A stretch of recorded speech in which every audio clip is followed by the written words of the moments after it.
We have been told Donald Trump is due to address the nation. We've been told that's going to be at about 12 o'clock Eastern our time, midday our time, about, I understand, 10 p.m. Washington time. That's just what's coming in now. Also important to note, Fauzia, the Truth Social site, his social media platform that he used to break this news first about half an hour ago. The site's servers are struggling to stay online. There's this increasing traffic to that site now. But we are hearing he shared a post by another account on that platform claiming, quote, Fordo has gone. This obviously relates to one of the nuclear sites in Iran, I should say precariously close to Tehran. Fordo, one of the three sites that he claims these B-2 bombers have targeted just a short time ago. These extraordinary developments. If you've just joined us when we first arrived this morning, we were talking about B-2 bombers on their way to Guam. There was a view that he was perhaps advertising, for lack of a better word, this idea that they were heading towards the Pacific. It was a warning. He wasn't making it very secretive at all. No, and these are stealth bombers, right? So if the US didn't want people to know that they were there, you probably wouldn't know they were there. But this was on flight data. We knew they were on their way. So there were certainly indications that something could happen. But of course, we were told about this 2-week window from the US president to perhaps assess whether an agreement could have been made with Iran, and it seems things have escalated very, very quickly there. You just saw on the map there the 3 nuclear sites that have been targeted, at least according to Donald Trump's post, Fordo being one, and this post on his social media platform, Fordo, you see there, near Tehran, Natanz and Estefan. Fordo is gone, according to social media. We also have with us former Middle East correspondent Ben Knight, who's in the studio with us. Something that Alison Horn has really stood out, said to us just earlier on there.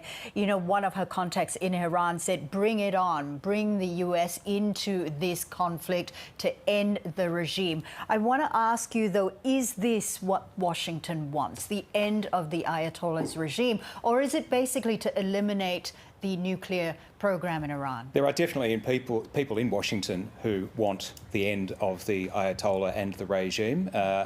People who have the presidency here, people like Senator Lindsey Graham, who has said as much recently. What Donald Trump wants, plans, I obviously couldn't tell you.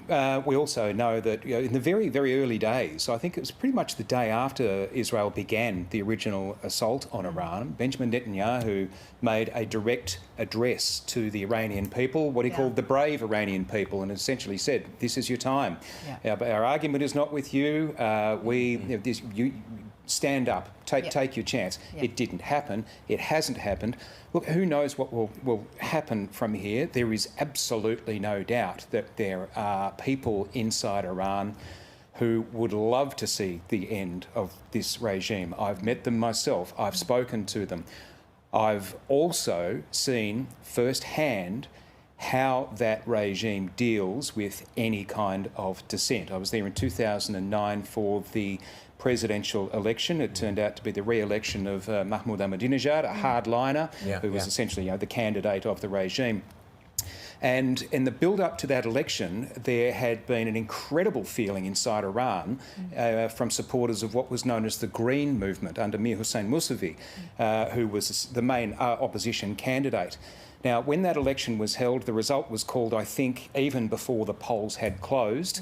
And in another bit of historical resonance, there were claims from the opposition that it had been taken away from them, that the election had been stolen, that their chance to have a more reformist candidate come in and blow some winds of change through, still under the authoritarian theocratic regime, but at least a window was opening up and then it closed, like the lights turning on in a cinema after the movie, and reality snapped back. So what we saw after that was the regime turn on a dime. The freedom that had been allowed to those people to go out and have their political rallies and talk to each other and wave their flags turned into the besieging militia riding around on motorbikes with bike chains and truncheons and tear gas, and that lasted for weeks. Since then, there have been another couple of uprisings.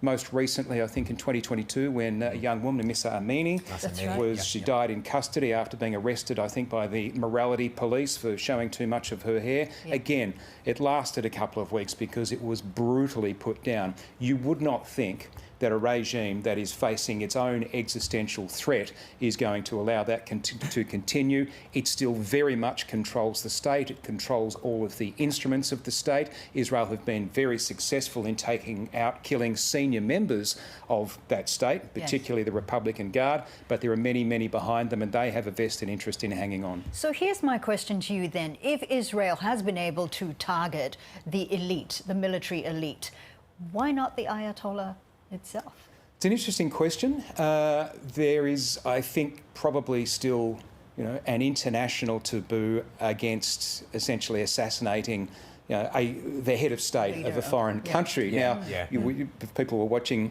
Insiders earlier, you heard Raf Epstein raise the very important question: is in fact what Israel is doing at the moment in assassinating senior members of the Iranian regime itself legal? But maybe that, maybe it is, maybe it isn't, as I don't know, but assassinating a head of state just seems to be that extra step. Step too far. And it also was interesting to hear, Donald Trump saying, "We know where you are, but we're not going to kill you now." But now, you mentioned Lindsey Graham a moment ago, and that's an opportune time to bring up. There has already been a response from the United States about this, and Lindsey Graham being one of them. He's just taken to social media. "Well done, President Trump." That's what he's tweeted there. Senator John Cornyn there from Texas, a courageous decision. We're also seeing that from Democrats as well. John Fetterman of Pennsylvania praising the attacks as well as a Democrat. "I've long maintained," he says, "this was the correct move." And he goes on to say, "Iran is the world's leading sponsor of terrorism and cannot have nuclear capabilities." I will say John Fetterman is something of an outlier in the Democratic Party. But speaking of outliers as well, another House Republican, Thomas Massey from Kentucky, a Republican, saying, no, this is not constitutional.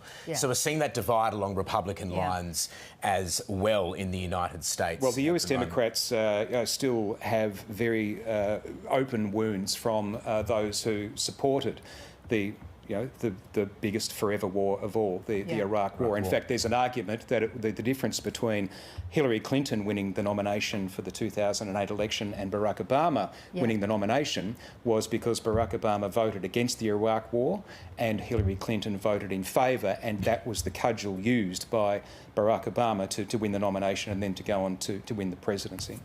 Ben, stay with us for a moment. Let's bring in US military analyst Mike Lyons, who joins us now from New York. Mike, thank you very much for your time. Keen to hear your views on this. About an hour ago, we were pondering what could happen over the next couple of weeks, perhaps, with news that B-2 bombers were heading to Guam, and now this. Has this taken you by surprise? Somewhat surprised, not surprised that it actually happened, though. I thought he would take a few more days. But what we're seeing, this administration is very good at deception, kind of a head fake, basically thinking the Iranians had another 2 more weeks to try to figure this out. But given the window of opportunity right now and not allowing them to harden anything or to make moves, I think it really made a lot of sense. We knew that those aircraft were going over to Guam, about 4,000 miles. Likely used Air Force, Navy assets. It didn't just go in with the B-2 bombers. They used all the tools in the toolbox, I would think, with regard to attacking those 3 sites. Got in, got out, and got their mission done. Now we go up to see what the battle damage assessment's going to be. Mike, this is Fauzi, also from Weekend Breakfast. I just want to take you to this post that Donald Trump has made on Truth Social, which basically has crashed after the announcement that the U.S. has joined this conflict. He has said Fordo has gone. Now, we still don't have the details of that, but the implications of that is that the U.S. stealth bombers have basically targeted this very significant nuclear enrichment site that is deep, deep underground in Iran. What does that mean for Iran? Yeah, it means their enrichment program is over, that they won't have any capability to create a weaponized nuclear bomb. Why this was important was because the Iranians have this delivery capability. It's one thing to have a nuke, it's another thing to deliver it. And the fact that they could easily deliver it, given their very sophisticated ballistic missile program, as we've seen them attack Israel, we've seen them, what they're capable of. So as soon as they were able to weaponize a nuclear weapon, they would very easily mount it on a missile and launch that. So that's why it was very important. So now, given that those centrifuges were destroyed, so that's that capability. If you saw Oppenheimer, for example, you have to mine uranium, then enrich it, and do these centrifuges, spin them, and create create isotopes and create different chemicals in order to enrich that uranium. So when it has an explosion, it creates the kind of nuclear explosion that they're looking for from a weapons perspective. Genie's out of the bottle also. I mean, it's not that they couldn't do it in 100 years from now, but their capability to do it in the short term, at least 20 years at this point now, is completely over. Mark, obviously a lot of the information we're getting at the moment is from a crashed social media site. Fordo has gone. As you rightly pointed out, we'll wait for the proper military assessment here. But just for those of us who don't understand ordnance, what exactly has theoretically been dropped here? We hear about, a massive ordnance penetrator. What has actually happened based on what we know at the moment? The United States, about 15 years ago, started creating this specific weapon system to go specifically after this kind of target. Back in the first Gulf War, they used GBU-28s. That was a new weapon system at the time. They were called bunker busters. They were smaller versions, 2,000-pound bombs that nestled in, got inside of what we thought were Saddam Hussein hiding in bunkers back then. That was then, this is now. We watched the Iranians build these facilities inside of mountains, inside of areas that were going to be difficult to penetrate. This is a massive ordnance penetrator, 30,000 pounds. It's got smart nose GPS systems that guides it into place. But basically, Sir Isaac Newton is in charge here. When you drop 30,000 pounds from the distance it goes, it generates enough kinetic energy in order to drill in, drill down, and then explode well below the surface. Likely followed by another one. The B-2 can carry 2 of those only. It has to be specially modified. It's a one-and-done mission for that B-2 that likely dropped it. We'll get more information. But it's the kind of weapon system that was created specifically for that target. Mike, it's Ben Knight here. Just wondering what sort of discussion or debate you're hearing, if any, about what happens after this. I mean, we saw Donald Trump put out a social media post, I think it was a few days ago, in all caps, unconditional surrender. Now, it's entirely possible that that's what will happen. The Iranian regime will unconditionally surrender, give the United States, Israel, whatever they want, and that's an end of it. Although there are plenty of other possibilities, but we haven't really seen much talk about what they might be. Inside the United States, inside the military community, what's the discussion about what happens now? Well, I think the military threaded the needle here with regard to this mission. This is a good example of the good use of the military. As an extension of foreign policy. It was the United States foreign policy that the Iranians do not have a nuclear weapon or have the capability to enrich it. I think Donald Trump gave them plenty of time to try to negotiate it away. Frankly, the 2015 JCPOA deal, all that did was kick the can down the road. I think historians are going to look back at this moment and say this was because the United States had the right person in the right spot to make this decision, because there was no question. I don't think the Iranians were stopping. So inside, from the military's perspective, the United States is not at war with Iran. I mean, I understand it might be an active war. What happened? We attacked that country, but we were very specific about the military mission here. Now, that's not to say Israel is not still at war with Iran. I would not be surprised if they don't go for the supreme leader. Israel historically has a decapitation strategy. They've had it since 1948. They've had it since every war they've been in on. They go after the leaders. They go after the center of gravities of their enemies, full stop. So I wouldn't be surprised if they keep going. The United States right now is, I would say the ball's in Tehran's court if you want to deal with the U.S., but I'm not so sure that's going to happen. I see this regime crumbling from within inside. And I think the United States has a great opportunity. Remake the Middle East right now, Lebanon, Syria. The Saudis doing a deal with the Israelis. This is, to me, Iran has been the greatest U.S. foreign policy failure in the United States in a post-World War II era. I understand about Vietnam and losing 58,000 souls there. But this has affected my entire life. It's why I went to war initially. So I'm glad this is over, and I think that it finally could be over, and I'd like to see us move forward with a Middle East that could take us to the end of this century that's somewhat peaceful. Mike, it may not be over just yet, though, because Tehran has said that if the U.S. enters this conflict, and it's very clear in its warning that they will then go after U.S. military assets or any sort of assets as well. well. Remember as well, they may be weakened. Hamas, Hezbollah, also proxies of the Iranian regime. We also have the Houthi rebels as well in Yemen, now threatening American assets as well as the shipping route as well. So it's not quite over as well. What do you think the U.S. military will now be trying to do to try to protect its own assets?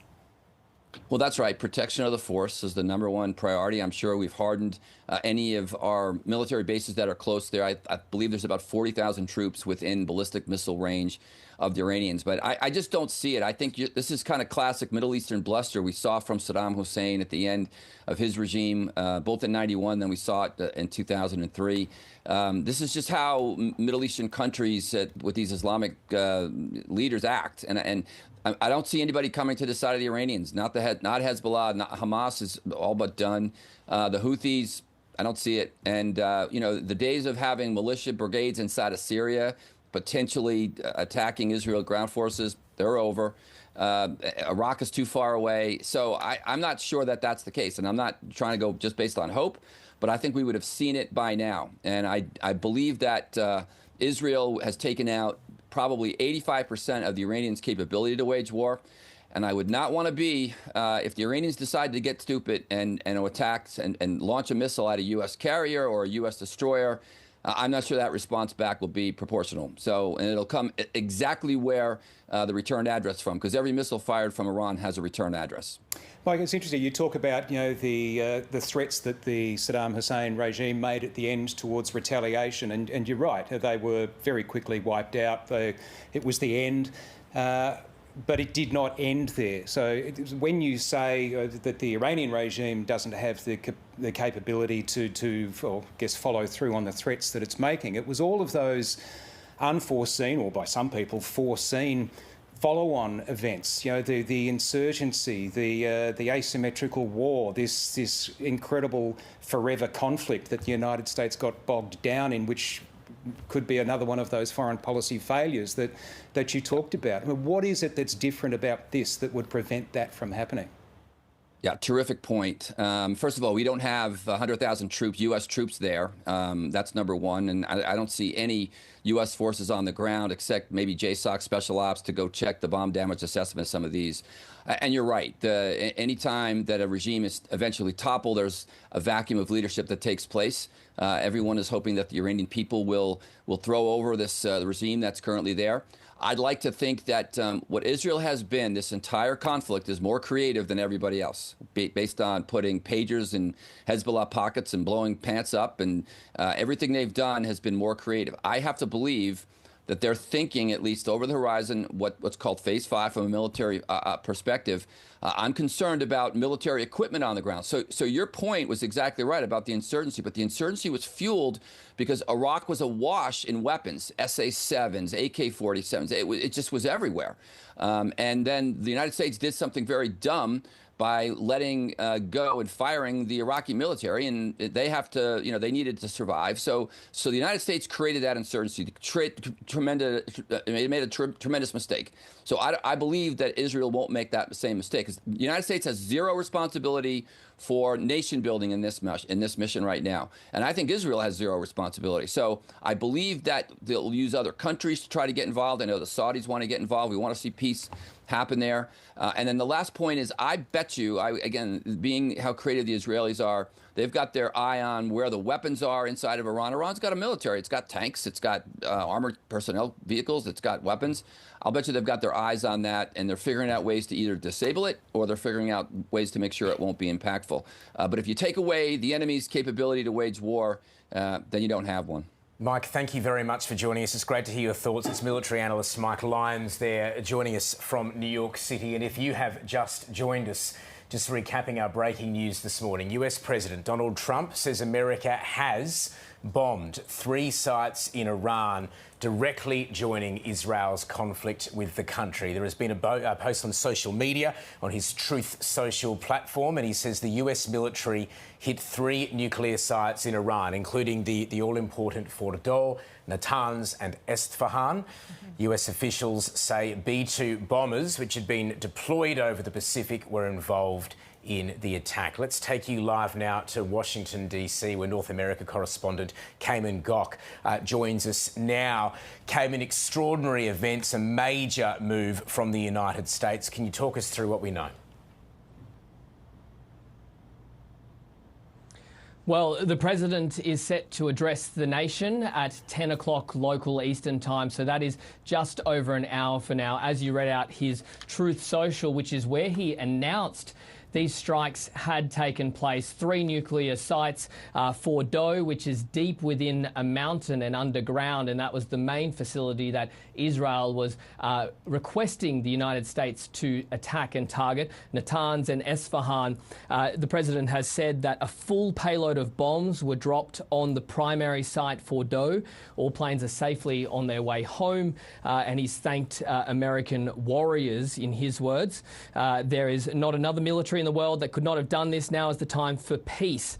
Now, this comes only 2 days after President Donald Trump had the White House press secretary, Caroline Leavitt, read out a statement for him saying that he would decide within the next 2 weeks whether or not the United States would go into Iran. It seems that decision was made very soon after that statement was read, which was only 2 days ago. The president also said only yesterday that he had given this timeline to see if common sense prevailed, essentially, and he criticised Europe, which had met with Iranian officials, saying they couldn't do anything to negotiate or deal with this situation unfolding in the Middle East. Now, this is extraordinary. Because it appeared earlier today that on the move were B-2 stealth bombers that had left Missouri and were traveling across the Pacific Ocean. Multiple US media sources had reported from sources within the Pentagon and the administration that this by no means means that a strike has been authorized, and it was stressed that moving military assets provides more options for commanders and the president. Does not necessarily mean that they would be sent out for an authorised strike. This strike has now occurred. It could potentially lead to significant consequences with the United States embroiled in a potential foreign war, and this is something that the President, Donald Trump, had campaigned both for his 2016 presidency and also his second term in office. That's something he would not do. In fact, on his inauguration day, he read out, We will measure our success not only by the battles we win, but also by the wars that we end, and perhaps most importantly, the wars we never get into. Now, MAGA, a core group within his base, had been critical of the United States potentially getting involved in such a war. We had people like the former Fox host and now podcaster Tucker Carlson, the former White House strategist Steve Bannon. You had Republican Representative Marjorie Taylor Greene, all very vocal in the days prior to now, suggesting that the United States should not get involved in this conflict. That the United States should focus on America first, which is a phrase commonly used by the president himself. And then there was this other side of MAGA, including Fox presenters like Sean Hannity and Ted Cruz, the senator, stressing that the United States should support Israel and strike these facilities. Now, the main facility was Fordo. This is a uranium enrichment facility that's deep within a mountain, and these B-2 bombers are the only aircraft capable of carrying these bunker-busting bombs, and essentially these bombs are called massive ordnance penetrators. They weigh approximately 13,600 kilograms. They're 6 meters long, and the US military believe they may be able to destroy the Fordo facility, but as though they can reach up to approximately 61 meters deep if in the instances of normal concrete that's used for a building. They weren't sure of necessarily the geological assessment of the mountain where this facility was built, and it was believed that from previous reports that multiple strikes would be needed for these massive ordnance penetrators to have an effect on this facility. Now, President Donald Trump has said that it was a very successful attack. He will be addressing the nation in what he calls a historic moment for the United States of America, Israel, and the world in about an hour from now.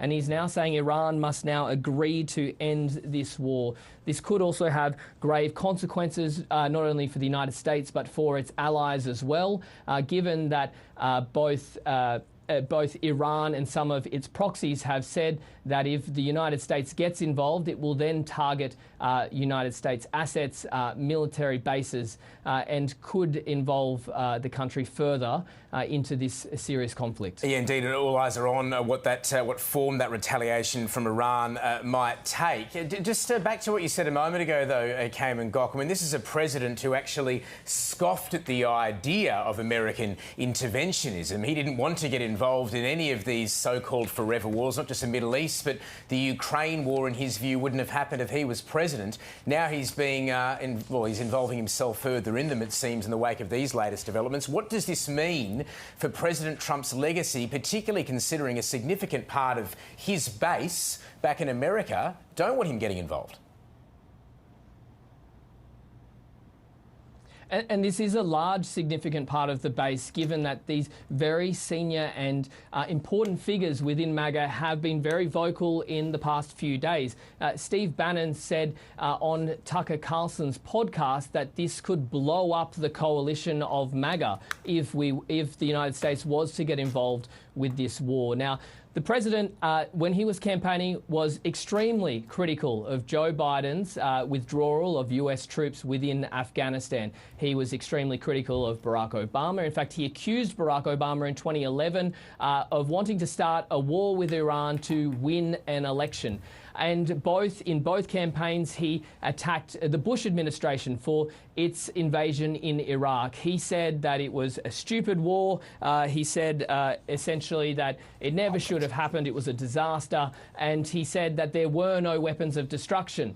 Now, interestingly, because the president has very recently said that he believed Iran was very close to building a nuclear weapon, he didn't confirm or say if the United States or intelligence community believes that Iran actually has a weapon. So these are all important context for the reason, given that the fact he has now entered the United States into Iranian airspace. They have fired bombs across 3 facilities, and this could, is in Steve Bannon's word, blow up the MAGA coalition, because there are very isolationist members in this party who believe that Donald Trump should be focusing on domestic issues rather than getting American troops and the country entangled in forever foreign wars, especially because he said he would measure his presidency, his second-term success, on the wars that they never get into.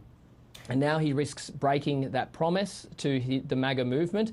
But beyond that as well, there were also Republicans who were very supportive and were pressuring, or not necessarily pressuring, but were very vocal in urging the president to support Israel, saying Israel is a long-term ally and a critical partner within the region, and that they should be supporting Israel in this conflict, given that Benjamin Netanyahu for years has said or warned that Iran is close to building a nuclear weapon. Iran has always denied this and said that its nuclear program is for civilian purposes only. And President Donald Trump is the person who left the 2015 Iran nuclear deal. Now, the Joint Comprehensive Plan of Action, which was signed in 2015 under President Barack Obama at the time, limited Iran's nuclear program with strict controls, and that was in exchange to lift a range of sanctions on the country which had crippled it. This meant that Iran was not permitted to enrich uranium beyond 3.67% purity, and that's the level that's required for commercial nuclear power plants. And this, many of these many of these agreements would last for 15 years till about 2030, and that also included that it was not allowed to carry out any enrichment at the Fordow facility, which is one of the primary facility that was struck and targeted in this attack.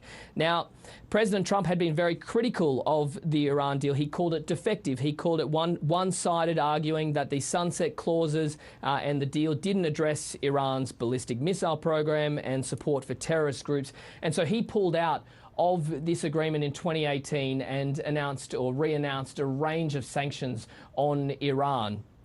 Now, Obama at the time responded saying that it leaves the US with a losing choice between a nuclear-armed Iran or another war in the Middle East. That was a statement Barack Obama said after the US left this agreement in 2018. It appears something along those lines may happen. I've just received a piece of paper from my producer, Phoebe, and these are some reactions from US politicians that have been posted on X. Congressman Thomas Massey, who's a Republican from Kentucky, has said this is not constitutional. So that's another member within the Republican Party or a supporter within the Republican Party that has been critical of this decision. Congresswoman Marjorie Taylor Greene, who's a Republican as well, who I mentioned earlier, says every time America is on the verge of greatness, we get involved in another foreign war. There would not be bombs falling on the people of Israel if Netanyahu had not dropped bombs on the people of Iran first. Israel is a nuclear-armed nation. This is not our fight. Peace is the answer. Now, these are really strong words coming from Republicans. And, Marjorie Taylor Greene is an incredibly supportive and often combatant ally for President Donald Trump. Now, to be clear, Israel has neither confirmed or denied it has nuclear weapons. It is one of the few countries that have not signed the non-proliferation agreement. Another Republican, Andy Harris, a congressman, says a nuclear-armed Iran endangers America, Israel and the entire free world. The US took decisive action to destroy Iran's nuclear capability, protecting American lives, our allies and global stability. So there you have a Republican who is supportive of President Donald Trump's actions today. And a very influential member of the right and conservative movement here in America, Charlie Kirk, said that potentially foreign policy is the most divisive topic within the conservative movement in America, and it appears this is happening and unfolding right now between members of the Republican Party after President Trump made this action to strike Iran, which again has shocked many people here in America, given the fact only 2 days ago he said that within 2 weeks he would make his decision. Cayman Gok, we'll let you have a breather. Thank you very much for joining us, North America correspondent Cayman Gok there in Washington, D.C. Extraordinary. The remarks from Marjorie Taylor Greene are very, very interesting. Because she represents the MAGA base, doesn't she? Base, yeah, basically. Saying this is not our very war. Interesting, very intriguing. It casts a revealing light, doesn't it, on the fact that he is not going to be facing unanimous support for this from his base back in the United States. What did you make of that, Ben Knight? Look, a lot of that, I guess, was predictable. I think what to watch from here is how long that division lasts. A couple of reasons for that. I mean, you'll have people like Marjorie Taylor Greene and Steve Bannon who are, if you like, the true believers, hardcore. But the MAGA wing of the Republican Party, the Trump wing of the Republican Party, is made up of people who have hitched their wagon to Donald Trump because it was a winning wagon, because there really was no other alternative. If you wanted a political career in the Republican Party, then you were a Trump Republican. And a lot of those people made some pretty startling ideological shifts from previously held positions in order... Vance being one of them too. Completely. Yeah. Yes, exactly. It's, you said this before, now you think this. Yes, well, that's what I think now, and that's how it is. So they're people who are, I guess, capable of adjusting, and they adjust to whichever way Donald Trump goes. So I think there's potential for that to happen. You'll still have those inside the MAGA wing of the Republican Party who will never think that this was a good idea. But then you have Donald Trump. It's entirely plausible that this could end here, that there's a complete surrender of the Iranian regime, and it becomes a win for Donald Trump. He certainly has a media ecosystem in the US that is perfectly capable of describing this as a win, and you know, that's the version of history that will exist. And so then again, if you want to be a Trump Republican and you want to win, you go to where Donald Trump is. So look, that's just a bit of background on how, you know, the so-called MAGA wing of the party operates. If Donald Trump says this is a win and this is what we had to do and that it all ended well, then you will watch, I think, a significant proportion of that party fall in behind, and that will be history. Ben, we're going to give you a bit of a break now, and thank you very much. You'll be back in later on. Former foreign correspondent Ben Knight there with his thoughts. Fowles, there's also some news coming in, and this is from state-run media, of course, but it's some sort of early statements coming in from inside Iran at the moment. And as we've been reporting all morning, hard to get news from inside Iran. A communications blackout, the fact this is state-run media. We have heard from Iran's state-run media. We have. This is from the Tasnim news agency. Now, they are believed to be close to the country's paramilitary Revolutionary Guard. They quoted a provincial official in Qoms. Now, Qoms is the province in which the Fordow nuclear enrichment site is placed, and they are quoting this official saying that air defence did recently fire in an attack believed to target the area around the Fordow facility. If you remember, too, the implication from Donald Trump's social media post had been that Fordow is gone. That's what we heard earlier on. We're hearing now from the Iranian-backed, allied news agency, Tasnim, saying that the area around Fordow facility was targeted, but no other information coming out of that. However, the other news agency, Fars, which is close to the Revolutionary Guard as well, saying that air defences opened near the Isfahan and explosions had been heard, but no confirmation from Iran as yet as to how those 3 nuclear sites are actually faring in the aftermath of this American attack on these sites. In fact, I think we can actually go to Tel Aviv, where our Middle East correspondent Alison Horn is there for us. Alison, we know you have contacts in Iran. We know it's difficult to get information out of Iran. Have you been able to confirm that these strikes, how these strikes have fared?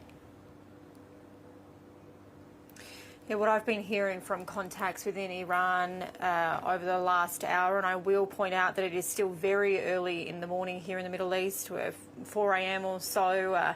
So, you know, people here will still be, most of them asleep, but in Iran there will definitely be people there who have heard these strikes. I have heard from at least one contact on the ground. They're saying that it has felt like an earthquake, that people are saying that the ground shook so violently and forcefully there that it felt like an earthquake.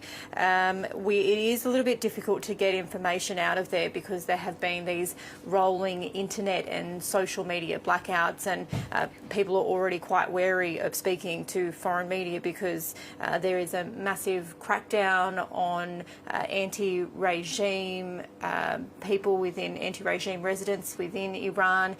So it is really difficult for us to actually get information from people, regular citizens on the ground. I do have some contacts there.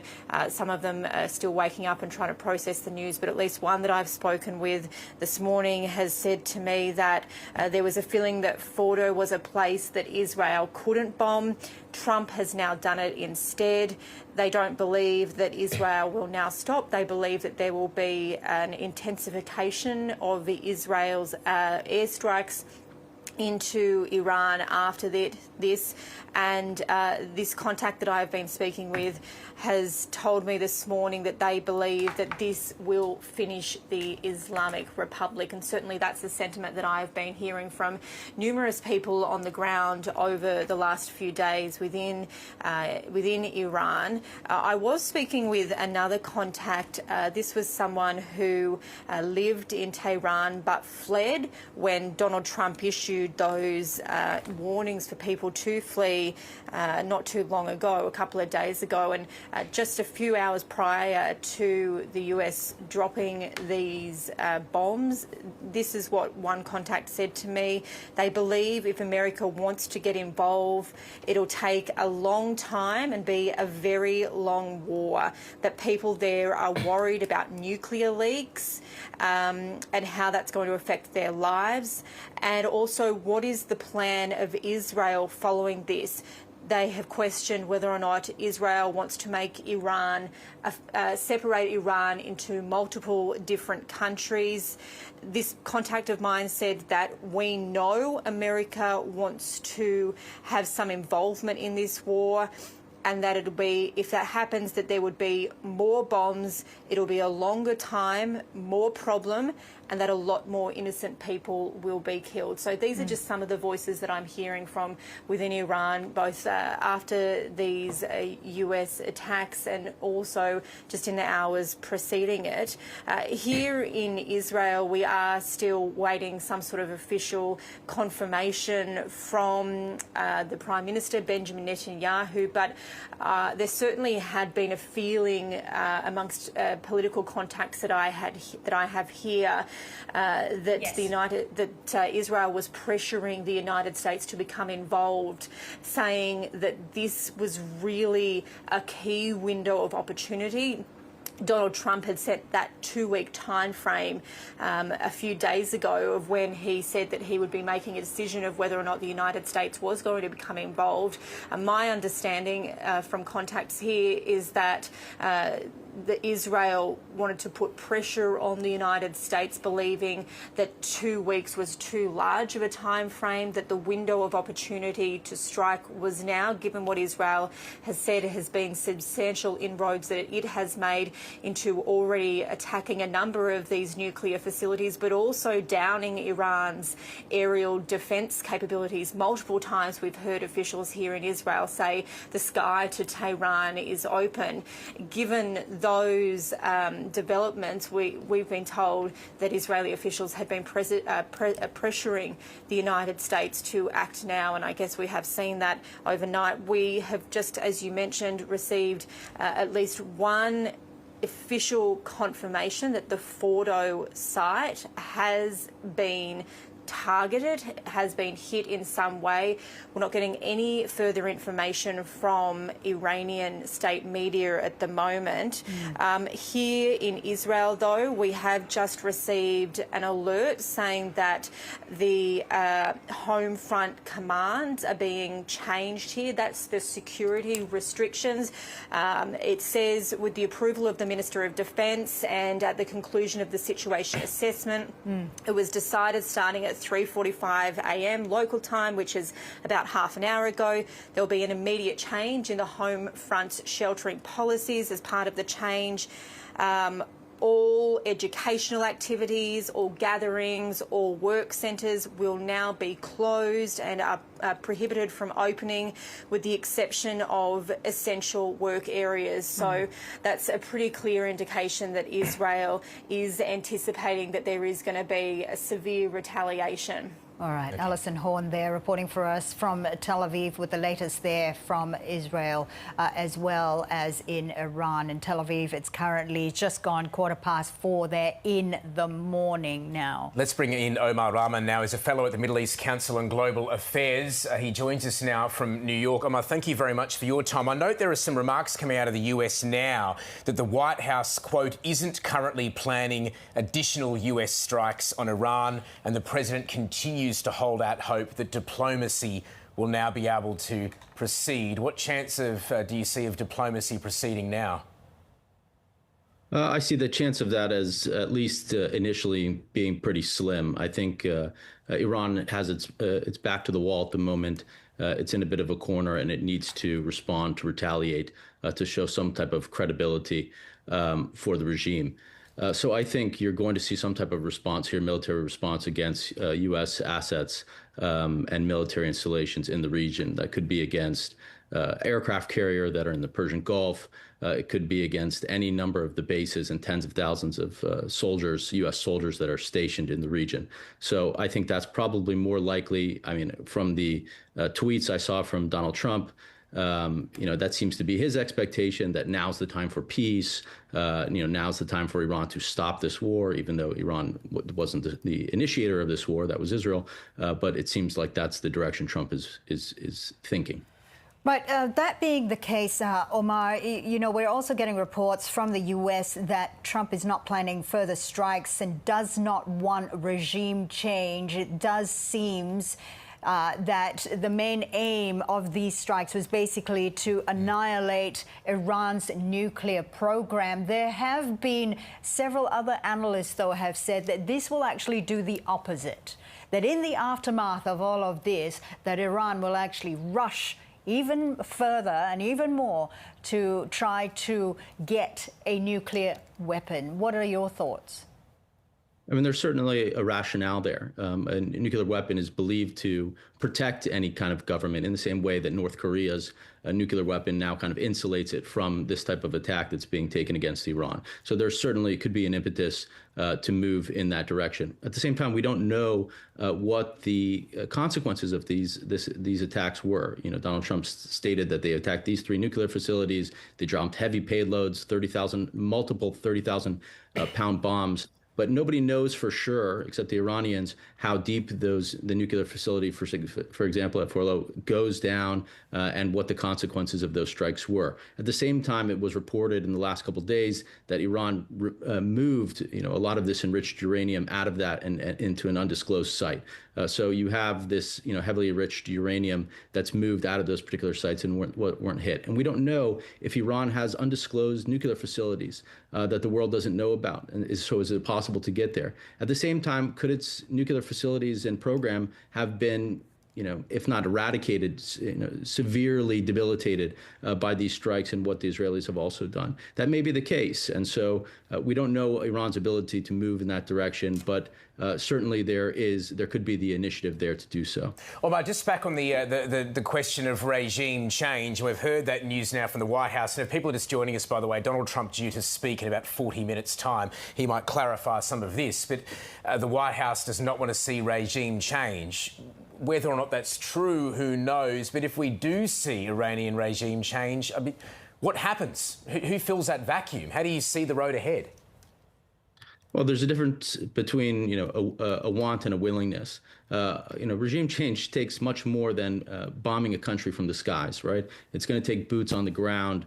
It's going to take a much more active, military engagement with the country. And that's not something I think the United States wants. It's not something that Trump wants, even within his party.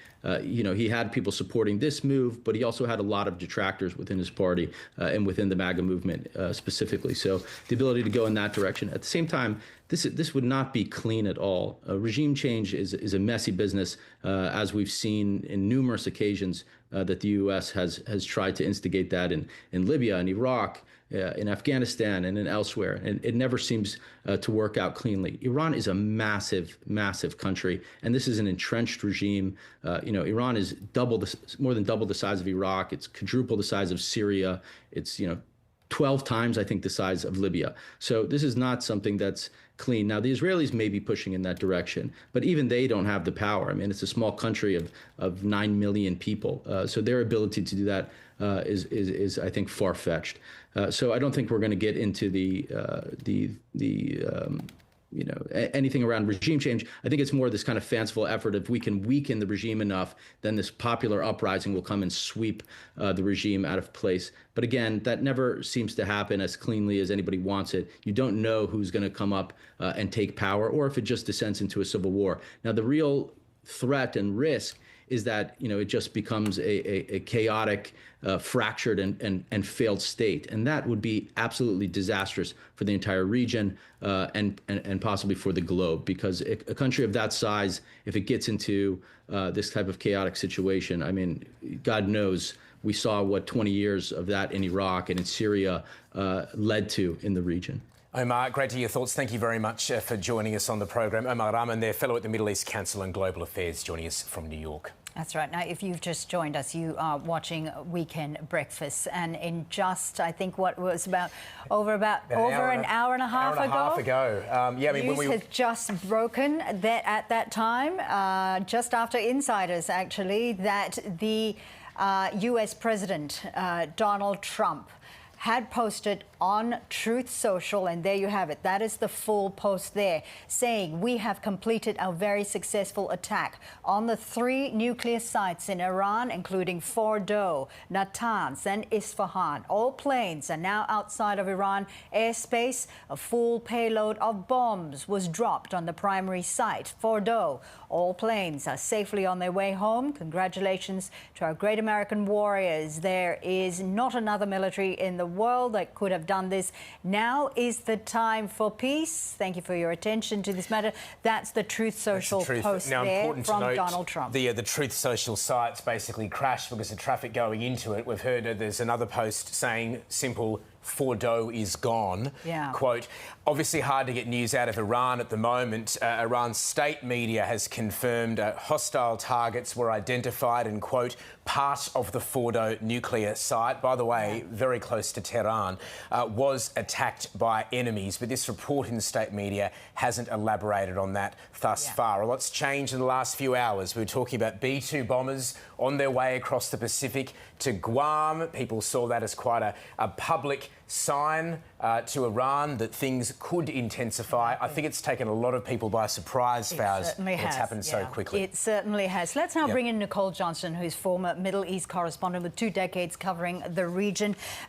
Nicole, you know, very interesting there, Donald Trump saying now is the time for peace. The US has just admitted that they have now bombed these nuclear sites.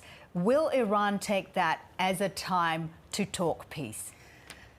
I don't think so. I mean, I think for the Iranians, as we just heard from our guest, now is the time for retaliation. You know, they need to save face. They need to show strength. And as we've seen time and time again during the war between Israel and Gaza and Hamas, when there has been a strike on Iran, they've retaliated. They haven't said, well, let's go and have talks now. Let's have diplomacy and negotiation. I would imagine those talks will happen. There'll be back channels going on. There have been back channels. We know that through the Gulf countries, especially Oman, which plays a major role and always has in negotiating with Iran.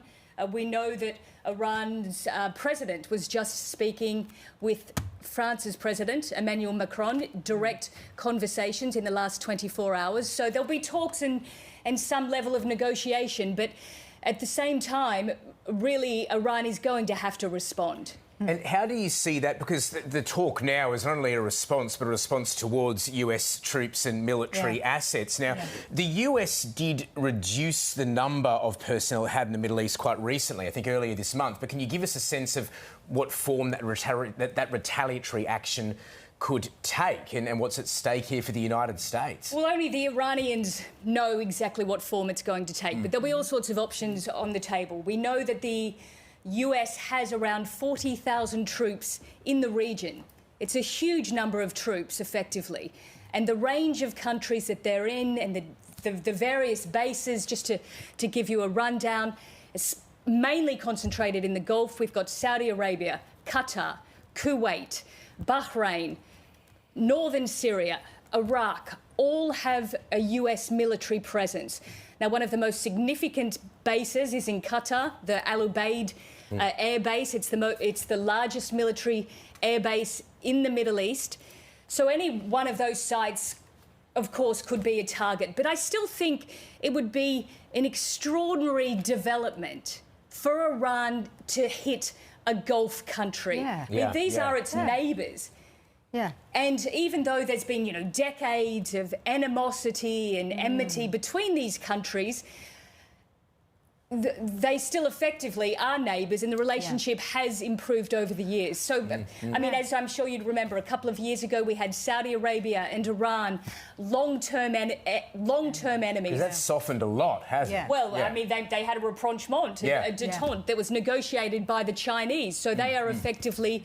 And we have heard from Saudi Arabia, from their foreign minister, just spoke. We've had a big conference over the weekend of Muslim and Islamic countries, and they are fully backing Iran. So I still think it would be a real game changer if we saw Iran targeting Gulf countries. I think they may be more inclined to initially target US military presence inside Iraq, because we've seen that happen over the years. Right. When it was just we already had the Iraq-Iran war as well. We've got the Shia versus the Sunnis as well in Iran, Iraq. So there is history there. So you think perhaps Iran might actually target the American bases in Iraq? Yes, because we don't know for sure, of course, but that is what they have done over the years. Yeah.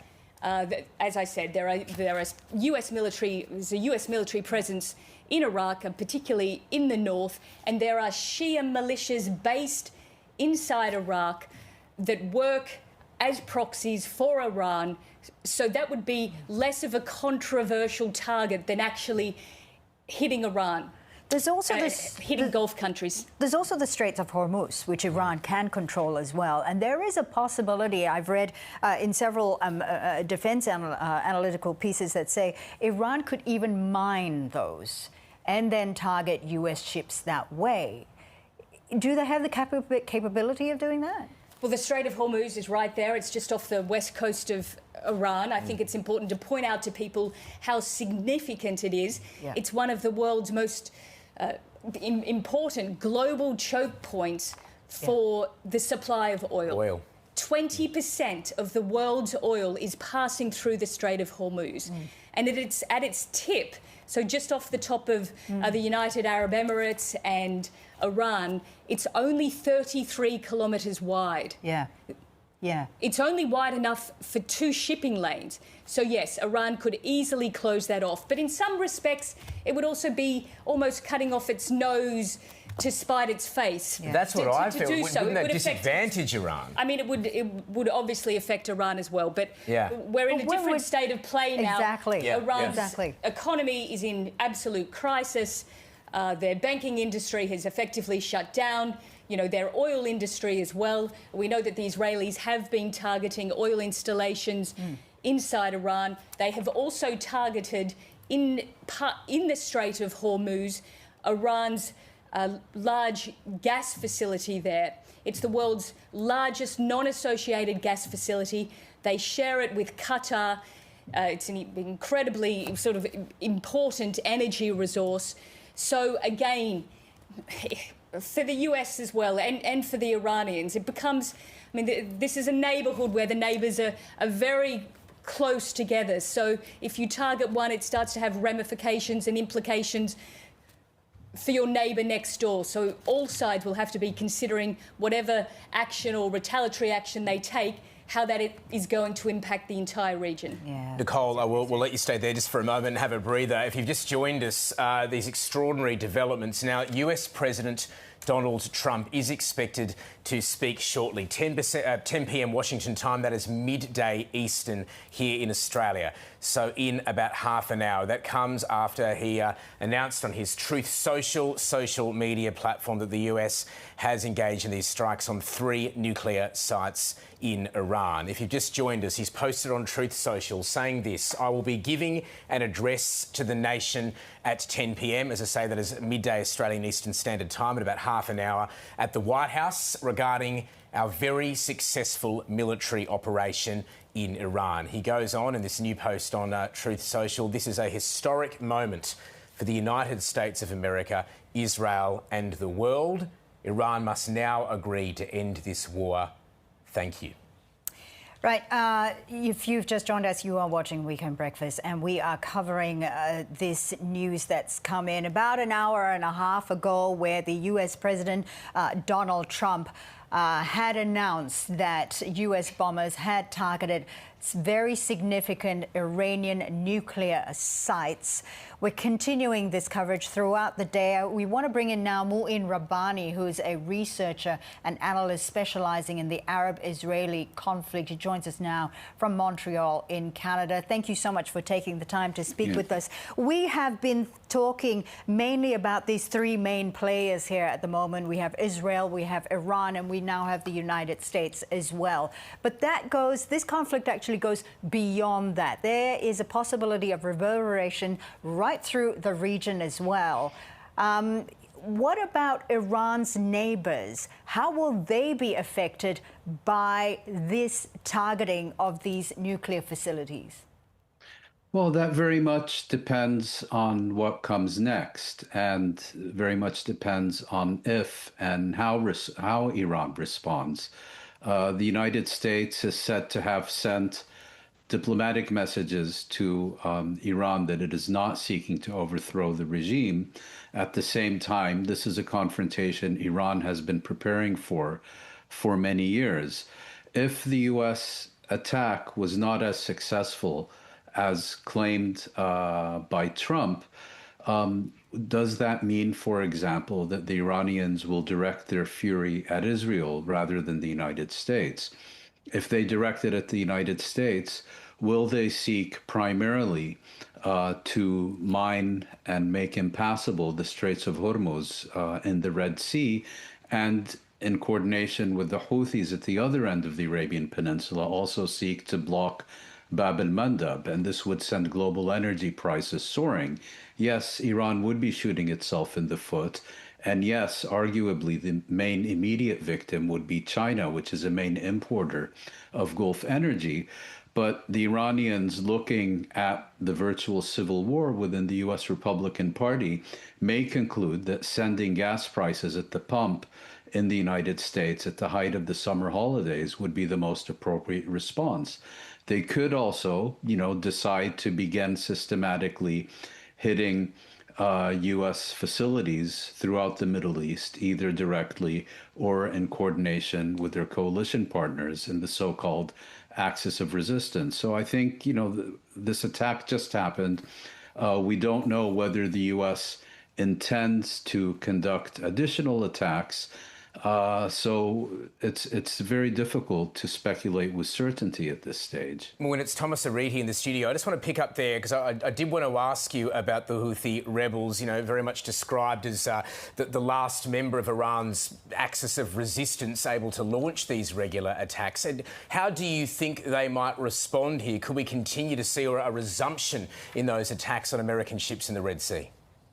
Well, I think that the Ansar Allah, more popularly known as the Houthis, have already stated that if Iran is attacked, that they will resume their attacks on American shipping, and one presumes all international shipping in the Red Sea. But I also, they are not the only still active member of the coalition known as the Axis of Resistance. Hezbollah is down but not out. You have the various pro-Iranian militias in Iraq, which are very much still in the game. And I think their response is to a large extent dependent on the Iranian response. If Iran does not respond forcefully, they are unlikely to conduct attacks themselves. If this indeed develops into a full-scale regional conflagration, one suspects that all of them, including a substantially weakened but far from eradicated Hezbollah, will also join the fray and seek to do so in full force. And this could, of course, then draw in others in the region.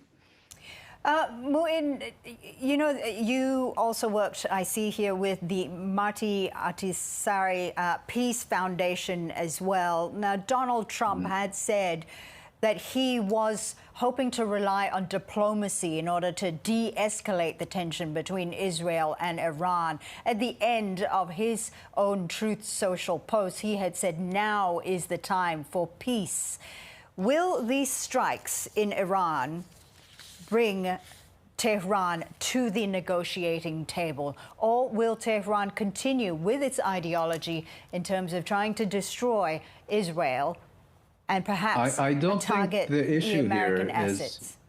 Yeah, and in terms of your question, I don't think the issue here is Iran's ideology, because Iran was in fact conducting negotiations with the United States about these very issues when Israel launched an unprovoked and U.S.-supported attack on Iran on June 13th. So this is not an armed confrontation that was initiated by Iran. This was an attack on Iran that, as many analysts have pointed out, was intended to derail diplomacy and prevent its successful conclusion, diplomacy between the United States and Iran. And I would be extraordinarily surprised if Iran responds to this direct U.S. attack on its nuclear facilities by immediately resuming negotiations. Whether and how Iran responds with armed force is difficult to state, but I think one thing we can exclude is seeing American and Iranian diplomats sitting around the negotiating table later this week. I do note, I'm reading interestingly here, some media outlets in the United States are saying, well, the US reached out to Iran through diplomatic channels yesterday to inform that the bombings were all the US was planning, that was going to be it, and the Trump administration did not intend to effect regime change in Tehran. Do you buy that? Is it too preemptive to even be discussing regime change at the moment? It's entirely plausible that the Americans did send this message, and it's entirely plausible that they intended that message. In other words, this is not just one more American ruse.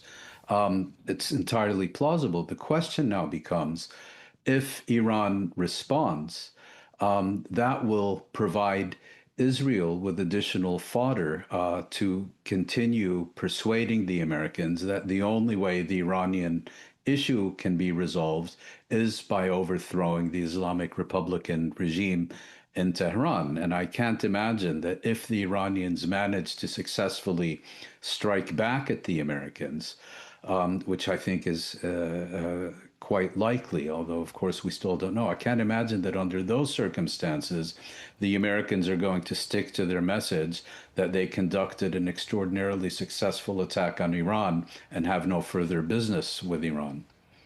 Professor, it's Nicole Johnston speaking with you.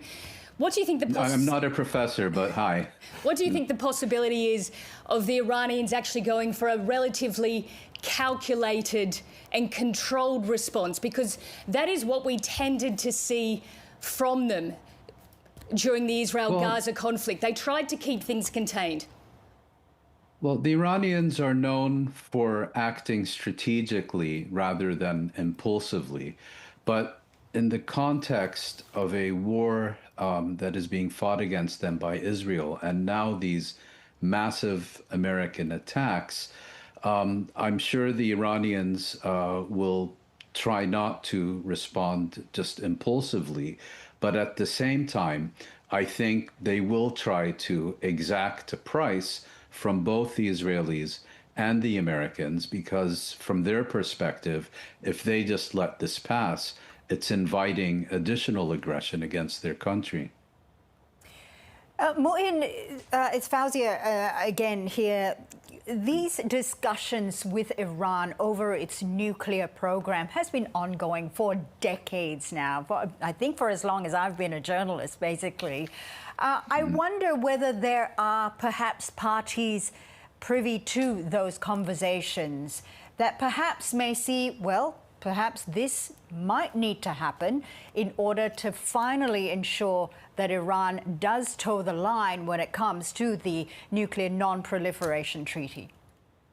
Well, Iran, unlike Israel, is actually a signatory to the nuclear non-proliferation treaty. In 2015, Iran and the main representatives of the international community, including the United States, signed the Iranian nuclear agreement, pursuant to which the most intrusive regime of inspection, monitoring, and verification in the history of the nuclear age was instituted against Iran. And all the reports demonstrated that Iran was adhering scrupulously to its commitments, regardless of what one may think of the Iranian regime. And many, of course, find it very distasteful. The documented reality is that it adhered scrupulously to its commitments. That began to change, not because Iran decided to pursue a nuclear weapon, but because the United States unilaterally renounced that agreement in 2018 during the first Trump administration. It was only then that Iran undertook measures that made it a nuclear threshold state. And I think it's also important, with all this talk about the Iranian nuclear weapon, which should, of course, be discussed, we often forget Iran is not a nuclear power. It is a nuclear threshold state. There is only one nuclear power in the Middle East, and that is Israel. And Israel is fighting this war very much to maintain its monopoly on the possession of these weapons of mass destruction in the Middle East. I wonder, I mean, obviously it's a bit early to tell because we don't know the extent of the destruction at the moment, and that will obviously be the subject of analysis in the coming hours. But yes, do you think that there's a chance that this could merely strengthen Iran's resolve to continue its nuclear capabilities, or by the sounds of it, and based on the ordinance we're hearing about, is it just too damaged now? Well, that it's entirely possible because I think there are two issues at stake here. One is political decision, and the other is capacity. I suspect that as a result of this attack, even if it wasn't as successful as President Trump is claiming, it will have done at least substantial damage and substantially delayed Iran's ability to develop a nuclear weapon if it undertakes the political decision to do so. At the same time, the world's foremost analysts and specialists who have looked at this issue have said that Iran has a sufficient reservoir of knowledge that any attack on its nuclear program, no matter how successful, could only delay its ability to develop a nuclear weapon should it choose to do so by a number of months. And I think as a result of Israel's war on Iran, and now as a result of these American attacks, I believe the Iranian leadership is going to come under increasing pressure from within its own ranks and from Iranians at large to take that decision, because they will be telling the leadership, you have two options and no third option. Option one is North Korea, and option two is Iraq. And we all know what happened in Iraq.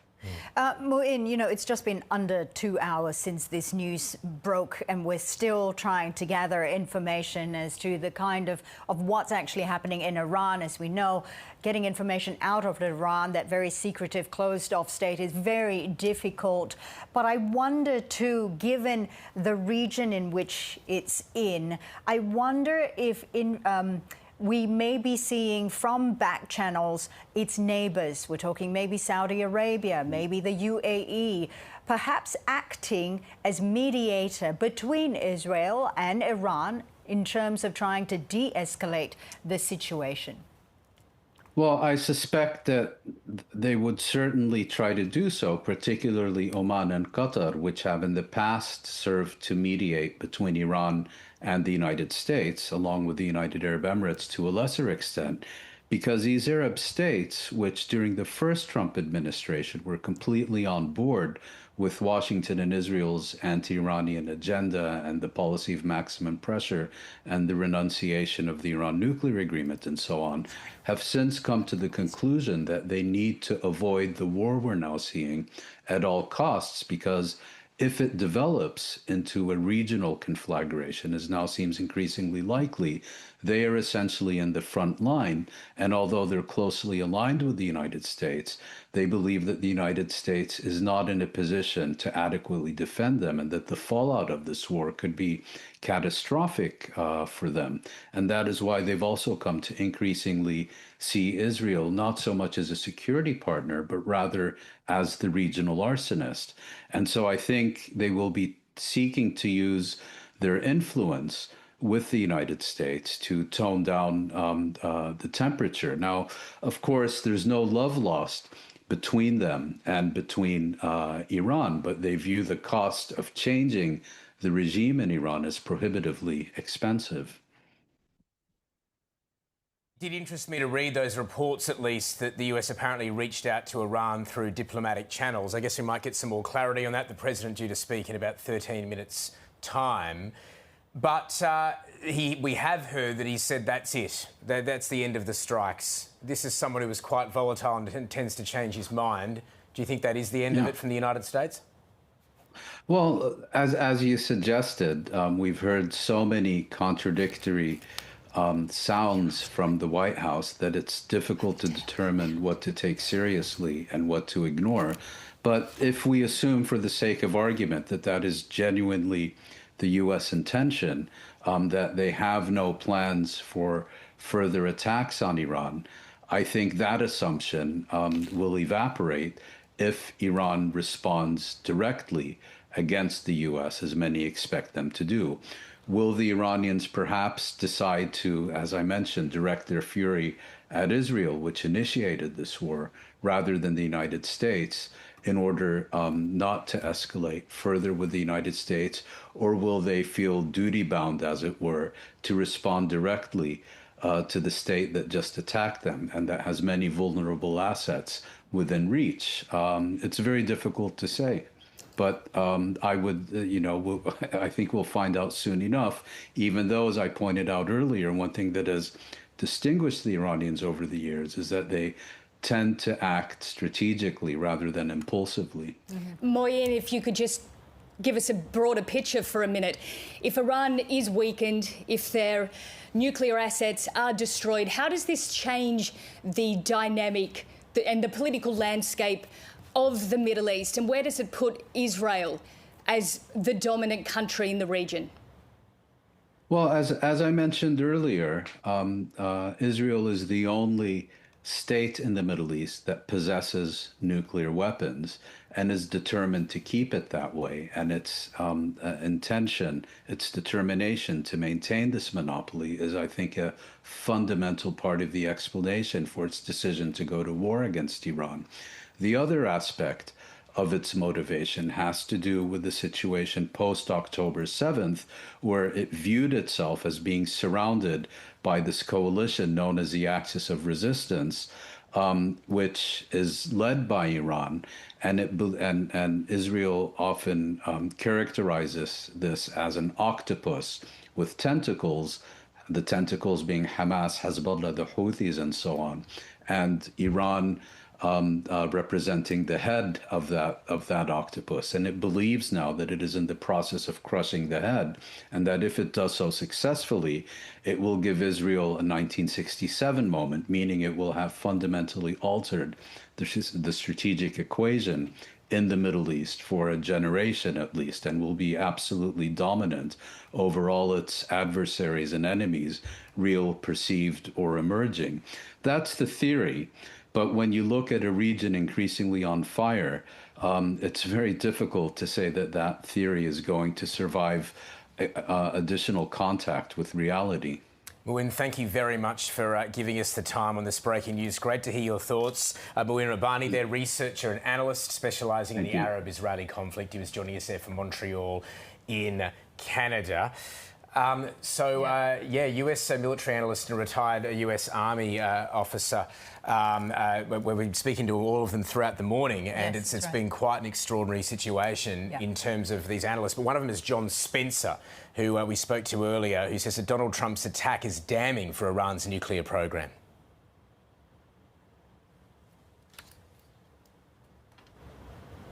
Traders can go about 200 feet. Bordeaux, anywhere from 300 to 400 feet, different areas. It's not one small site. It was multiple sites. So we'll learn probably later how many bunker busters were dropped on Bordeaux and Natanz and Isfahan. But it looks like the United States said we can help Israel speed this along and achieve the limited objective. And I have some disagreements in comparing this to either the first Gulf War or the Iraq invasion.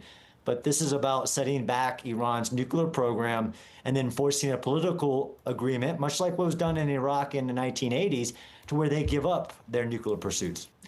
I mean, this is where you try to play a rational actor theory on top of the Ayatollah, who's already, his entire military leadership is gone. His nuclear scientists are gone. Now his nuclear sites are gone. There's still remnants of it, of course, but you have to put rational actor theory, and I'm hopeful that that isn't a line of operation that he thinks would lead to any good outcome other than continued destruction of his regime. Nobody's talking about regime change. This is about achieving the political objective, much like in the first Gulf War, which was a 44-day operation, 100 hours for the ground forces that forced the decision for Saddam to leave Kuwait.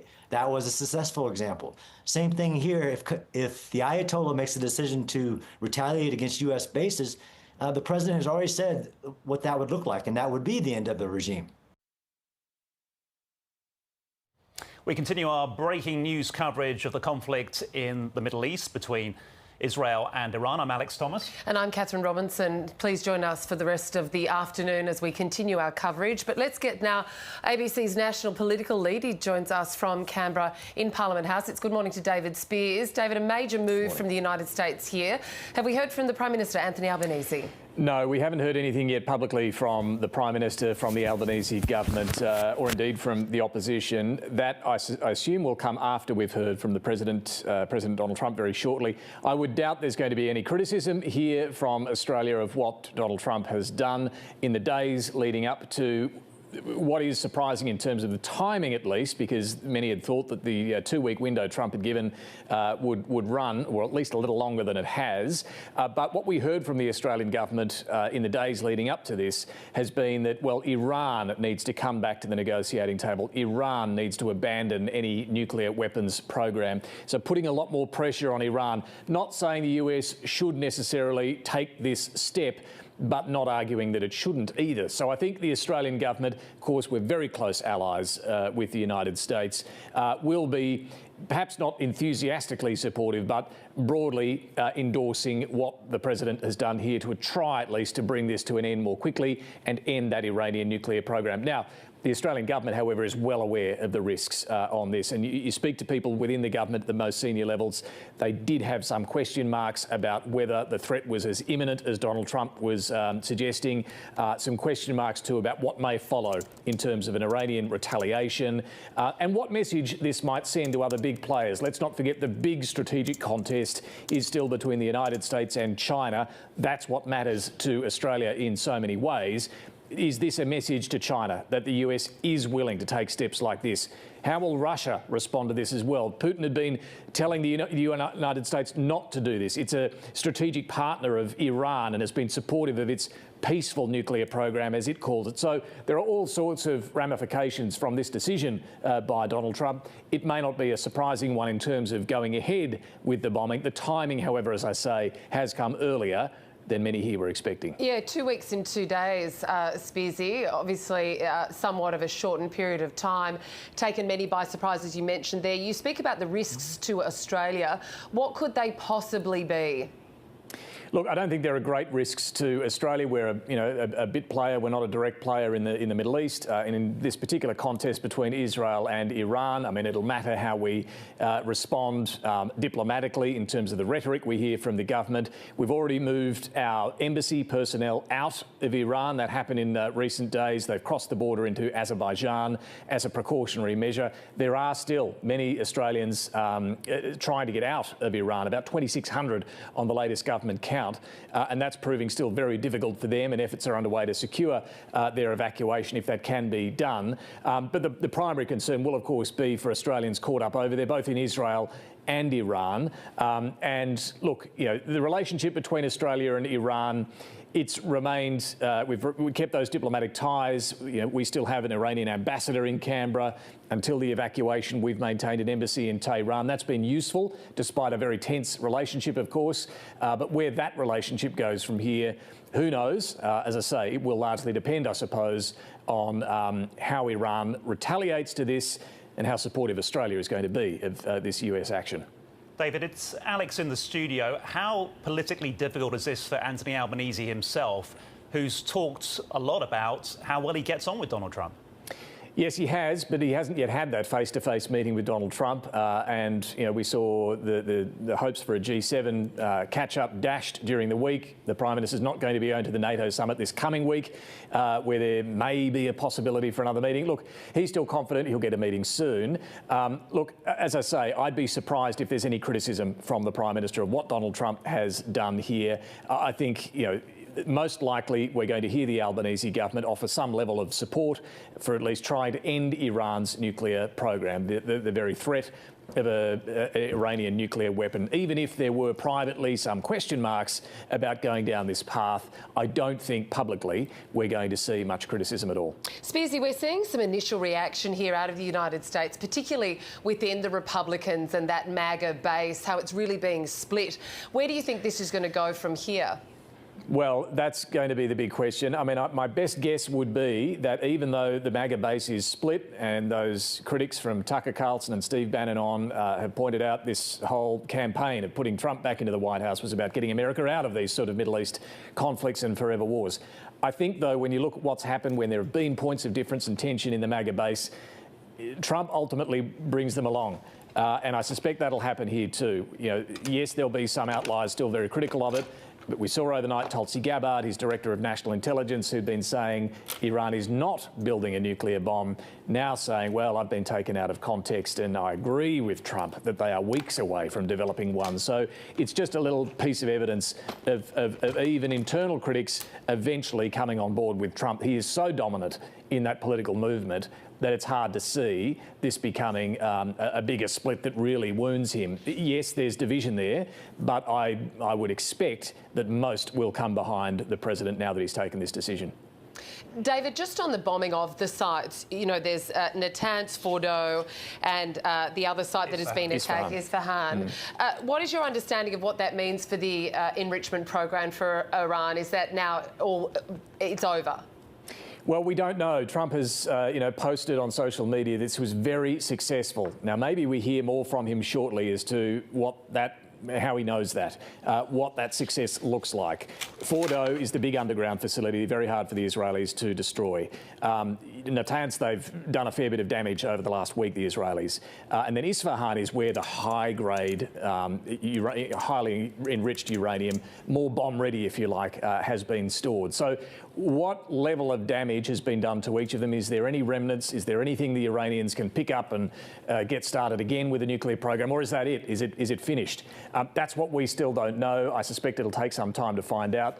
We'll hear Donald Trump, no doubt, talk about the great success of this mission. But, yeah, I think many will be interested to see over the coming days and weeks exactly what's left, if anything, of these sites. OK, David, thank you very much. Thanks.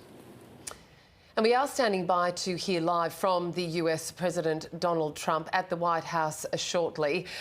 He is expected to be getting up in front of the world media, indeed, at around midday our time. We will take you there as soon as the media conference begins. Obviously, many people around the world leaders, will be waiting to hear what he said. He has spoken on Truth Social already today, saying Fordo is gone. There have been reactions to suggest that perhaps it has only been around the outskirts, but they are unverified.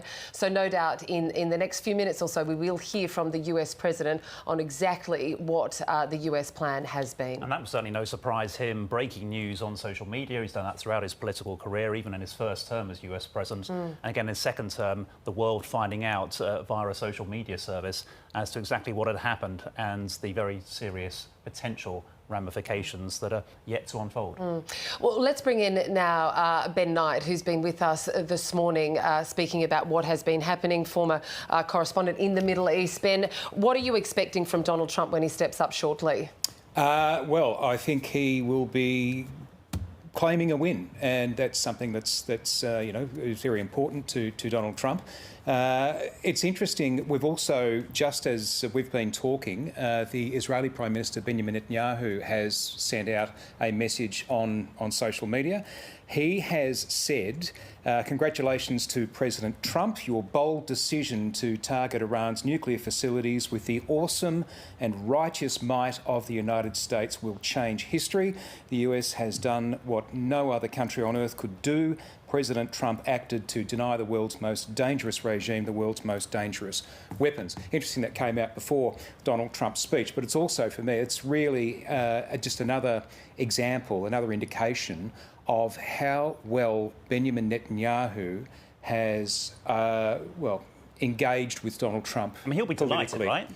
All along, from the beginning, when this Israeli assault on Iran first began, one of the first messages that Benjamin Netanyahu sent out was a birthday message to Donald Trump, just absolutely fulsome in praise, and the greatest president that Israel has ever had. And he was the first to meet him after his re-election. But when you consider that when Israel launched its assault on Iran, what was it, about 10 days ago now, it was not so it seems, something that the United States actually wanted to happen. The United States was in discussions with the Iranians over their nuclear program. Looks like we might be getting ready to see the president walk out. So if he does, just we'll wrap you up. Don't you worry about that, Ben. But the US did warn Israel ahead of these attacks. They gave them a heads up, as opposed to the other way around. They did, but was the US able to stop them? But so look, Benjamin Netanyahu has acted in what Benjamin Netanyahu thought were Israel's interests. I was going to stop you there, Ben, because we can see the US President Donald Trump coming out to speak. A short time ago, the U.S. military carried out massive precision strikes on the 3 key nuclear facilities in the Iranian regime: Fordow, Natanz, and Esfahan. Everybody heard those names for years as they built this horribly destructive enterprise. Our objective was the destruction of Iran's nuclear enrichment capacity and a stop to the nuclear threat posed by the world's #1 state sponsor of terror. Tonight, I can report to the world that the strikes were a spectacular military success. Iran's key nuclear enrichment facilities have been completely and totally obliterated. Iran, the bully of the Middle East, must now make peace. If they do not, future attacks will be far greater and a lot easier. For 40 years, Iran has been saying death to America, death to Israel. They have been killing our people, blowing off their arms, blowing off their legs with roadside bombs. That was their specialty. We lost over 1,000 people, and hundreds of thousands throughout the Middle East and around the world have died as a direct result of their hate. In particular, so many were killed by their general, Qasem Soleimani.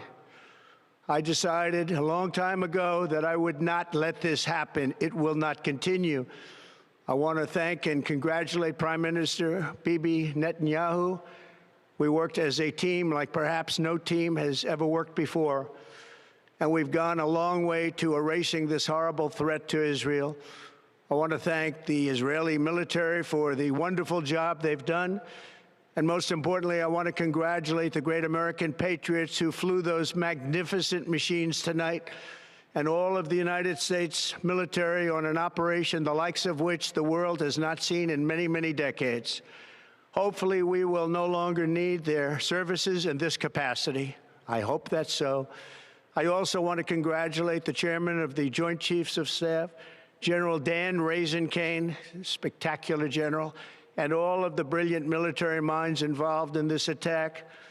With all of that being said, this cannot continue. There will be either peace or there will be tragedy for Iran far greater than we have witnessed over the last 8 days. Remember, there are many targets left. Tonight's was the most difficult of them all, by far, and perhaps the most lethal. But if peace does not come quickly, we will go after those other targets with precision, speed, and skill. Most of them can be taken out in a matter of minutes. There's no military in the world that could have done what we did tonight, not even close. There has never been a military that could do what took place just a little while ago.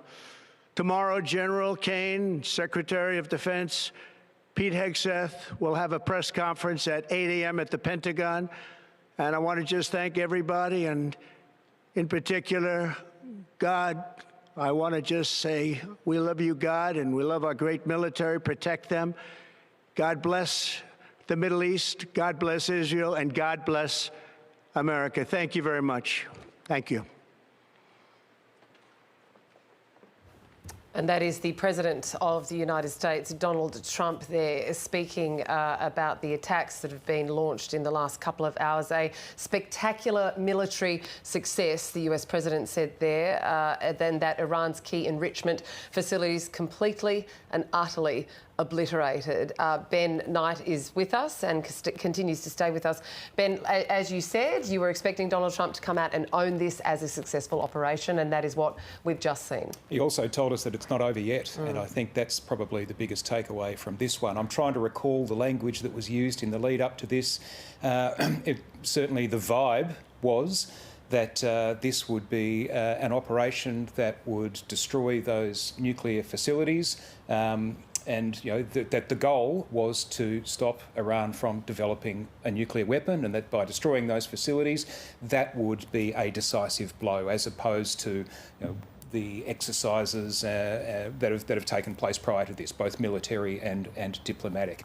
What you heard from President Trump there was, if you don't come to the table and if you don't peace. Well, remember, this is the president who just a few days ago put out on social media just 2 words in all capital letters: unconditional surrender.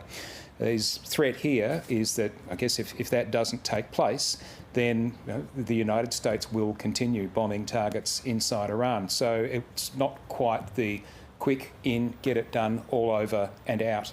We were talking in the studio just 24 hours ago about his 2-week window to make a decision. What's changed? Interesting, another choice of words I picked up from the president there. He said, "I decided a long time ago that this could not happen." Now, who knows what a long time ago means? Not only does it indicate that perhaps this has been a plan since Israel attacked Iran, perhaps it goes back further than that. Who knows? But we keep coming back to this, this history of Donald Trump as being the president who campaigned against exactly this kind of thing. Now, as I think David Spears made a very good point there, even though he campaigned on it, even though members of his own party object to America getting involved in another foreign forever war, potentially forever war like this one, it's also quite likely that they will follow the president wherever he goes. It's transactional, so it's a win for him so far. We'll see what happens from here. But I think the most concerning thing is that he has basically said the US military is ready and prepared, and he, as he said, more than able to continue US strikes in Iran. Now, that's concerning. It's a big change in policy, isn't it? Because part of his re-election pledge was that he wasn't going to take America into another, what he calls costly, prolonged war. Forever war. He made a big point about his first term being free of conflict in that respect. And now here he is taking the US into that conflict when the whole basis for that solo action by a president is a threat directly against the country, which is debatable. And it's that same situation where, going into Iraq, the idea was that the US military would go in, easily defeat Saddam Hussein and Saddam Hussein's troops, which happened, and that's it. He's not the first American to be seduced by that idea. No, and it did not end well, and it hasn't ended well in other examples as well.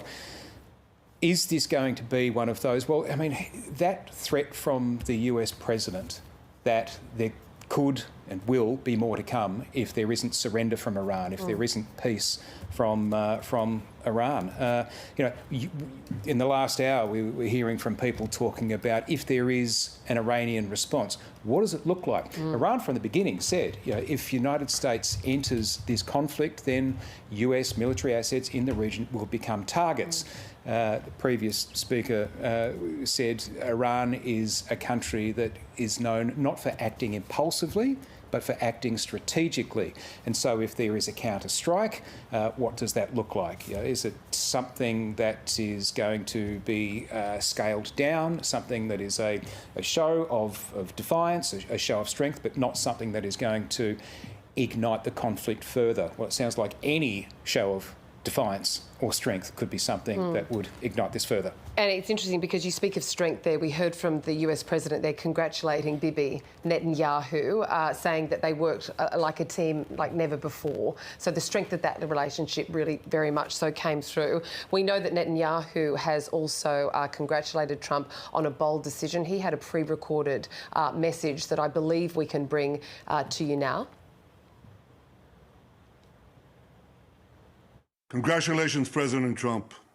Your bold decision to target Iran's nuclear facilities with the awesome and righteous might of the United States will change history. In Operation Rising Lion, Israel has done truly amazing things.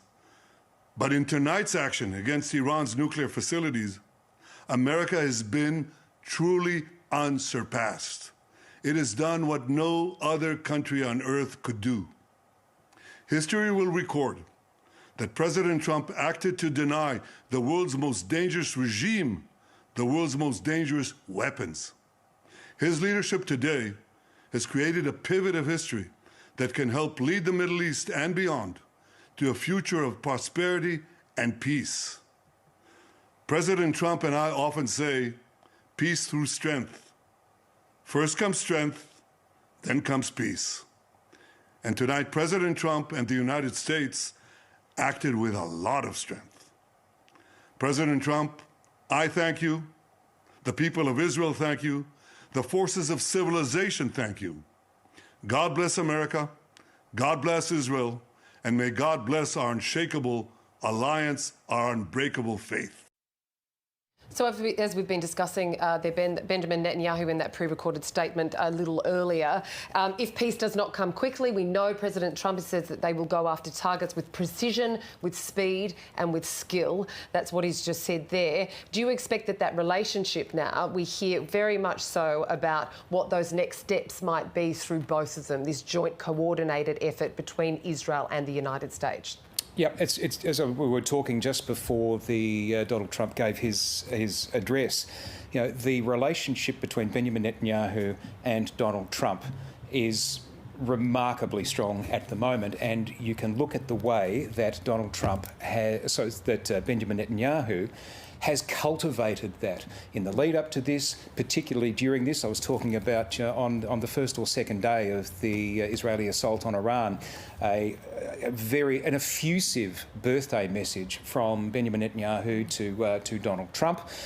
He has kept up that kind of language all the way through. He's called him, the greatest president that Israel has ever had. I think in Donald Trump's first term, I recall there was an Israeli settlement that Benjamin Netanyahu renamed Trump Heights in honour. So he's really, really cultivated that. And you could hear in that address there, this was not about the United States coming in. This was about Donald Trump coming in. He was handing Donald Trump the win. Even the sort of personal relationship. Very personal. Even that tone of voice that he used, it was, I think, looked like it was designed to be particularly appealing to the US president, and I'm sure it was.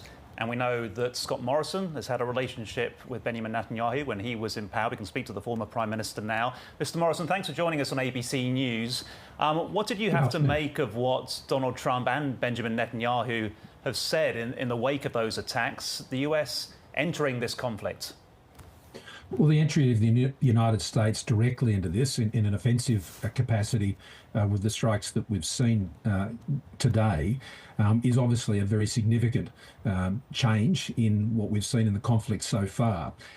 President Trump clearly had no further options available to him other than to do what only the US military could do. It wasn't like Israel could have undertaken what we've just seen. And it is certainly not something I think the president has rushed towards or even preferred, but he's been resolute about the need to resolve this issue. And clearly that was only going to occur with what we've seen today. Now, with that action, I think it is still contained. It was very direct in where they struck, and the message he has sent clearly to the regime is the ball is very much in their court, and it's time to end this and to move towards a peace. Did President Trump really have to act now, though, Mr. Morrison? What was the clear and present danger to the United States? Well, they were the only one who could take out the enrichment facilities of Iran. That could not have been done by Israel. That was not possible. And as a result, in the window that was available, it was for the United States to take that opportunity or see one of the most authoritarian, repressive regimes in the world continue to move towards having the ability to literally incinerate an entire nation. Now, that is not something, and they've expressed the clear intent of that through their involvement in everything from October 7 and over decades. I mean, no one's in any doubt about the intentions of the Iranian authoritarian regime. And as a result, the West has been seeking, and particularly Israel has been seeking more specifically, to ensure that Iran does not have that capability. So Plenty of presidents have tried before and failed. Scott Morrison, Catherine Robinson here. What are your expectations for peace now? We heard from President Donald Trump there saying Iran must now make peace. Well, it doesn't necessarily mean regime change, by the way, from the point of view of the United States. I mean, I don't think that's what's motivated their actions here. I mean, Israel's intentions here, I think, are certainly more in that sphere.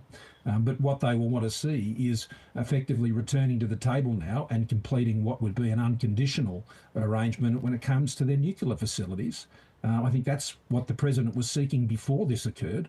Iran completely rejected those overtures. They're probably looking to try and kick this down the road as they have in the past and continue on their merry way. Well, no. I think the president has shown very clearly through his Peace Through Strength initiative that that is not something he was going to abide. And for that, I commend him.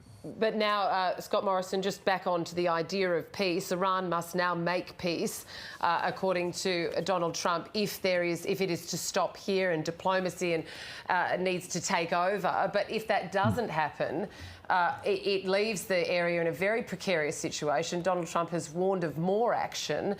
So then does that justify today's actions? And how do you then get to the roadmap to peace? Well, there was no roadmap to peace before. There was none. Iran, you can't negotiate with an authoritarian regime like Iran. They are very clear about what their objectives are. It was Donald Trump who was trying to get them back to the negotiating table. Well, and that's why I say he did not rush towards this action. He exhausted every other opportunity. And this was the only one remaining. And he'd been clear about his intent to go there if he had to. And that's exactly what he did.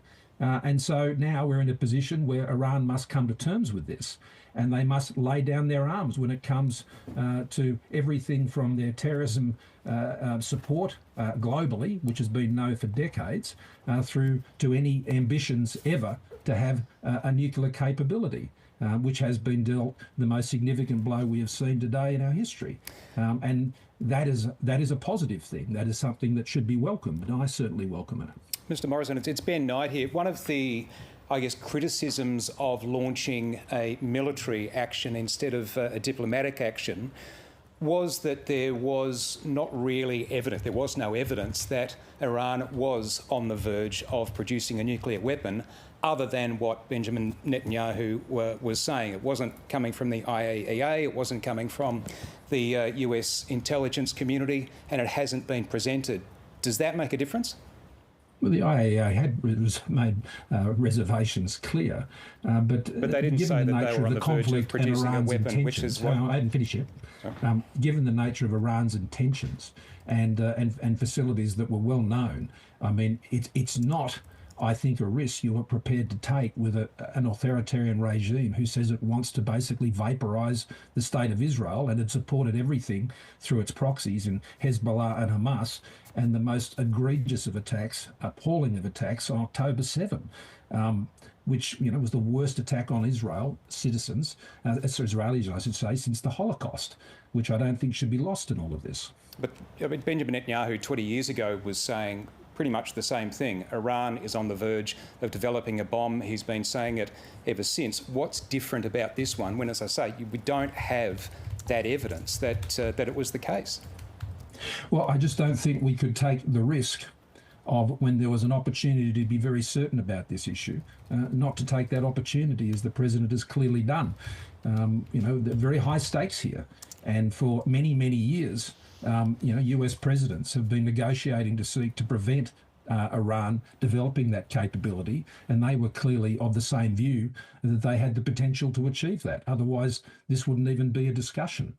And when you mix the intent with a capability that is emerging and potentially could have been as close as being able to be weaponised in the very near future, those stakes are very high indeed. I mean, there's no doubt about Iran's intent. They've been displaying it through their support of terrorism for decades, as the president set out, and their approach towards the United States as well. I mean, it's quite extraordinary that the president and so many US presidents have been so reserved for so long. Mr. Morrison, what do you think Australia's role is in all this? Well, I don't think there's a direct role, but I think it is important for Australia to speak with clarity about these events in terms of the actions undertaken by our closest ally, and to acknowledge the context of those actions and to express our support. When we saw the Prime Minister Anthony Albanese attending the G7 just last week, he had secured that sideline sit down with the US President. That didn't happen because the US President needed to leave the G7 early for the issues regarding everything that's going on in the world at the moment. He didn't secure that interview, but there was a lot of discussion, Scott Morrison, around whether or not, if he did go ahead with that, obviously wanting to talk about AUKUS and trade, but the Middle East was casting this very long shadow, and whether Australia would be drawn into something that it perhaps didn't want to be drawn into. Where do you see Australia and its involvement with one of our greatest allies in this situation? Well, I think we're talking about two very different theatres here. I mean, we're talking about the Middle East in relation to today's events, but if I understand your question correctly, the context for the discussion that may have occurred had it been able to proceed at the G7 was more in the Indo-Pacific theatre, particularly in regarding the Taiwan Straits. Now, I was just in Taiwan last Monday. Now, it has always been my view that there is a high level of alignment of Australia's strategic national interests in the Indo-Pacific, particularly regarding Chinese aggression towards Taiwan, and that of the national interests of the United States. So the answer to your question is Australia should act in terms of its national interests, and our national interests are probably more aligned with the United States on the questions of the Indo-Pacific, and particularly the Taiwan Straits, than arguably any other issue. Mr. Morrison, just one more question before you go. I think what we were trying to get at a little bit earlier is that there seems to be a lot of rhetoric around this that feels like we've been here before. The US thinking they're going in, claiming a quick victory, when in fact they could end up waging a longer conflict and campaign. Is that not a concern? Because it would have effects across the globe, not just for the US and Israel and Iran. I understand the argument that's been made about trying to draw equivalence between this and actions in Iraq, and I certainly don't think that certainly at this time, and I suspect it won't, that won't be the case here. I mean, what we've seen from the President, remember, this is a President who in his first term was the first President in decades not to have taken the United States directly into a conflict. That is his preferred position. I know that from my own dealings with him. So that is his preferred setting. Not to engage into these type of things if it can be avoided. So I think that's important.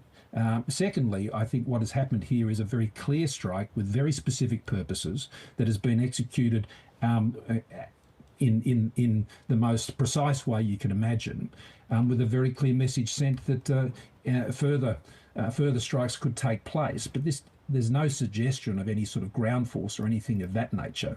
And as a result, I think the two are very different, and I don't think there's anything at this point in time to suggest any equivalence between those two events. OK. Former Australian Prime Minister Scott Morrison, really appreciate your time. Thank you very much.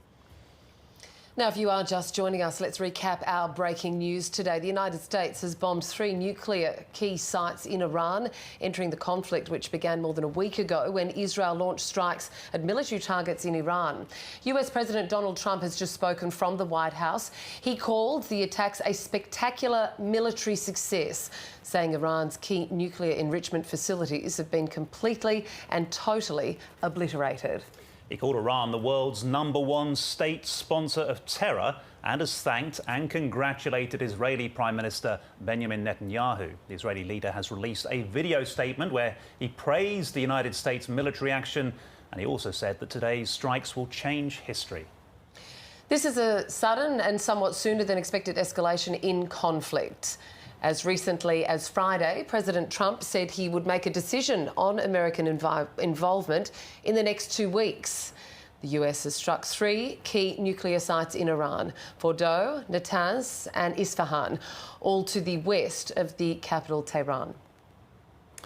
A US official speaking on the condition of anonymity told Reuters that the US B-2 bombers, the so-called stealth aircraft, were involved in the strikes on Iran's nuclear sites. President Trump's social media posts, one of the first ways these strikes were announced to the world. He said the warplanes safely left Iranian airspace. Iranian state TV has confirmed the attacks and is claiming all 3 nuclear facilities were evacuated ahead of the military action, denying it was a major blow because materials had already been removed. Political commentators are calling this a risky change of policy for President Trump, who pledged to keep the US out of costly foreign conflicts ahead of his re-election. This is where ABC TV viewers will be leaving us shortly. You can continue to watch this breaking coverage on the ABC News channel. Let's take you live now to Washington, D.C., where North America correspondent Kamin Gok joins us now. Kamin, this is a major move from the United States, I guess somewhat unexpected, some would say, and the president's been speaking in the last half an hour. What do you think were the key points he had to say? Well, this was only a 4-minute speech, which is spectacularly shorter than how long typically President Trump speaks. He was on message. He said these were massive strikes, and the tone of his speech was rather threatening to Iran. He said Iran is the bully of the Middle East and must now make peace, and if they do not, future attacks will be a lot easier. He said he worked with the team and Benjamin Netanyahu, Israel's Prime Minister, and they've gone a long way in erasing this horrible threat to Israel. Now, he praised the US military. He said that operations like this haven't been seen in decades, and he hopes that we will no longer need their services in this capacity. Now, he directly said Iran, it is now peace or tragedy, and it will be far greater than what was witnessed over the last few days. This is a major escalation and now tethers the United States to a conflict with no specific end in sight, despite the president saying he wants this to end now and calling on Iran to make peace. Here is what the president said only moments ago. Our objective was the destruction of Iran's nuclear enrichment capacity and a stop to the nuclear threat posed by the world's #1 state sponsor of terror. Tonight, I can report to the world that the strikes were a spectacular military success. Iran's key nuclear enrichment facilities have been completely and totally obliterated. Iran, the bully of the Middle East, must now make peace. If they do not, future attacks will be far greater and a lot easier. Now, the president has said that only the United States was capable of carrying out this operation, and it struck 3 nuclear sites, Natanz, Esfahan, and the Fordow facility. Now, the reason that both Israel and the United States say only America could achieve this strike is because the Fordow facility is deep underground inside a mountain and heavily fortified. And these B-2 stealth bombers, which we saw moving across the Pacific earlier today, despite US sources telling American media outlets that by no means does this indicate that a decision had been made. These bombers are the only aircraft capable of carrying these massive ordnance penetrators. Now, these are bunker-busting bombs. They weigh approximately 13,600 kilograms. They're 6 meters long, and they can carry approximately 2,300 kilograms of explosives. They are designed to reach incredible depths, and they hit the ground at near supersonic velocity. Now, it's reported that these can reach, up to 60 meters odd deep, but it was believed that the Fordow facility was even deeper inside this mountain. So there were reports that it may require multiple attacks and multiple bombs for a successful strike on this uranium enrichment facility. The president has said that these strikes have been vastly spectacular and successful.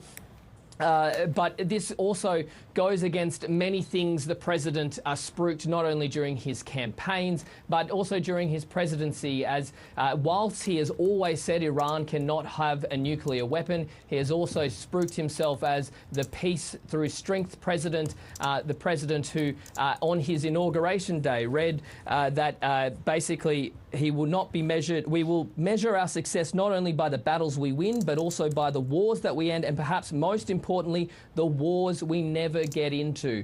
Now, this decision, President Donald Trump only said 2 days ago he would make a decision to go into Iran within the next 2 weeks. And it also, he had been speaking around rhetoric saying, no one will know what I do, I may or may not do it, and sort of leading people on to whether or not he would go in, because many of his MAGA supporters and many people in the Republican Party didn't want America entangled in another foreign war. This may lead to that now. There has been very mixed responses coming from Americans. Within the Republican Party, Congressman Thomas Massie from Kentucky has said this is not constitutional, criticising the president for making this decision without going to the Congress first. Then you also have Congresswoman Marjorie Taylor Greene, a Republican and staunch and very vocal ally of President Trump typically, saying, let us join together and pray for the safety of the US troops and Americans in the Middle East. Let us pray that we are not attacked by terrorists on our homeland after our border was opened for the past 4 years. And she said, let us pray for peace. So she has been very critical previously about the concept of Americans entering foreign wars. We saw President Trump during his campaigns very critical of the Iraq war, criticising it as a stupid war, claiming there were no weapons of mass destruction and that there was no need to enter that. He attacked Obama in 2011. He said that Obama wants to start a war with Iran to win the election. He then attacked Joe Biden for his withdrawal of the troops in Afghanistan. He said Ukraine, he could end the war within 1 day of returning to the Oval Office, and the war would never have started had he been in office. So he's been a very vocal advocate for not getting involved with foreign wars, but evidently he has decided that it was necessary to do so in this instance and support Israel, albeit over the last few days he'd criticised his Director of National Intelligence, Tulsi Gabbard, who only in March testified to Congress that the intelligence community did not believe that Iran was building a nuclear weapon. Although she did say that the stockpiles of highly enriched uranium was unprecedented for a country without a nuclear weapons program. But Caroline Leavitt, the White House press secretary, only this week said that Iran has everything it needs to build a nuclear weapon, and all it would require was the go-ahead from the supreme leader. So President Trump has decided to enter this conflict, but it could have serious consequences both for America, its allies, and also the odd 40,000 troops and civilians that are American civilians that are based within the Middle East, which Iran has warned could target now if the US got involved, which it has done so. Cayman, how much will the reaction of US lawmakers and the American public affect what President Trump does next? Well, President Trump has always been someone who says he goes by his instincts. And that comes down to him internally, not necessarily what people say or do outside, but the stark divide within the MAGA base, this coalition which has brought Donald Trump to power. It is around this foreign policy of isolationists focused on domestic issues, or these other hawks, Middle East hawks and traditionalist Republicans who said we should support Israel, our close ally in the Middle East, and fight this conflict with Iran. But some of the most vocal critics have been allies like the former Fox News host Tucker Carlson, the ex-White House strategist Steve Bannon, who also said on a podcast with Tucker Carlson that this decision could blow up the MAGA coalition. There have also been many Republicans in support of Donald Trump's decision to enter this conflict. But not only is there a divide in the Republican Party, but there is also a divide in the Democratic Party. You have Senator John Fetterman from Pennsylvania saying, as I've long maintained, this was the correct move by POTUS. The president, Iran is the world's leading sponsor of terrorism and cannot have nuclear capabilities. I'm grateful for and I salute the finest military in the world. Meanwhile, Congresswoman Alexandria Ocasio-Cortez, AOC from New York, has said it is absolutely and clearly grounds for impeachment, calling the president's decision disastrous. Without authorization, it's a grave violation of the Constitution and congressional war powers. So there is a stark divide not only within parties but also the American people.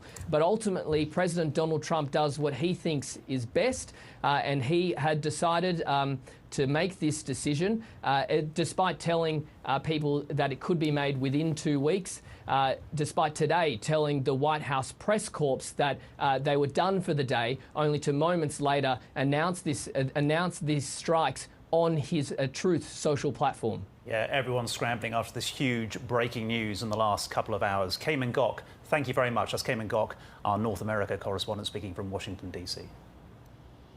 Well, Research Professor of Middle East and Central Asian Politics, Shahram Akhbarzadeh, joins us now from Melbourne. Good afternoon, Professor. Thank you very much for your time. Thanks for having me. As we heard from Donald Trump in the last half hour or so, he has threatened more strikes if peace does not come. The ball clearly in Iran's court at the moment. Just how likely is peace? Well, unfortunately, at the moment, it doesn't look very likely. We have to put this in perspective. This is all happening because Israel launched a unilateral attack on Iran in the middle of negotiation between Iran and the United States over Iran's nuclear program. That was more than a week ago. And then only 2 days ago, less than 2 days ago, there was a meeting in Geneva between Iran and 3 European powers to find some kind of a resolution, a diplomatic solution to this conflict. And the European powers seem to send positive signals to Washington that there is a scope, there is possibility of an end to the conflict. So it's really hard to understand why President Trump has conducted this attack on Iran and why he is threatening more attacks on more targets in Iran. And the only justification one could think of is that he has simply accepted Netanyahu's rationale that Iran is an existential threat to Israel and to the United States, and the only way to deal with it is through force and effectively to bring about regime change in Iran. And what do you make of President Trump's speech that we just heard in the last half hour? It's only 4 minutes or so, but there was a fair bit of information in there. With respect to the strength of the relationship between Israel and the United States, what are your observations of that, and where do you see other alliances perhaps potentially forming as a result? Well, there's no secret. It's not a secret that the United States is a close ally of Israel, that the United States is committed to Israel. But this goes far beyond a simple alliance. President Trump has effectively given up setting the agenda to Bibi Netanyahu in relation to Iran, and in fact in relation to Gaza as well. So what is going on right now is that Netanyahu in Israel is setting a U.S. foreign policy towards the Middle East. And Trump is simply following that. It's very much going according to Netanyahu's playbook of attacking Iran, undermining Iran, and ultimately bringing about a regime change. Because what is the expected outcome for President Trump? He cannot, in any serious belief, that Iran would simply surrender to U.S. attacks. He must understand, he must know, I'm sure his advisors would have told him that Iran would retaliate. So where is this leading? That's the big question.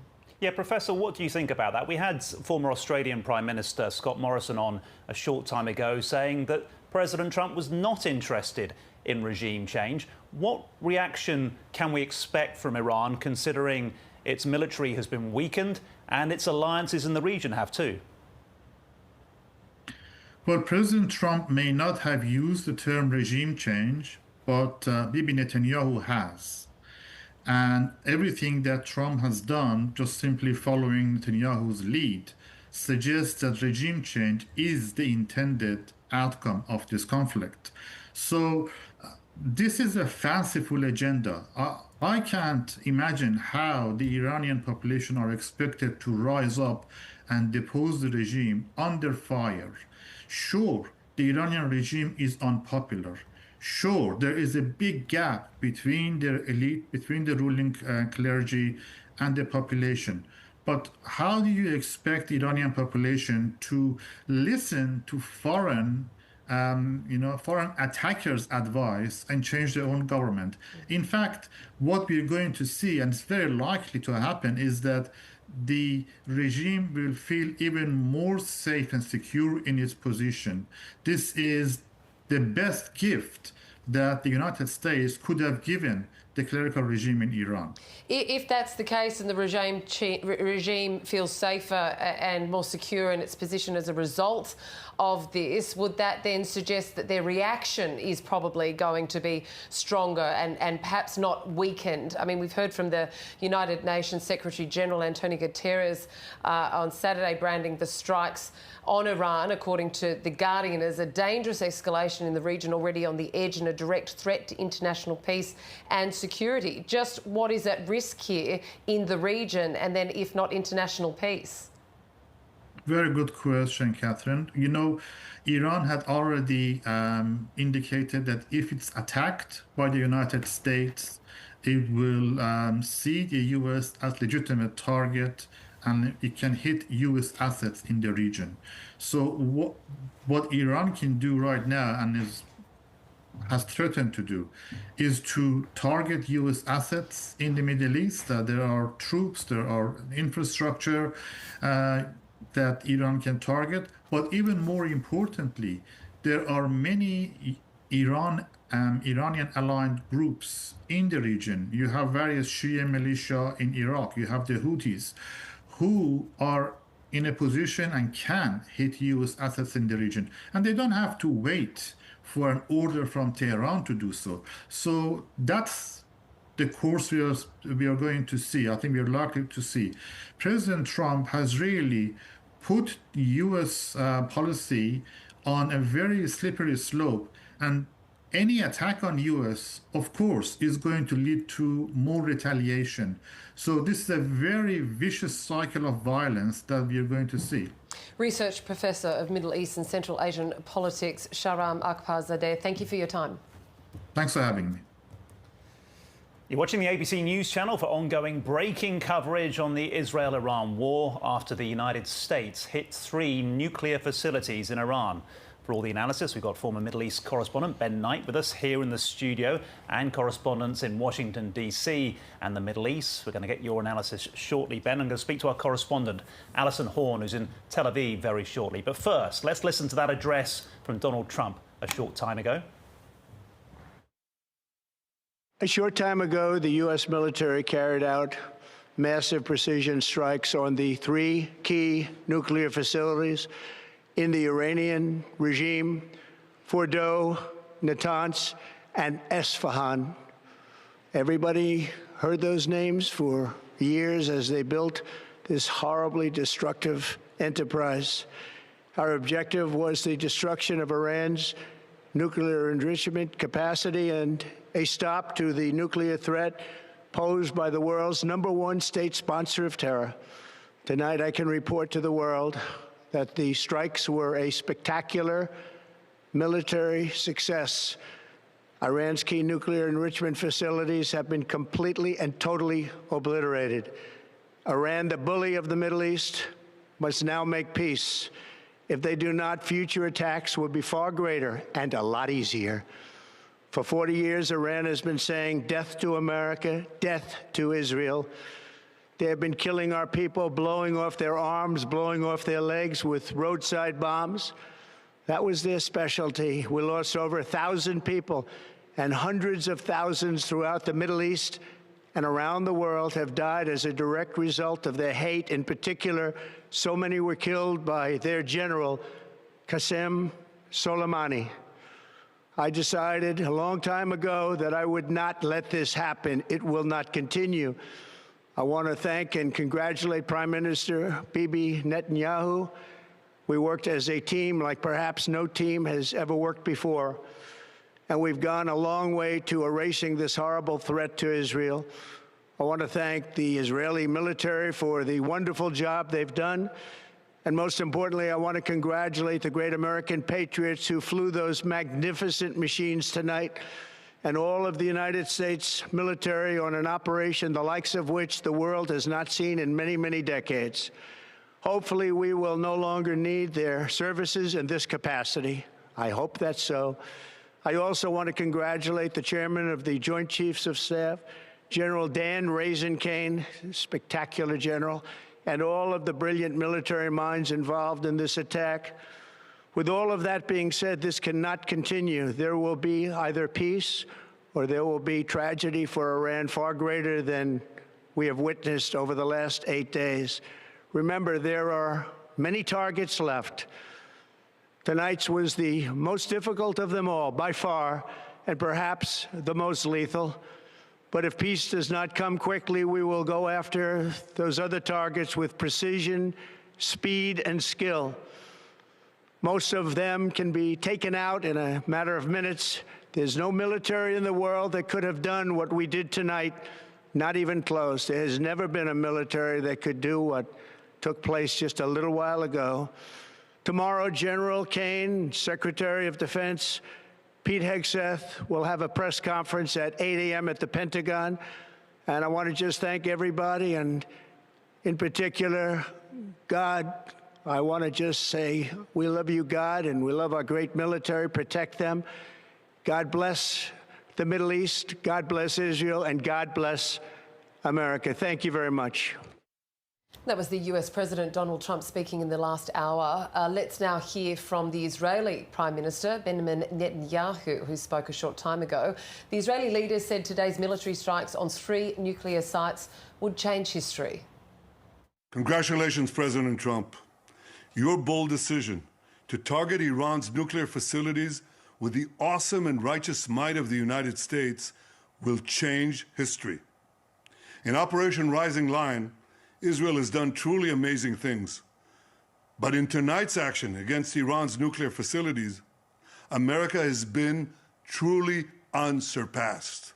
It has done what no other country on earth could do. History will record that President Trump acted to deny the world's most dangerous regime the world's most dangerous weapons. His leadership today has created a pivot of history that can help lead the Middle East and beyond to a future of prosperity and peace. President Trump and I often say, peace through strength. First comes strength, then comes peace. And tonight, President Trump and the United States acted with a lot of strength. President Trump, I thank you. The people of Israel thank you. The forces of civilization thank you. God bless America, God bless Israel, and may God bless our unshakable alliance, our unbreakable faith. Let's cross to Tel Aviv in Israel now, where our Middle East correspondent Alison Horn is standing by. Alison, we've just heard from the US and Israeli leaders. I guess what's the mood there in Tel Aviv after a very dramatic change in how this conflict is unfolding? Yeah, well, it's still quite early in the morning. It's not even 6 a.m. here, so people here in Israel will be waking up to this news. A subject that has been of intense conversation over the last few days as I've been travelling around talking with people. There's certainly been a mixture of views within the community here about the prospect of US involvement. One man that I spoke to who had a house that had been destroyed, had a home that had been destroyed by one of these Iranian ballistic missiles, said to me that he would welcome US involvement. In his words, bring it on, let's flatten Iran. That is a sentiment that is shared by many people here. They see the United States as being the power that would be able to rein in Iran's nuclear capabilities and the threat that Israelis feel Iran poses to them. There are certainly, though, people here as well who have told me about their intense fear that this is going to spark a wider Middle East war, dragging Israel into a long, protracted war. You know, we've been seeing the war in Gaza for now 20-odd months so, and there's definite fear that this is going to kickstart another longer war, as opposed to what some people thought might have been a contained conflict of 2 weeks or so. With this US intervention now, I think the feeling will be that there's definitely going to be some further extension to this war. Yeah, I guess the question, though, is how much, Alison. President Trump was hoping for one and done, but as we just heard from him, if peace isn't reached, whatever Iran's response will be will determine just how long it goes for. What does it mean, do you think, for the conflict between the two warring, the countries here, Iran and Israel? Well, one of the things that Donald Trump talked about was this idea of creating peace. You have to imagine that 100 kilometres or so from here, there is another war that is still ongoing, that Arab states around this place, surrounding Israel, are not going to forget. They're not going to suddenly let this pass, knowing that there is still a war happening in Gaza. There is, in their view, no path to peace while a war is still happening in Gaza. So that's just one point that I think was interesting and that I know that Arab states around here are starting to make. Secondly, this point by Donald Trump saying that these weapons have been, the nuclear capabilities have been completely destroyed. That is not something that has necessarily been shared by Israeli authorities here, and we're not hearing that out of Tehran at all. In fact, I'm hearing from people in Iran this morning, just as they are waking up. They've either been woken up from the force of these bombs or they're waking up just now. And I will firstly just point out that it is incredibly hard to get on-the-ground information out of Iran. There are massive internet and social media blackouts. As foreign journalists, we are very rarely allowed in. It is incredibly rare for a foreign journalist to be allowed in there, and if they do, there's tight controls. The media there is state media, so it's hard to really ascertain what's happening there, but I do have some contacts within there who have been feeding me some information this morning. I just want to tell you a little bit of what I'm hearing from them this morning. One person has told me that Fordo was seen as a place that Israel couldn't bomb, and now Trump has done it instead.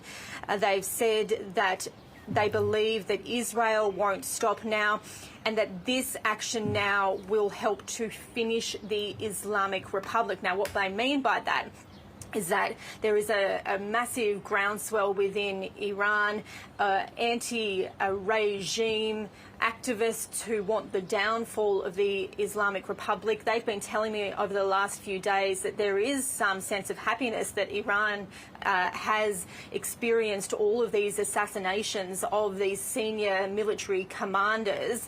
They're not saying that they necessarily are praising Israel for it, but they're saying, well, look, if that's the means to the end of trying to bring down the regime, that is something that they support. Now there is a feeling that this could lead to further instability and perhaps the ultimate downfall of the supreme leader there, the Ayatollah Ali Khamenei. But at the same time, there is still a lot of stability and support for the Supreme Leader there. We know that in the last few days he has announced plans for his successors, anticipating that there might be another US strike, an assassination attempt on his life, which is something that Donald Trump indicated in his speech, that if Iran doesn't come to the table and try to achieve peace, in Donald Trump's words, that there could be more severe action taken, which I think we could pretty clearly take would mean an assassination attempt on the Ayatollah there. Yeah. Another contact that I've been speaking with this morning within Iran has told me nobody knows what's going to happen next. The nuclear leaks, maybe we won't be alive in the next few hours. Who knows? People have been really emotional. They've been crying on the phone to me this morning. There is a huge sense of fear and unknown within Iran.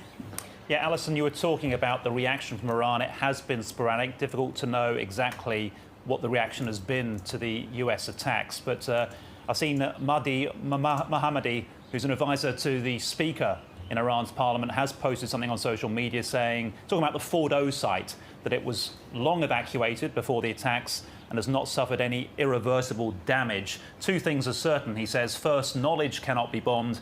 And second, the gambler will lose this time, clearly a reference to US President Trump. Do you think the Israelis, where you are in Tel Aviv, will feel safer if it's confirmed there has been more damage, or, like you said, fearful of the response? Well, already here, since the US attacks, there has been a strengthening to the security requests and the security requirements across Israel. We received new directions from the Israeli Home Front Command not too long ago, saying that all school and all education activities and all workplaces are closed from this point forward until future notice, in anticipation of what they expect will be a severe Iranian response. To your question about whether or not Israelis will feel safer, there are a couple of schools of thought here and a couple of opinions that I have been canvassing the last couple of days. Some people do believe that this will bring about the end of Iran's nuclear capabilities. Perhaps that is naive, given what Iran has already said. As you just mentioned, you cannot destroy decades of this institutionalised knowledge, even if those facilities have been severely damaged. There will be nuclear researchers and nuclear scientists waiting in the wings to try to restart those programs and rebuild them. There is, though, I would say, here in Tel Aviv, with people I've been speaking with, another school of thought that this could spur on Iran even further and rapidly escalate Iran's capabilities and its its desire to try to reach some sort of a threshold to be able to create a nuclear weapon, with the feeling that if Iran had a nuclear weapon, perhaps nobody would mess with Iran now. So, two schools of thought here. I think generally we're going to see, when people start waking up, that there will be quite broad support for the United States action. Certainly what we've seen, which has been quite interesting, is there has been a lot of support for Benjamin Netanyahu launching this war. His popularity has spiked massively since he launched this war a little over a week ago, to levels that we haven't seen in quite some time here. So there is quite a broad support, and people here have told me that they feel like, and this is a quote, they feel like Israel is doing the world's work by reining in Iran. So these are just some of the comments, and I apologise I keep looking down at my phone, but you know, we get brief windows of connectivity with Iran, and I'm constantly just getting messages through from my contacts here. I'll just quickly tell you another message I've just received. I am now thinking that the weak Iran that we have, are we going to be whole Iran again, or half our country? And now this American attack has happened, I can't stop my tears. Nothing will be the same as before the war. I feel like my heart is bleeding. What this contact is referencing is some conversations we've had over the last few days, where there's been a feeling that this could lead to an uprising within Iran, and that this could lead to the downfall of the regime, but it also could lead in a different direction, a real division within the country that could almost see it split into two halves.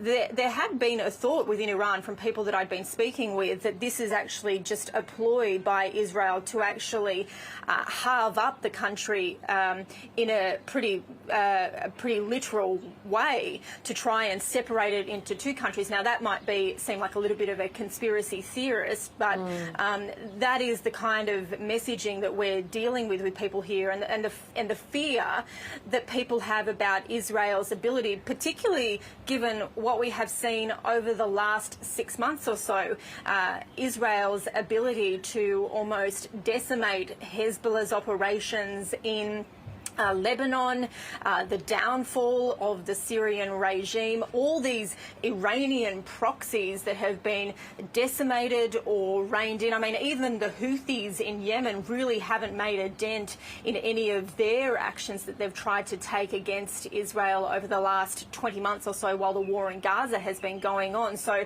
a lot of fear within Iran right now about the future of the country, not just that, obviously, but people's safety as well. Alison Horn, we'll let you go. It's just gone 6 a.m. in Tel Aviv, but no doubt we'll speak to you throughout our afternoon. Thank you. Now you're watching our breaking news coverage of the Israel-Iran conflict and America's decision to enter it by bombing key nuclear sites in Iran. We've just received a response from our own government here in Australia to this development. In a statement attributable to a government spokesperson, the Albanese administration saying we've been clear that Iran's nuclear and ballistic missile program has been a threat to international peace and security. We note the US president's statement that now is the time for peace. The security situation in the region is highly volatile.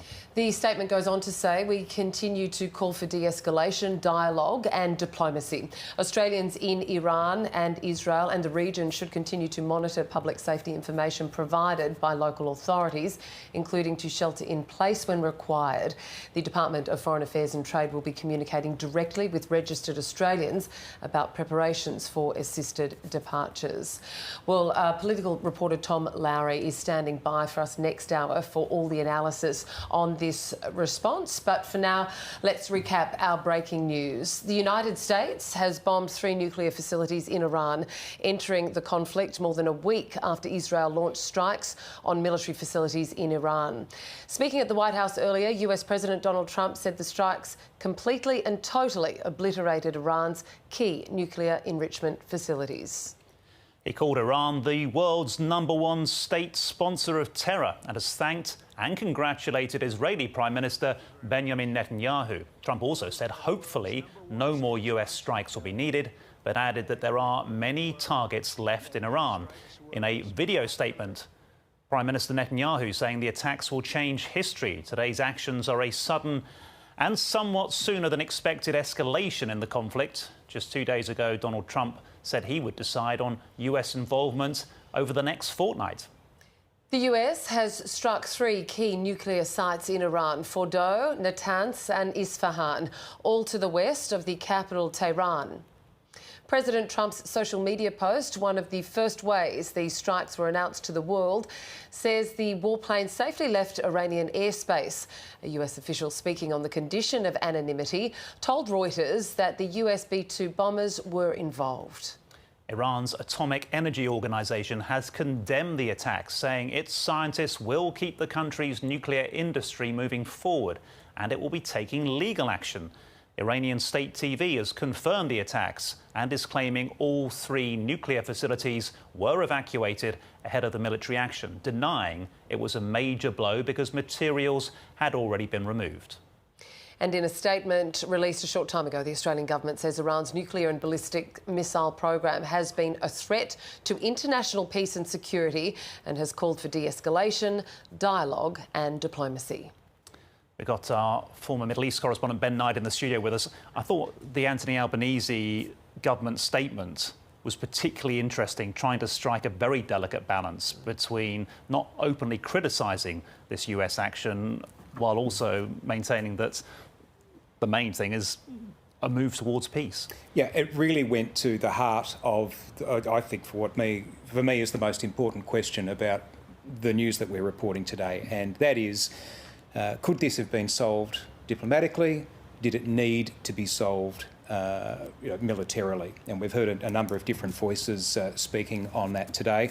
Look, the argument for military intervention was that now was the time.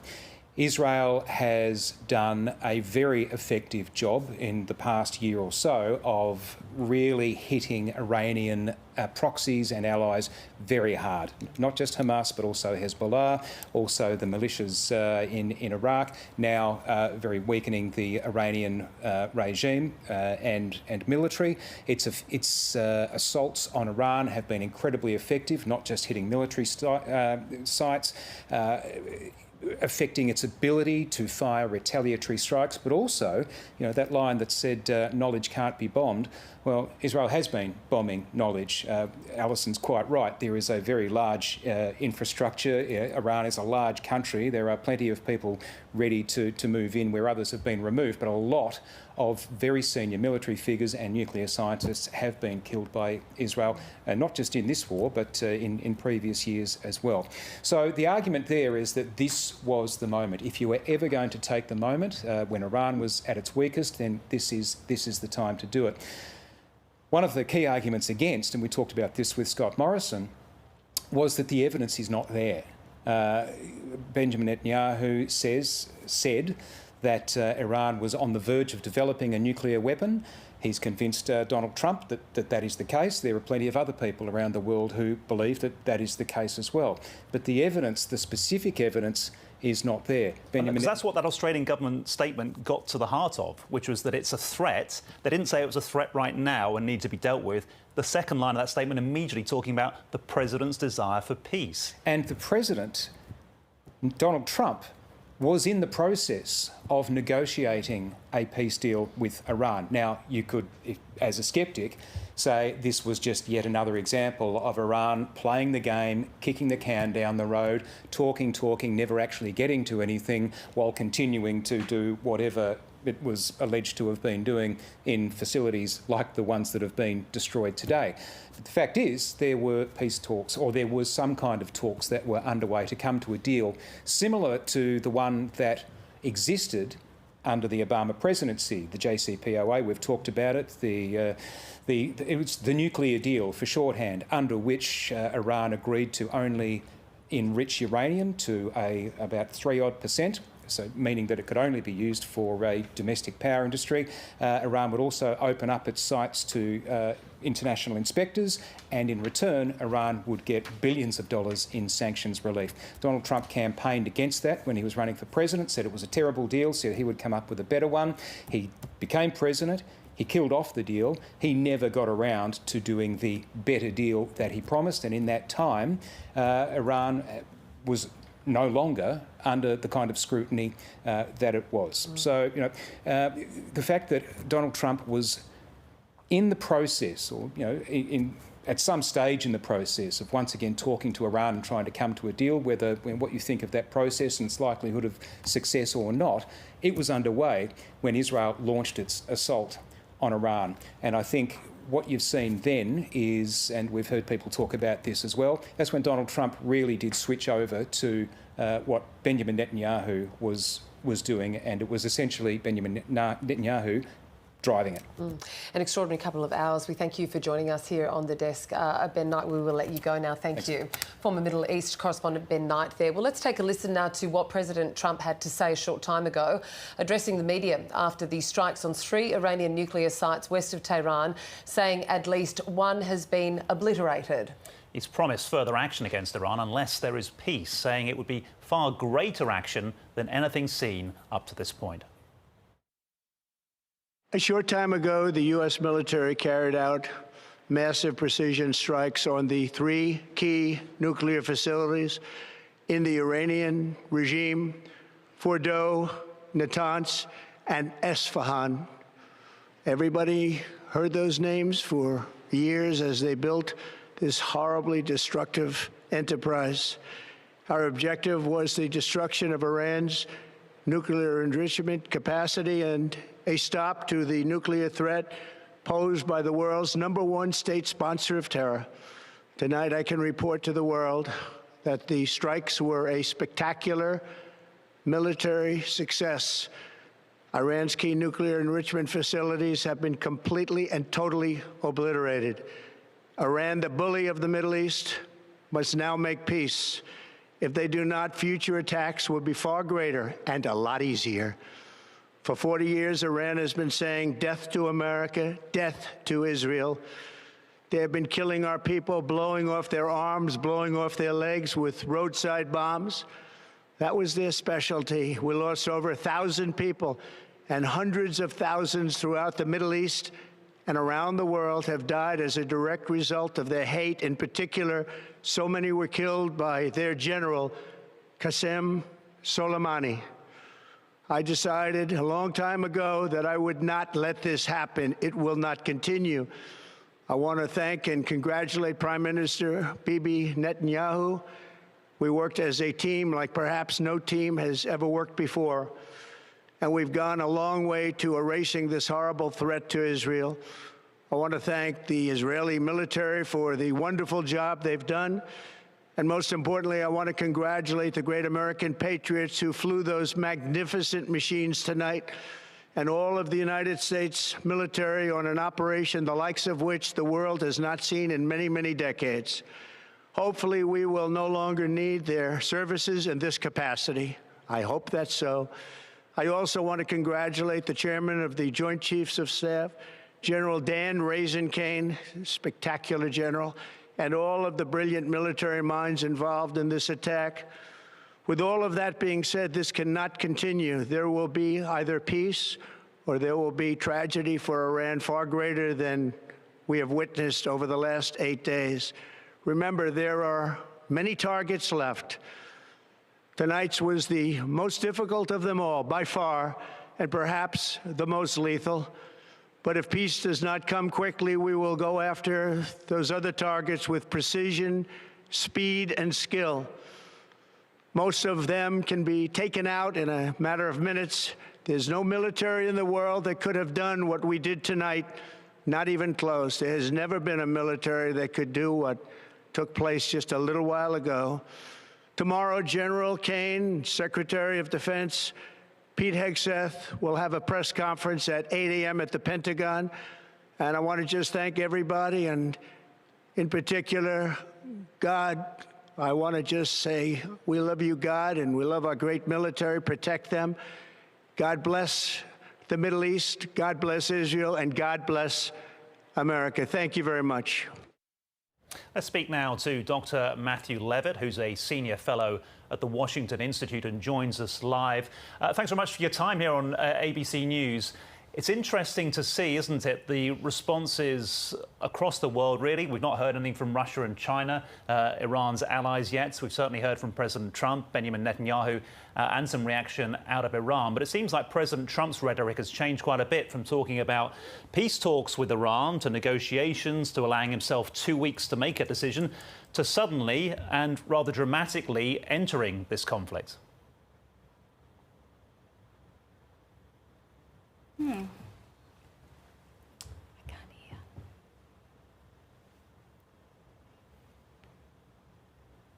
We're struggling here on audio. We will attempt to go back to our guest there, senior fellow at the Washington Institute, Dr. Matthew Levitt there, who'll take us through some of the political ramifications both internationally and domestically for the United States. But for now, Nicole Johnson is a former Middle East correspondent with 2 decades covering the region, and she joins us now live in the studio. Nicole, good to see you. Thanks for your time. In your observations as this has played out this morning and the reactions that we have heard, what are you expecting from Iran as a result of the US bombing? Well, I think that's the million-dollar question. We don't really know. I think one place to keep an eye on is what we hear on Iranian state television. Now, so far they're saying that the attack on Fordow caused minimal damage. I don't think any of us really believe that, but there is the possibility that if the Iranians are trying to project domestically that this wasn't a huge strike, that it didn't wipe Fordow off the face of the earth, that they could be, as a response to that, trying to keep their retaliation more controlled and more calculated. Because I don't think Iran really wants a massive regional war. They're in no position for it. They're weak, their economy is an absolute shambles, their banking system has effectively shut down, people are having trouble getting food, their energy sector is also in an absolute state of chaos. They've lost their regional proxies, as we've heard all morning, from one end of the region to the other. So yes, they will have to respond, they'll have to retaliate, they need to show face, save face domestically and internationally. They're not going to take it lying down, but exactly what they will do, we don't know. But I would, as I said, keep an eye on Iranian state television. There will be serious messaging coming out of there that will indicate how the Iranian regime wants to play this. OK, Nicole, thank you. Let's return to Dr. Matthew Levitt. I think we've got the signal back up and running and be able to hopefully hear from the senior fellow at the Washington Institute. Dr. Levitt, thanks for your time here on ABC News. This is a big political risk for President Trump, isn't it, considering how much he boasted about not taking the US into any protracted conflict or war? Look, there definitely is a split within the Republican Party between those who felt that there had been a promise across presidential administrations going back years that Iran could not have a nuclear weapon on the one hand, and the very strong tendency within an element of the MAGA movement of isolationism, of ending wars. But there's a big difference between what the president did here and, say, the Iraq War. We're not talking about a ground invasion at all, let alone a massive one. We're not talking about an occupation. What the president is doing is using the unique American military authorities to try and bring an end to this war. And the Israelis have been very clear this can't end until those three key nuclear facilities, which are particularly well hardened, were destroyed. And so I understand the president's action not only as one that is trying to fulfill a campaign promise he's made over the years that Iran can't have a nuclear weapon, but he's trying to put an end to this war. And Matthew, how would you see this in terms of domestic policy? How significant is this a shift in domestic policy from the US president? I don't really think it is a shift in his policy. I think there really is this split among his advisors. And that's why you saw him trying to buy a little more time. Of course, it's also possible that was just a tactic to, kind of catch the Iranians off guard. I don't think that the tension within the MAGA movement is going to end. But I think at the end of the day, the president said it himself. I'm the one who kind of made this move, and I get to decide what we mean by ending wars. This is not a forever war. This is not an endless war. It's not a U.S. Ground invasion. To bring this nuclear threat, and the assessment is that it really was that, to an end, these facilities had to be destroyed, and nobody had the capability to do it as quickly or as efficiently, we hope, because we haven't seen the bomb damage assessments yet, as the United States could. Clearly, you're right when you say it's different to a ground invasion, but we've been here before, haven't we? Other US presidents have said we're not going to get dragged into anything, and what started out as a one-off clinical strike turned into a protracted conflict, certainly in terms of not necessarily US troops on the ground, but a back and forth of constant strikes and getting further and further away from peace. Well, look, first of all, as your guest just said, Iran is on its back heels. Iran cannot sustain a war right now, not economically, not militarily. It doesn't have allies. It doesn't have proxies. That gives us plenty of opportunity. In terms of peace, look, I think everybody wants peace, but at the end of the day, when you have an adversary like Iran that for theological reasons, because of revolutionary reasons, is not interested in peace if peace means ending nuclear enrichment and ending pursuit of a nuclear weapon, then you get pushed into a situation where ultimately the program had to be destroyed through other means. The hope certainly is, my hope certainly is, that now we're able to return to the negotiating table, negotiate a way out of this. My hope further is that President Trump will say to the Israelis, look, I did for you what no one else can do for you. We now need to close down the war in Gaza. There's an opportunity now to bring the region, which has been at war since October 7th because of Iran and its proxies, to bring that to a close. Some US lawmakers have even suggested this was the president abusing his powers. Was there really a clear and present danger to the United States? So I think there absolutely was, and certainly to the U.S. And its allies.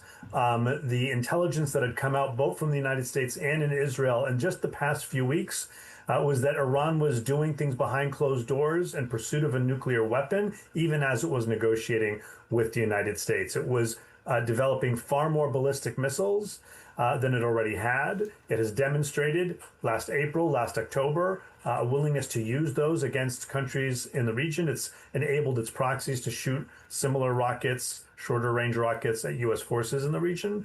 And it simply was not something that the United States could allow for Iran to become a nuclear weapons state.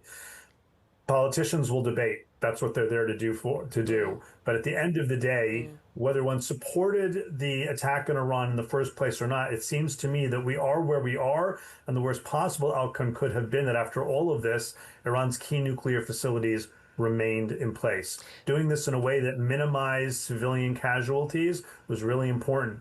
Doing it after the Israelis took out so many key nuclear scientists, so the knowledge base has been depleted, was also important. And just finally, Matthew, I know it's getting late there where you are. As we know, Iran is weakened at this stage with Hezbollah, Houthis over the last a couple of months, etc., and probably more than that. You said before Iran doesn't have any allies, but it is aligned with China, it is aligned with Russia in the past. How do you expect those two actors to play in this? I expect them to do very, very little because these are not true allies. Russia is focused on Ukraine. The main aspect of the relationship between Russia and Iran, Russia helps Iran evade sanctions. Iran has provided Russia with ballistic missiles and drones, not the other way around.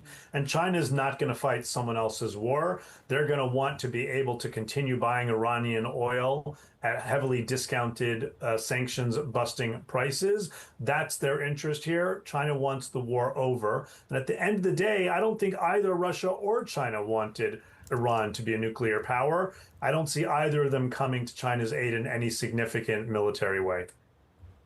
Very good of you to join us. Thank you very much, Dr. Matthew Levitt, Senior Fellow at the Washington Institute. Thanks for having me.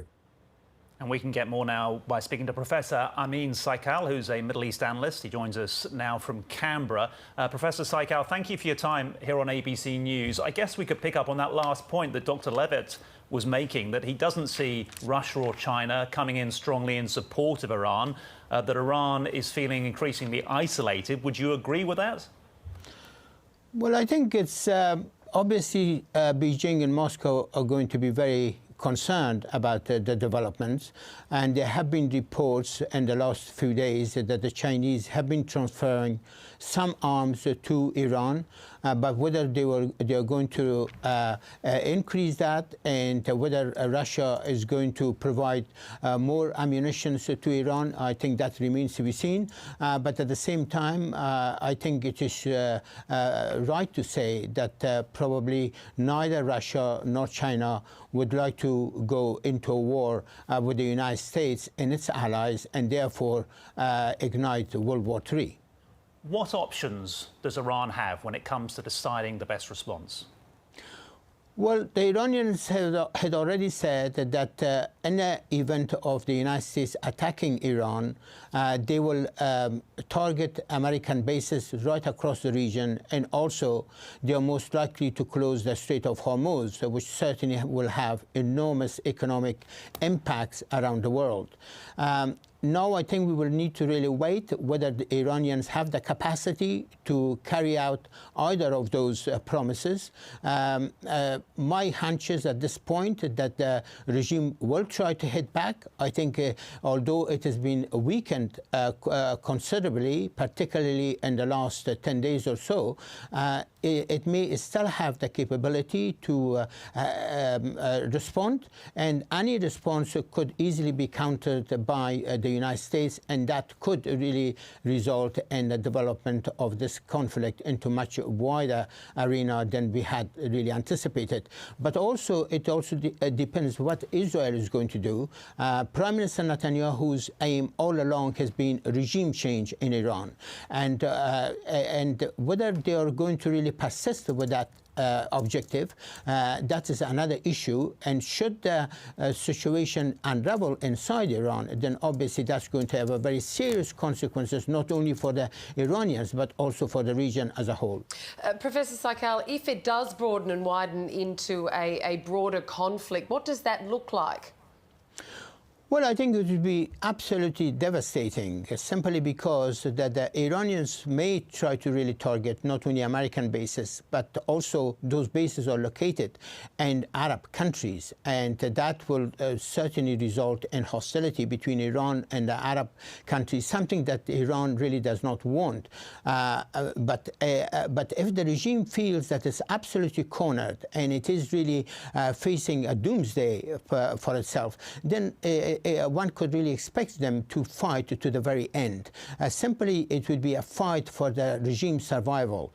And there are so many really groups inside Iran which are very much dependent on that regime. And if the regime really collapses in any way, then all those people will collapse with them. And of course, this is not what they really want, because they've already seen that in the revolution of 1978-79, when there was popular uprisings against the pro-Western monarchy of the Shah. And it took the Islamists to take over power and consolidate their power, something like 3 or 4 years of bloodshed. And Iran was in a total turmoil, and then was involved in a long, bloody war for 8 years with Iraq. So Iran, the current regime knows that example, and therefore they don't want to really face that sort of situation. Therefore, there is a possibility that they may head back and may possibly ignite a much wider conflict than perhaps can be predicted at this point. We're hearing conflicting stories about what has happened at Fordow. The President Trump had used the words obliterated, but we're hearing that perhaps it was just the extremities of that site there at Fordow. So that is all yet to be verified until people can actually check in what has gone on there. What is your understanding, if Fordow has been obliterated, what is your understanding of what Iran is doing with its uranium enrichment? Is that over now?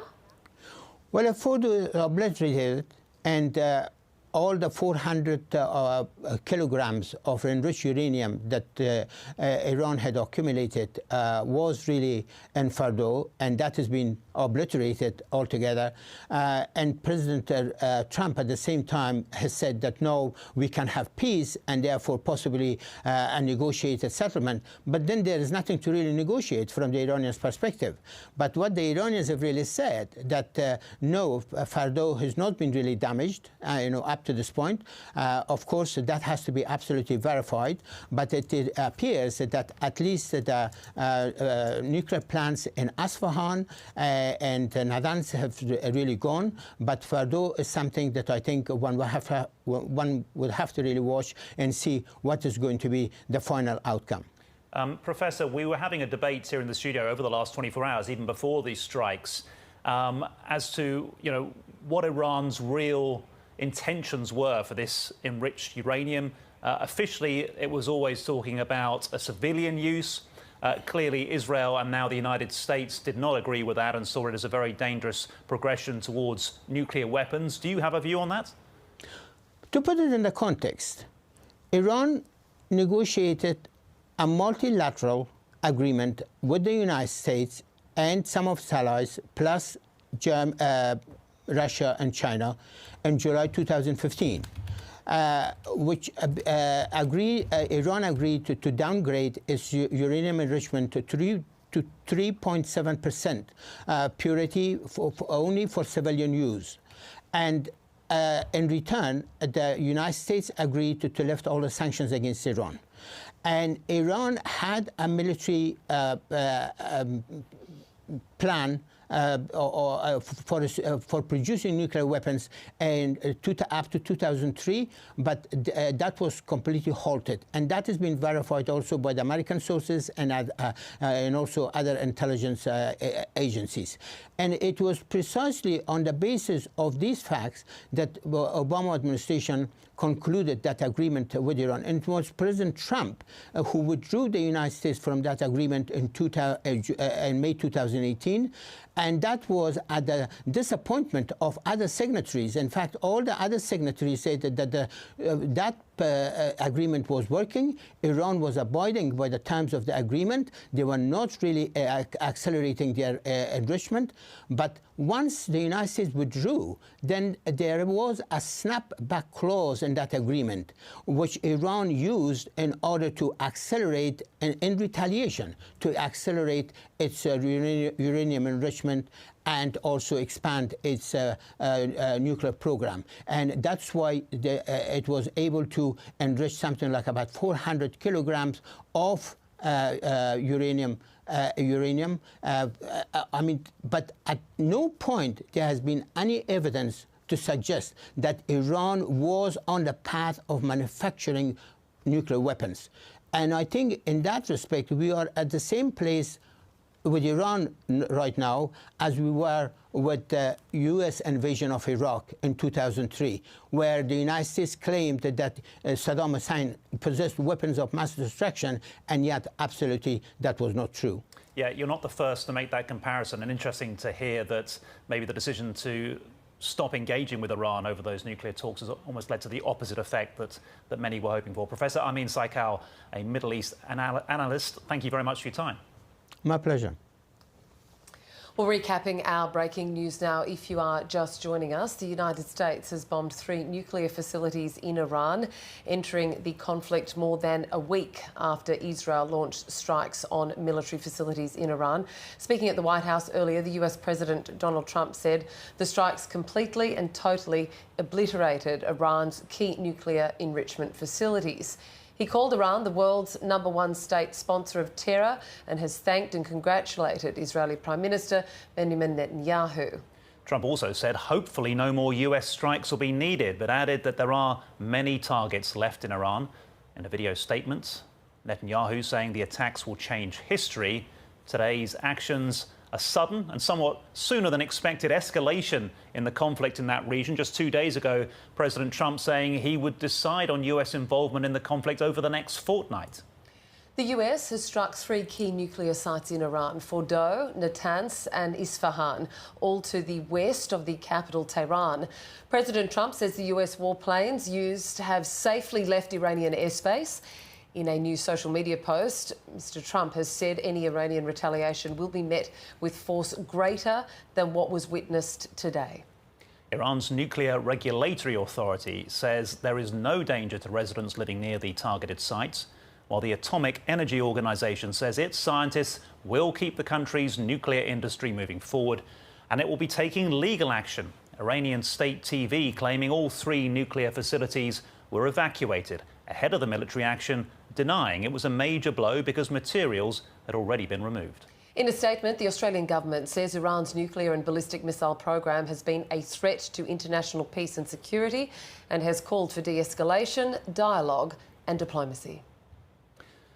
Let's speak more now to Nicole Johnson, former Middle East correspondent with 2 decades of experience covering events in that region. And we've rarely seen something as dramatic and slightly unexpected as this, seeing as we were talking in the last 24 hours about how President Trump is going to balance the need for negotiation and diplomacy, particularly with the pressure from other Western powers on him. Instead, it seems that he and Israel have kind of done things their own way. It's been a remarkable morning, hasn't it? But really, President Trump sort of forewarned us all week. He said, I don't know what's going to happen. I don't know what I'll do. I won't know until I do it. And that almost seems to have been the situation here. I mean, it was only a couple of days ago that we had talks underway and negotiations, so to speak, happening in Geneva. It seemed as though there was some sort of diplomatic track that was going to take place over the next 2 weeks, but how quickly all of that has changed, and the unthinkable has happened, that the United States has decided to directly enter this war. Well, the next move is Iran. What will they do next? You know, the ball is in their court. So that's what we really have to wait and see. And the big question is, how long will it take them to make that decision? Where will they go? Will they look towards the Gulf, which is a really difficult target for them because they'd be directly striking their neighbours, some of whom they have very good relationships with, direct alliances with, rapprochements just in the last few years? Or will they go to Syria or Iraq or ignite some of their agents around the world to attack US sites? Well, I mean, that was a really interesting point, I thought, with our last couple of guests talking about the issue of China and Russia. I just spent the last 12 months in China, and one of the big discussions in the region, of course, and around the world is the axis of autocracies, this alliance between China, Russia and Iran, this alternative world order that they would like to see created in opposition to the world order that has been led by the United States. Well, on the face of this, that idea has just been dealt a major blow, because Iran, as we know, is seriously bruised right now. It will be reeling how to deal with this. And Professor Saikal warning about if they're backed into a corner. Exactly, and we spoke about that yesterday as well. Iran has always regarded its nuclear program as a source of leverage, a way to try and have negotiations to get those sanctions reduced, because the sanctions have crippled the country, crippled the economy, and really destroyed sort of life for regular Iranians. And that's what we have to keep in mind. You know, there are 90 million people living in this country going through this war effectively now with Israel. So Iran has lost its leverage if its nuclear program has been seriously degraded. And they will want to restore that leverage. They'll want to restore deterrence, because from the Iranian perspective, they will think that now Israel, the United States, that any time they choose, they could go after Iran. And they will be thinking, and this discussion has been happening internally inside Iran, that perhaps the only way to restore that deterrence is to get a nuclear bomb. Nicole, I want to ask you about the justifications of going in at this time, but we're going to just hold on that for just one moment. So we're going to go ahead to Canberra, where the Australian government, as we know, has issued a response to the US military strikes. So let's bring in now our political reporter, Tom Lowry, from Canberra in Parliament House. Hi there, Tom. Can you take us through what the government has had to say so far? Yeah, look, it's clearly taken a few hours for the government to digest exactly what has happened this morning. They wanted to hear from the US President Donald Trump himself on the actions the US has taken before formally responding. But we do now have a statement that's interestingly not come from the Prime Minister or the Foreign Minister, but just attributed to a government spokesperson. We should be able to show you it now. It says, "We have been clear that Iran's nuclear and ballistic missile program has been a threat to international peace and security. We note the US President's statement that now is the time for peace. The security situation in the region is highly volatile. We continue to call for de-escalation, dialogue and diplomacy," and goes on to give some additional advice to Australians that are still in the region. It's interesting, I think important to pull apart what this statement does and does not say. I don't think you could read that statement as an endorsement of the US's airstrikes in Iran. It's certainly not a condemnation, though, either. Now, it does note the US's reasoning, I suppose, for carrying out these strikes. Government spokespeople from the Foreign Minister, Prime Minister down all week have been speaking openly about the threat that Iran's nuclear and ballistic missile programs do pose and calling for Iran to come back to the diplomatic table. But all week we've seen these calls. Even this morning, the Deputy Prime Minister, Richard Marles, this morning calling for de-escalation in the region. Now, you know, the US striking nuclear facilities in Iran is not necessarily de-escalation, but continuing to make that call. That does somewhat align with what Donald Trump said in his statement a little earlier, that he does not want any further escalation of this conflict. He doesn't want to be bombing Iran any further, though he did make clear the US is willing to do so if required. The language here from the government does differ somewhat, though, from what we've seen from some other prominent Australian figures, including the former Prime Minister Scott Morrison, who said, you know, no one ever welcomes an airstrike, but did say that the US president, in his view, was left with no other option but carrying out these airstrikes. Here's what Scott Morrison had to say on this a little earlier. President Trump clearly had no further options available to him other than to do what only the US military could do. It wasn't like Israel could have undertaken what we've just seen. And it is certainly not something I think the president has rushed towards or even preferred, but he's been resolute about the need to resolve this issue. And clearly that was only going to occur with what we've seen today.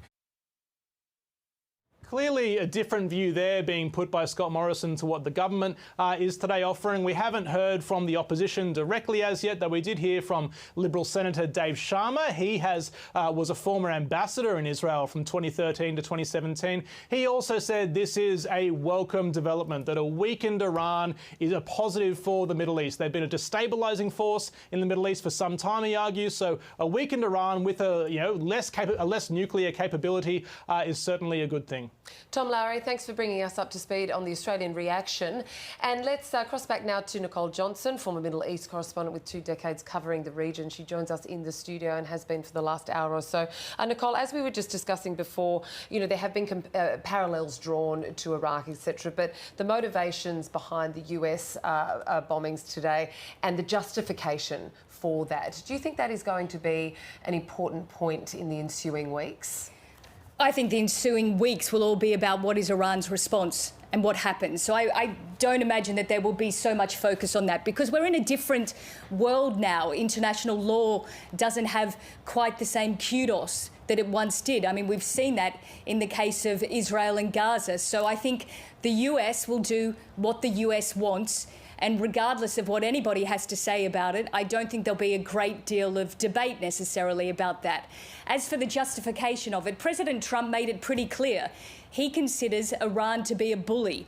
And one of the interesting points that I thought he made, it seemed that he was appealing to his domestic audience, was he emphasised the fact that Iran is, quote, killing our people, thousands of people. He referred to roadside bombs, referring there to I would imagine, the Iraq Shia militias who had attacked US forces in the period post-invasion of the Iraq war.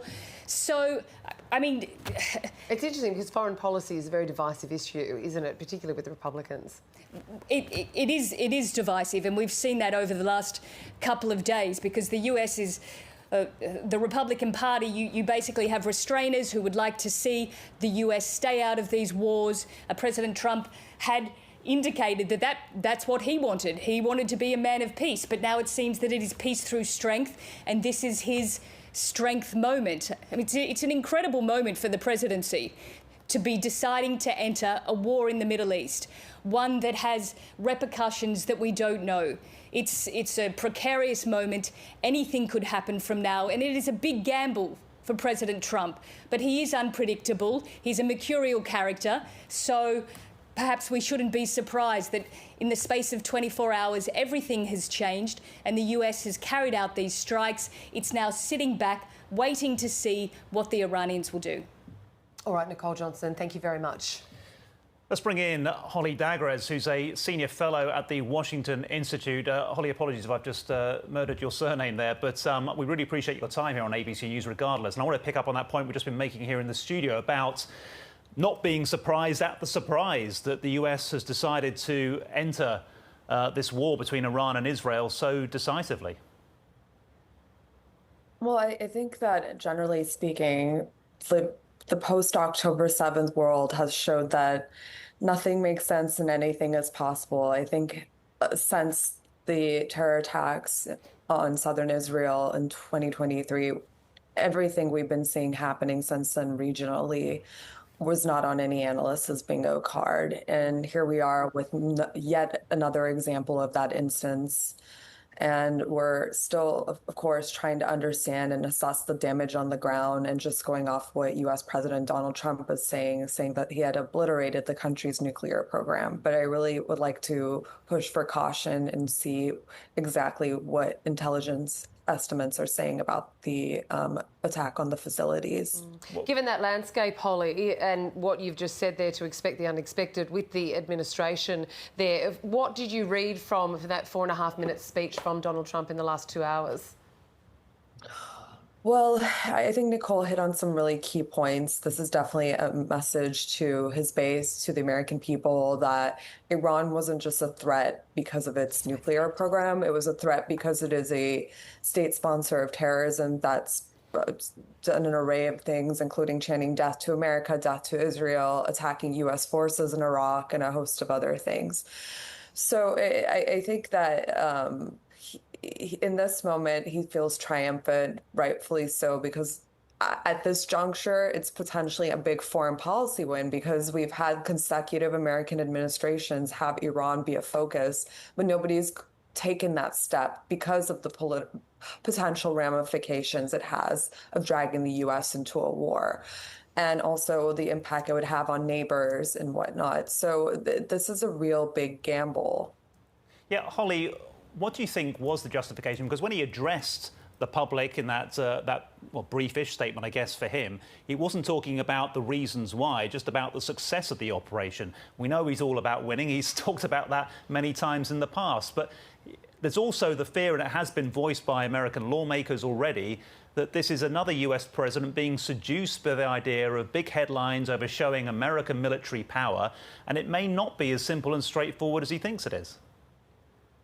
Well, I think you highlighted a very good point because at the end of the day, President Donald Trump is a performer. He was a reality TV star. He cares about the camera, the optics, everything that comes with it. He likes the headlines.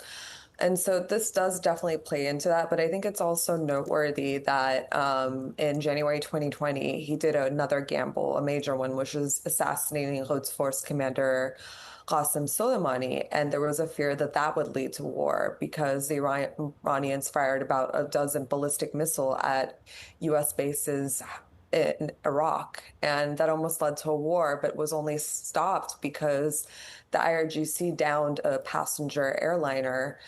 And so, you know, these are the gamble. This is the second time we've seen the president take such a gamble, despite the pushback and worry about the possibility of the U.S. being dragged into war. Yeah, so Holly, how much riskier is this move? You mentioned triumph before this moment today.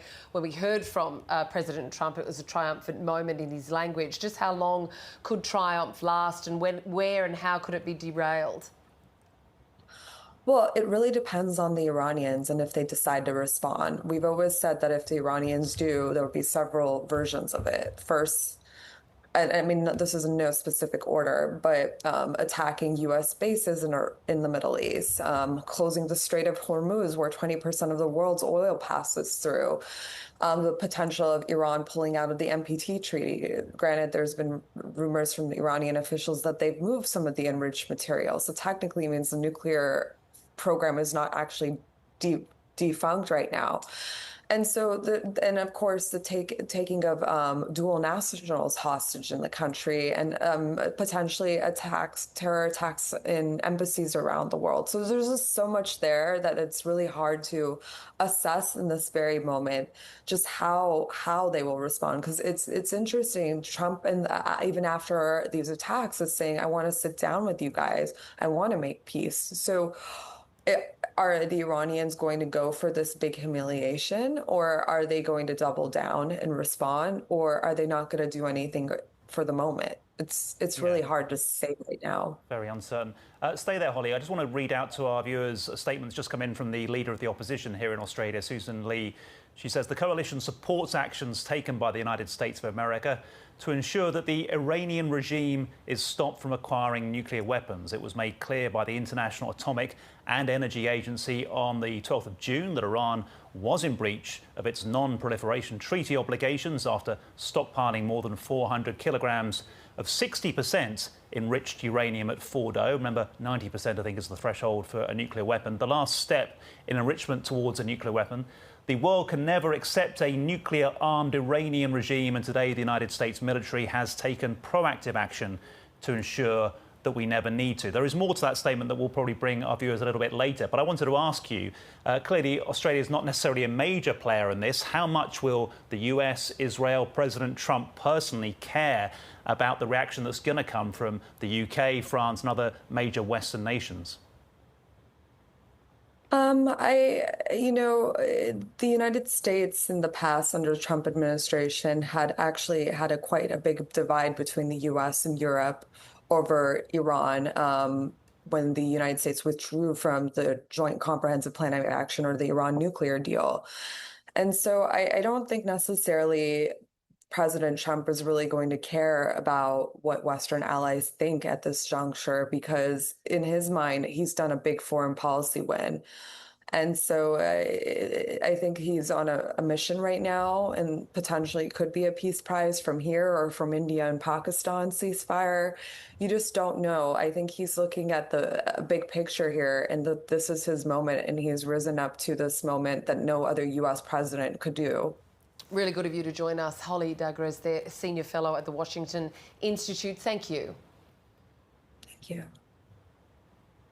Mouin Rabbani is a researcher and analyst specialising in the Arab-Israeli conflict. He says the implications of America's attack on Iran's nuclear facilities could be felt globally. Very much depends on if and how Iran responds. The United States is said to have sent diplomatic messages to Iran that it is not seeking to overthrow the regime. At the same time, this is a confrontation Iran has been preparing for many years. If the U.S. attack was not as successful as claimed by Trump, does that mean, for example, that the Iranians will direct their fury at Israel rather than the United States?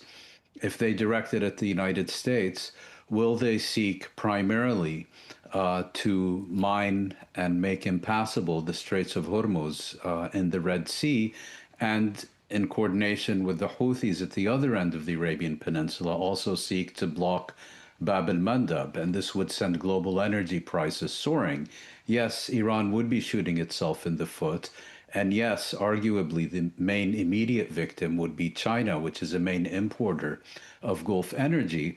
But the Iranians, looking at the virtual civil war within the U.S. Republican Party, may conclude that sending gas prices at the pump in the United States at the height of the summer holidays would be the most appropriate response. They could also, decide to begin systematically hitting U.S. facilities throughout the Middle East, either directly or in coordination with their coalition partners in the so-called axis of resistance. So I think, this attack just happened. We don't know whether the U.S. intends to conduct additional attacks. So it's very difficult to speculate with certainty at this stage. Analyst Mouin Rabbani there. Well, let's bring our America's editor, John Lyons in Washington, D.C. in now. John, thank you for joining us. Would really like your initial reactions to what we've seen overnight with this US bombing of these three sites in Iran. Well, Catherine, there's now more information emerging as to what happened. So the breaking news here is that Fox News, which of course is close to President Trump, Sean Hannity, the presenter who the president likes and trusts, has had an interview with President Trump. And President Trump has revealed, and I think this is quite a staggering fact, that the US dropped 6 bunker buster bombs on Fordo nuclear facility on the mountain. Now, the US and the Israelis have been hitting the three main nuclear facilities in Iran, which are Fordo, Natanz and Isfahan.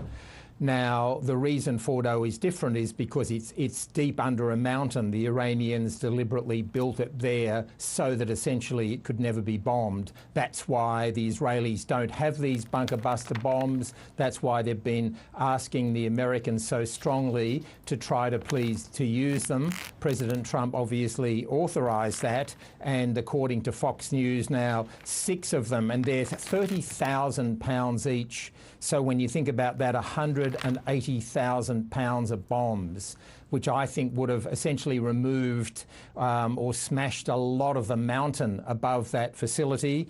And President Trump has also told Fox News that in terms of the other 2 nuclear facilities, that US submarines fired 30 Tomahawk missiles from at Natanz and Isfahan nuclear facilities. So you can see now we're starting to get detail of the massive extent of this attack by the Americans.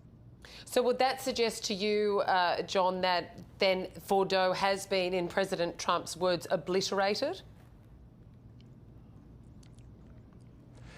Difficult to be sure, Catherine, but it suggests to me that Fordo. I don't think any mountain, any hill could really sustain 6 of those bunker buster bombs. Now, some of them, they can go very deep into the ground. It suggests to me, and when you couple it with President Trump saying that the sites have been completely and utterly obliterated, it sounds to me like both, because Natanz had been hit earlier in the week by the Israelis in their initial attack a week ago. It sounds to me like Natanz and Isfahan have both been seriously defeated or smashed, and it sounds like the Fordo facility as well. I don't think it could have survived 6 of those bunker buster bombs. Of President Trump speaking just moments ago. Our objective was the destruction of Iran's nuclear enrichment capacity and a stop to the nuclear threat posed by the world's #1 state sponsor of terror. Tonight, I can report to the world that the strikes were a spectacular military success. Iran's key nuclear enrichment facilities have been completely and totally obliterated. Iran, the bully of the Middle East, must now make peace. If they do not, future attacks will be far greater and a lot easier. John, it's Alex Thomas in the studio. That was a typical Donald Trump address, wasn't it? How's it gone down politically in terms of what is an unusual action from a president who said he wasn't going to take America into a foreign war?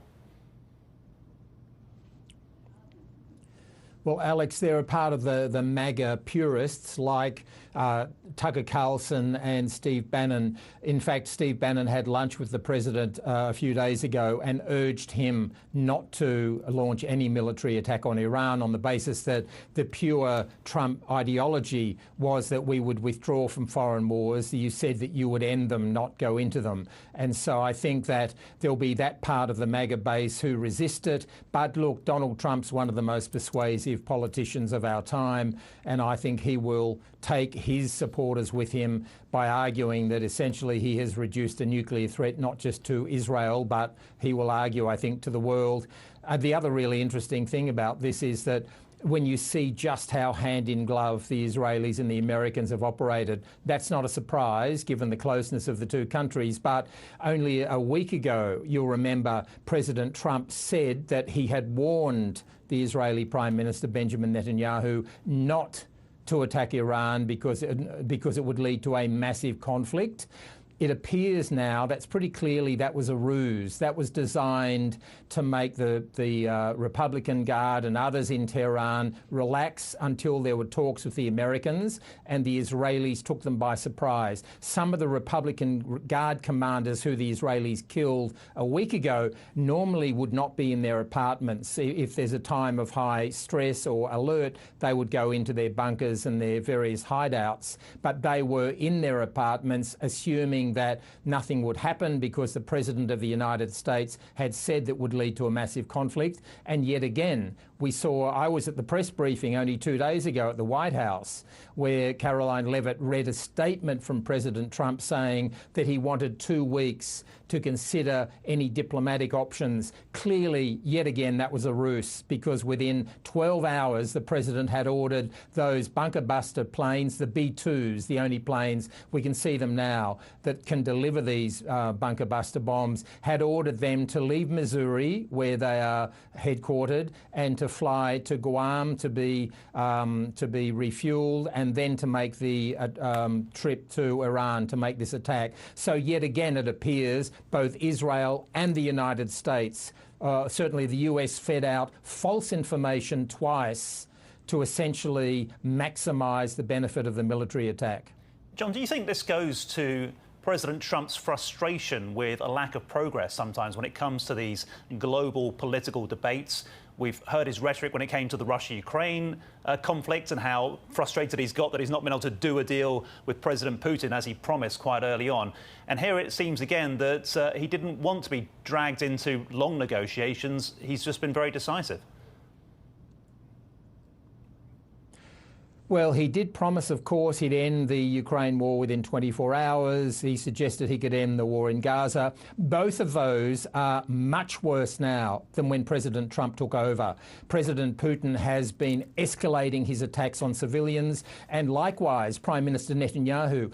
Israel has killed many children and women since President Trump took over in their bombings of Gaza. Now, one thing that I think would have registered in President Trump's mind was about 2 weeks ago, a journalist at the press briefing asked him, because he was back and forward on tariffs. He was, yes, one day tariffs, and then the next day there's no tariffs. And this journalist said to him, do you realise around places like Wall Street, you are being known, your nickname is Tucker, Trump always chickens out, Tucko. And he didn't quite hear. Then he asked her to say it again. And it's the angriest I've seen him. And he said to her, never say that again. He was clearly bruised by that. And I think that he's very sensitive now to this growing narrative that he talks tough, but in fact he doesn't deliver when it comes to it. And I think that that would have fed into his decision. He was weighing up all sorts of advice, and I think he decided relatively low risk for him. It's not ground troops. It is nuclear facilities in remote areas, and there will be probably low civilian casualties. That's if this is the end of it. But as he said in his press briefing just before, there will either be peace or tragedy for Iran, and he said there are many targets left. So he's clearly saying to the Iranians, if you don't surrender, if you don't give up your nuclear program forthwith, there'll be more attacks. Really interesting insight into the President Trump ego there. John, thank you very much. That's our America's editor, John Lyons. And welcome now to our ABC TV viewers joining us for our live coverage of the developments in the Middle East as the US has bombed 3 nuclear sites in Iran. Let's recap our breaking news now if you are just joining us. The United States has bombed 3 nuclear facilities in Iran, entering the conflict more than a week after Israel launched strikes on military facilities in Iran.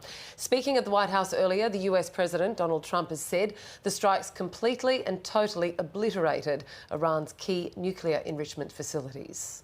He called Iran the world's #1 state sponsor of terror and has thanked and congratulated Israeli Prime Minister Benjamin Netanyahu. Trump also said hopefully no more US strikes will be needed, but added that there are many targets left in Iran.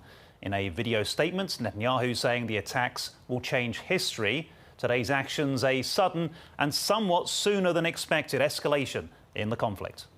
Just 2 days ago, Donald Trump said he would decide on US involvement in the conflict in the next fortnight. The US has struck 3 key nuclear sites in Iran. They are Fordow, Natanz and Isfahan, all to the west of the capital, Tehran. The United Nations Secretary-General Antonio Guterres has condemned the US attacks, calling it a dangerous escalation in a region already on the edge. He says there is no military solution for the war and the only path forward is diplomacy. Iran's nuclear regulatory authority says there's no danger to residents living near the targeted sites, while the Atomic Energy Organization says its scientists will keep the country's nuclear industry moving forward and it will be taking legal action. In a statement, the Australian government says Iran's nuclear and ballistic missile program has been a threat to international peace and security and has called for de-escalation, dialogue and diplomacy. In a statement released a short time ago, the coalition saying it supports the actions of the United States. Well, let's bring in the New South Wales Green Senator David Shoebridge now. Welcome, David. Yeah, good to be here. Thank Although you. I'd rather other circuits. Yeah, for sure. I can imagine. So what is the Greens' response to the US action? Well, this is yet another dangerous escalation in the Middle East. And for the better part of 2 years now, the Greens have been joining with millions of Australians and millions more around the world and asking for governments to put some red lines on the escalation of violence by Israel, supported by the United States. And for 2 years, our government and other governments have refused to put those red lines in. And the violence and the killing has escalated and escalated in Gaza, the West Bank, Lebanon, Syria, Yemen, and now Iran. And we're seeing the ultimate consequence now of that failure to put any red lines in, either for Donald Trump or Benjamin Netanyahu. And again, Our government is likely to come out and say that these are actions of self-defence. That would either be ignorant of or deliberately contrary to what international law says. This is an illegal attack by the United States on top of another illegal attack by Israel. This is not self-defence. And our government needs to clearly distance ourselves from these US attacks. There are a number of practical things that the Albanese government needs to do in response to clearly and unambiguously tell the Australian people whether or not Pine Gap was used in the targeting. Pine Gap, we know, has been used in targeting of Israeli attacks and other US attacks in the region. Was the government told that Pine Gap was be used? And will they commit to ruling out any military facility on Australia being used to attack Iran?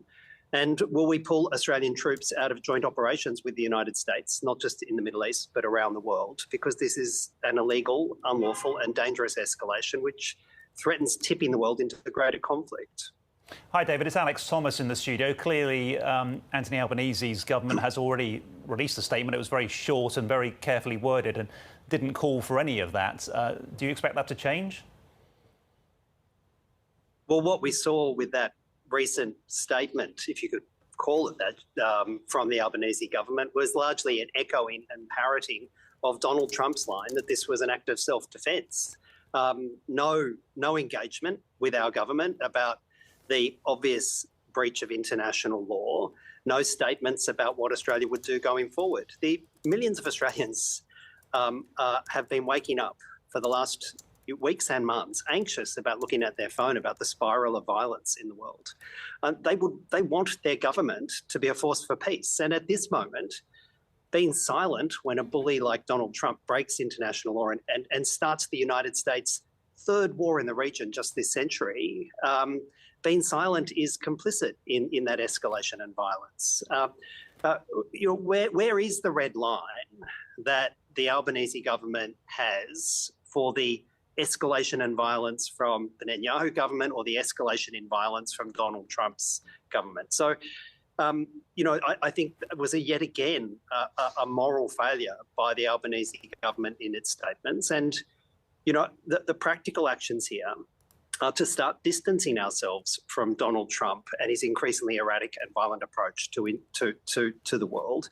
That means removing ourselves from AUKUS, not trying to double down on it, removing those US bases here so we're not involved in the next US war and complicit in the next US war, and ending the two-way arms trade with Israel. These are clear actions the Australian government could take now to be a force for peace. Senator, if I can just take you back to your comments there on Pine Gap, which is a joint Australian-American intelligence facility.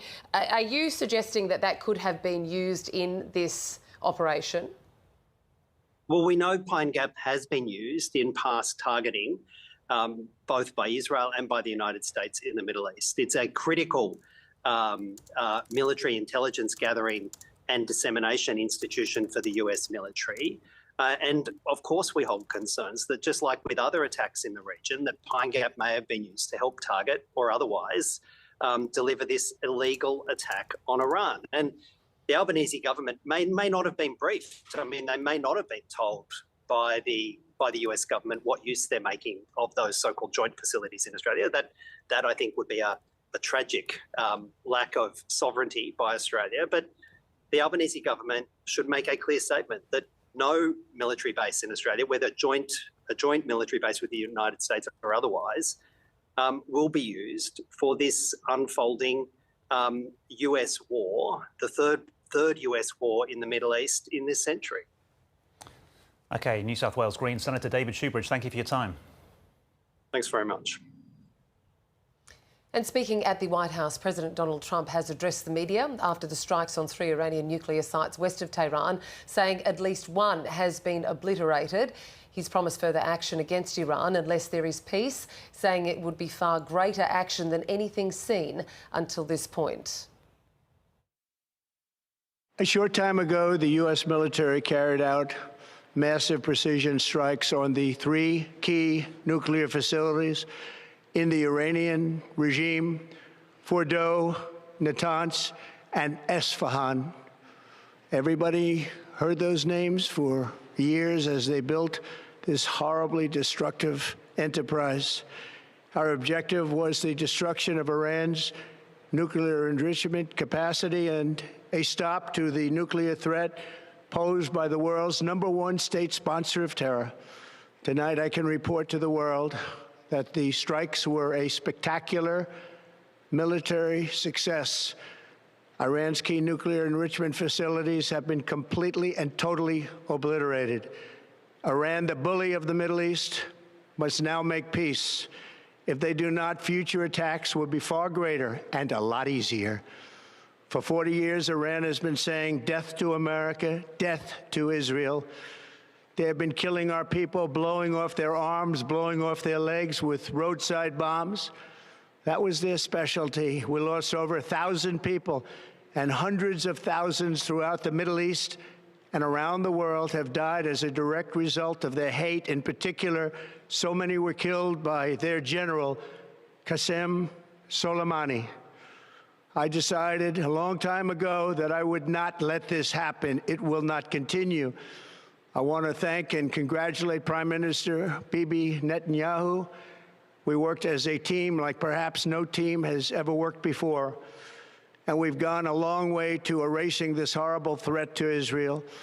I want to thank the Israeli military for the wonderful job they've done. And most importantly, I want to congratulate the great American patriots who flew those magnificent machines tonight, and all of the United States military on an operation the likes of which the world has not seen in many, many decades. Hopefully, we will no longer need their services in this capacity. I hope that's so. I also want to congratulate the chairman of the Joint Chiefs of Staff, General Dan Raisin-Kane, spectacular general, and all of the brilliant military minds involved in this attack. With all of that being said, this cannot continue. There will be either peace or there will be tragedy for Iran far greater than we have witnessed over the last 8 days. Remember, there are many targets left.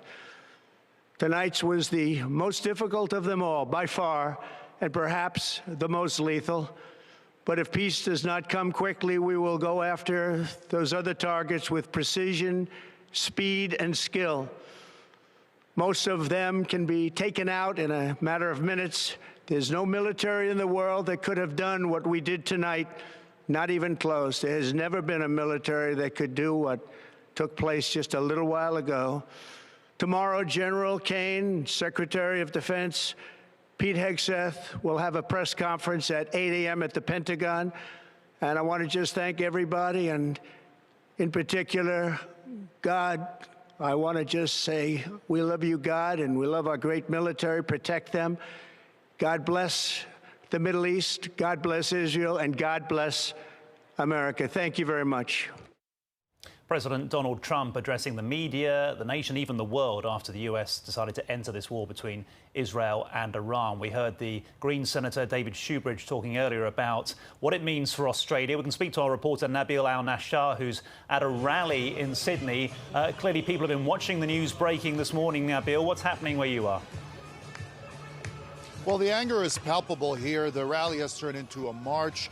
These marches and rallies have gone on virtually uninterrupted since October 2023, with very few exceptions every weekend on end. Usually it's protesting the attacks and strikes on Gaza. But as Israel expanded its attacks into Lebanon, for example, protesters would reflect that. You'd see a lot of Lebanese flags in the air. Today, as you might be able to see behind me, there's also a lot of Iranian flags in the air, and that's in protest to the Israeli attacks on Iran and the American attacks on the Iranian nuclear sites this morning. Many of the people I spoke to here today are pointing out what they describe as the hypocrisy of the Israeli government and the American government coming after Iran for its nuclear program when Israel is accused of having its own illicit nuclear program that is not open to the world or the IAEA.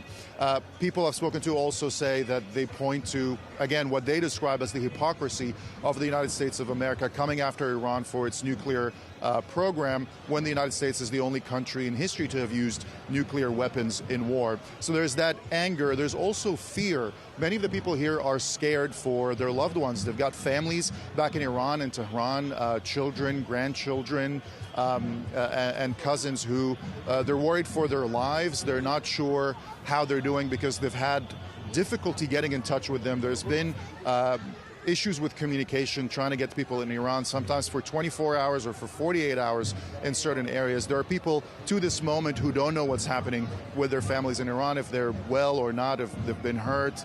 And of course, a lot of this anger is directed not just at Israel and the United States government. A lot of it is also directed at the Australian government. People here are demanding that the Australian government play a bigger role in sanctioning Israel, in stopping the war and the violence that's happening in the Middle East. And last thing I'll mention is that many of the protesters and marchers here haven't forgotten about the Palestinians, who meanwhile are still being killed in the Gaza Strip, while these attacks have now expanded and went between Israel and Iran. There's still targeting of Palestinian civilians who are going to the aid centers or trying to get aid, who have been killed over the past 24 and 48-hour periods. So the march has started here in Hyde Park. It went around the city, down back through Market Street, as you can see behind me. It's a few thousand people. You're seeing Iranian flags, Palestinian flags, Lebanese flags. And the main objectives of the protests are largely the same as they have been over the past 18 or 19 months, however long it's been since October 2023, but now with the added protesting and objecting to the war between Israel, the United States and Iran. And Nabil, just while you've got there, if you can still hear me, was this already a pre-planned rally, or is this something that has just happened quite organically in the last few hours? Absolutely. The rallies here for Gaza are generally pre-planned. They usually have a Form 1 from the police.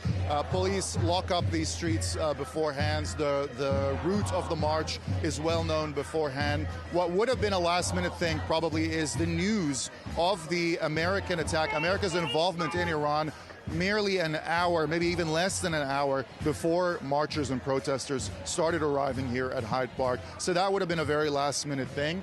Yet there are a lot of people showing up with Iranian flags, probably because of what was already happening with the attacks before America got involved as well this morning. More than 7 days into that conflict there. Reporter Nabil Al-Nashar joining us from Sydney and the protest there. Thank you.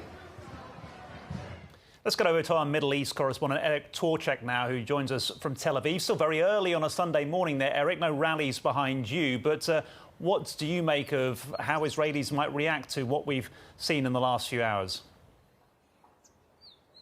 Oh, hi, Alex. Well, I'm actually in Jerusalem, but it's still very quiet and very early here.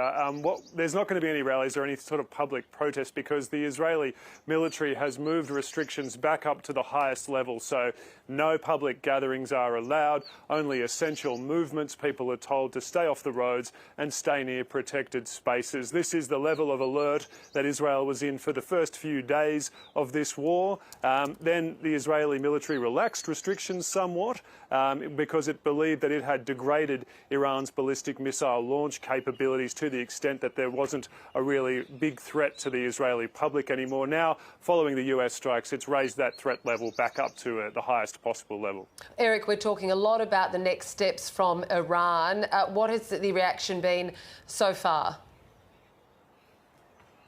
So, Catherine, we've heard from people in Iran saying they're terrified, particularly as there's the threat of radiation exposure. The International Atomic Energy Agency has been warning since the start of this war against striking nuclear sites, saying there's a threat that radiation leakage could affect the population, not just in Iran, but right around the region. Obviously, any radiation leaking into the atmosphere could potentially spread. So far, that hasn't happened. The Saudi Atomic Energy Agency has said it hasn't detected any spike in radiation levels either in its territory or in the Gulf more broadly. So that's a relief. But Iranians are saying they're incredibly scared, not just about the impact of the US involvement, but about where the conflict could go from here.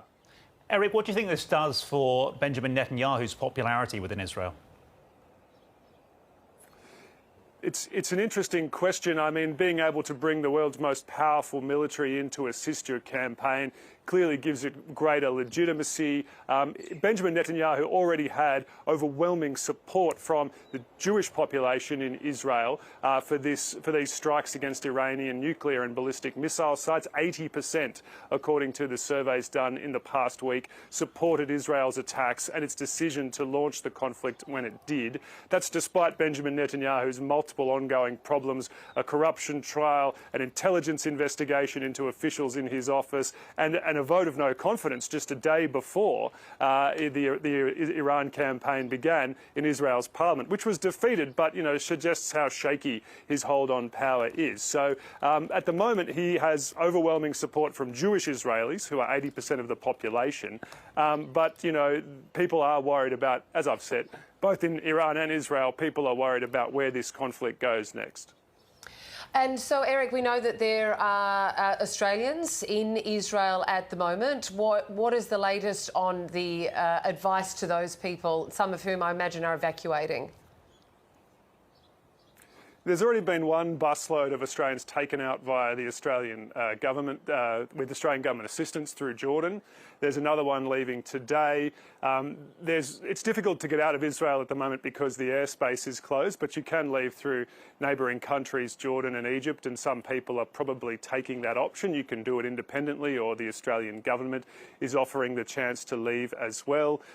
There's been a small number of flights organised through the Israeli Ministry of Transport as well for dual citizens and foreign citizens to leave, but it's very small numbers, and the airspace has been closed again in the wake of these attacks. In Iran, it's more difficult. The Australian government has advised people not to travel to Iran. It's told them also to leave Iran if they can. Small numbers of people have been leaving Iran through places like Armenia, Azerbaijan and Turkey. We've spoken to a number of Iranians who've left. They're mainly people with dual citizenships or dual residencies who are working overseas, who've got a way to get out.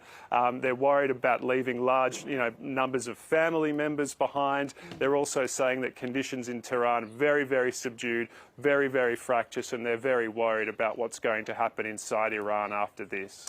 Eric Tolchek, many thanks for joining us. It's just gone past 7:20 there in Jerusalem. We are getting a better understanding of how Iran is processing these attacks. According to Wise, in the last few moments, the Iran Foreign Minister Arakchi has said the US committed a grave violation under the UN Charter, international law and the NPT by attacking Iran's peaceful nuclear installations.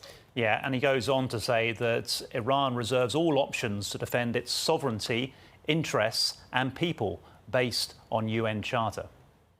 And that statement then goes also on to say the events this morning are outrageous and will have everlasting consequences. That is Iran's foreign minister there, the first that we have heard a confirmed response. Yeah, we've heard little bits of gossip and some other minor Iranian leaders and people close to the regime saying different things.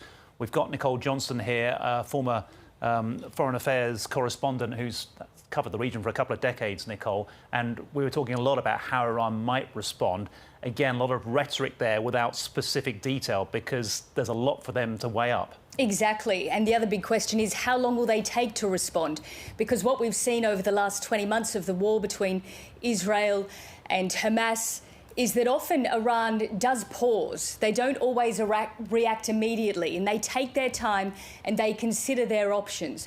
Now, they would have been sort of weighing up all sorts of options if the United States got involved, so they'll have a list. So what should we be looking out for? We should be keeping an eye on what happens in the Gulf. That will could potentially be one of the main targets. I was just actually in the Gulf for 2 weeks, in Dubai and the UAE, just before this war broke out, and a lot of people were still obviously talking about how unstable the region was, how concerned they were with this Trump administration that anything could happen, despite all of the words we had heard from Trump about wanting a peaceful presidency. So the Gulf will be a major target, potentially, because there are so many US military assets there, especially in Qatar, where the largest military base, air base in the Middle East is based. And of course, a key player when it comes to diplomacy in the region. Exactly. Qatar and Oman are likely to be the countries where the back-channel negotiations are going on right now. But as we've been discussing, what a difficult position these Gulf countries are in. There's half a dozen of them. We just had President Trump visiting them. He had his trip to Saudi Arabia, Qatar and the UAE. He made beautiful deals with them. It was a very warm and fuzzy visit, really. And now, only a few weeks later or a month or so later, you know, we're in the middle of a war in the region where the Gulf could be a potential target. So they will be deeply concerned at all of these movements by the United States. And of course, the other two big areas to keep an eye on where the US has assets is northern Syria and Iraq. 2 points of note in the foreign minister, Iran's foreign minister's comments there, saying that he referred to the nuclear installations as peaceful. That I thought that was, you know, quite an interesting point there. But he also said, he spoke about the ramifications and how that they will be long-lasting, I think the words were. Exactly. When it comes to Iran talking about a peaceful program, that's quite typical. They talk about that all the time. And from their perspective, that is their argument, that this is a peaceful civilian nuclear program and that just like any other country in the world, they have a right to pursue one, which they do. The concern of the international community, and especially the United States and Israel, is the level of uranium enrichment. Now, under the JCPOA, the nuclear deal that was signed in 2015, which President Trump withdrew from, he was the one who pulled out of the deal. Iran was allowed to enrich uranium to 3.67%. After Trump pulled out of the deal, it took off. And their uranium has been enriched to 60%. And without getting too technical, it's 90% to get to weapons grade, 60 to 90%, not such a big leap. The technical people say that that would only take a few weeks. So that has been the concern. And not only that, they've also produced around 400 kilos of enriched uranium. Do we really think that they're keeping it all in Fordow and Natanz and Esfahan? No. I would imagine that they have spread it at secret sites all over Iran. So it's not game over for Iran. They're not going to give up their nuclear enrichment program. That is a red line for them. So what could those everlasting consequences, that there's words that Iran's top diplomat has warned there, and Tehran reserves all options to retaliate? Look, I think part of it is rhetoric, of course, just as we're hearing from the United States. I can't read into the mind of the Iranian foreign minister, so I'm not exactly sure what everlasting consequences he's talking about. But, I mean, the obvious thing, as we've discussed, that he would do is potentially start to target US personnel, US embassy positions, even US civilians if they chose to do so. I mean, so these are the ramifications that we could look at. But, I mean, everlasting, it's a big term. I don't really know what he would be specifically referring to there. OK, thank you very much, Nicole. Just leave it there for a second because we want to speak to Benjamin Fogel, who's in Washington, D.C., and he's from the NATO Defence College. Benjamin, thanks for joining us on ABC News because, connected to what Nicole was saying, will diplomacy get a chance when the rhetoric has been ramped up so much after this massive turn and twist in what was previously a conflict and is now rapidly turning into a war? Well, Trump's strategy, he stated from the beginning, was peace through strength. So the idea of coercive diplomacy, gunboat diplomacy, is that through strength, through demonstrating this sort of strength, reasserting U.S. Dominance in the region, and not just managing the Iranian threat, by confronting the Iranian threat, the U.S. will be able to increase its leverage and then perhaps seek some sort of deal with Iran. And part of these strikes, well, if some sort of diplomacy fails, then worst case scenario, the U.S. has managed, along with Israel, to declaw Iran, to set back Iranians' nuclear program by months, years, decades, we're not sure, and at the same time to deal a blow to its ballistic missile program, its drone programs, and really start to confront Iranian behavior in the Middle East and beyond. And Benjamin, what did you make of Iran's foreign minister's comments that we were just discussing? I mean, to be quite honest, it's absolutely ludicrous. The U.S. and Iran have been in an undeclared war for almost 50 years. Starting in 1979, Iran is responsible for more American deaths than China and Russia combined. Again, Iran is responsible for more American deaths in the last 50 years than China and Russia combined. Not to mention the thousands killed by Iran and displaced through both Iran and their militias across the Middle East and beyond, from Iraq, Syria, Yemen, Lebanon, Israel. Iran's war that it's been waging is, without a doubt, an illegal war. It violates all the norms and standards, the UN Charter, and for them to respond in this way is, I think, really just trying to save face, because they realize that they are weakened at home and they need to maintain some sort of control domestically in order for the regime to survive. Obviously, critics of the military action the United States has taken, even within its own country, including even Republican lawmakers, because they felt this wasn't a conflict they needed to be pulled into. And, you know, do you think that in some ways the US had always been planning this, that actually there was more dialogue going on between them and Israel privately that was being let on publicly, when President Trump was saying he would take 2 weeks to make a decision, that he still wanted Iran to come to the table, and Iran themselves saying, you know, look, we weren't going to fire any missiles until fired upon? Well, I think the U.S. has always been planning this, but what you have to understand is that in order for a threat to be real, they have to be prepared. And Donald Trump set a 60-day deadline for Iran to reach a negotiation, to reach a negotiated settlement, to have a deal. And on day 61, they failed to reach the deal, and Israel struck. So I think the U.S. was always prepared. That's why they train. That's why they spend all this money on trying to prepare for these contingencies. And when all other options fail in the mind of the president, then we have the ability to strike. And that's clearly the calculus that Trump and his team have been considering over the past few hours, and certainly something that they've been considering over the past few weeks and months. And the decision to go, according to reporting, sounds like it was made in the last several hours. Benjamin, we're just 2 days out from the NATO summit. How will that change that meeting of world leaders?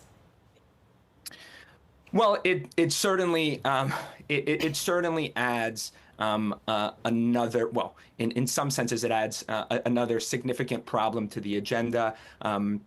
In addition to the war in Ukraine, now all of a sudden we've got a hot war in the Middle East, and the risks for spillover are higher than they've ever been. At the same time, it opens up a lot of opportunities for NATO, particularly in Europe, particularly in Ukraine, which weren't possible yesterday, weren't possible weeks ago, weren't possible months ago. You have to remember that Russia's enabler and one of their sponsors, their chief sponsors in the war in Ukraine, is Iran. Iran has provided thousands of drones, hundreds, if not thousands of missiles, in addition to expertise to Russia, which has enabled Russia to continue to expand their war in Ukraine, to kill hundreds of Ukrainian citizens. And now that Iran is on its back foot, now that Iran is occupied with regime survival, it also opens up a lot of opportunities for NATO to start thinking about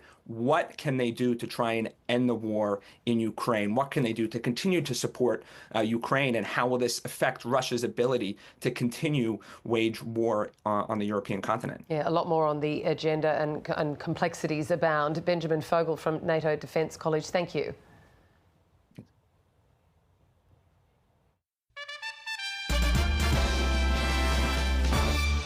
This is ABC News. Our top stories. The United States has bombed 3 nuclear facilities in Iran, entering the conflict more than a week after Israel launched strikes on military facilities in Iran. Speaking at the White House earlier, US President Donald Trump saying the strikes completely and totally obliterated Iran's key nuclear enrichment facilities. In a video statement, the Israeli Prime Minister Benjamin Netanyahu congratulated President Trump. He says the attacks will change history, adding that Mr. Trump has denied the world's most dangerous regime the world's most dangerous weapons. Iran's foreign minister says the United States committed a grave violation of the UN Charter and international law by attacking Iran's peaceful nuclear installations, and says Iran reserves all options to defend itself. The country's nuclear regulatory authority says there is no danger to residents living near the targeted sites. And in a statement, the Australian government says Iran's nuclear and ballistic missile program has been a threat to international peace and security. The government acknowledged Trump's calls for peace in the region and says it's calling for de-escalation, dialogue and diplomacy. So, as we were mentioning just there, we have had a response from the Australian government to those strikes by US bombers in Iran. Let's bring in our political reporter Tom Lowry from Canberra Parliament House. Tom, the government's statement was pretty brief and delicately put.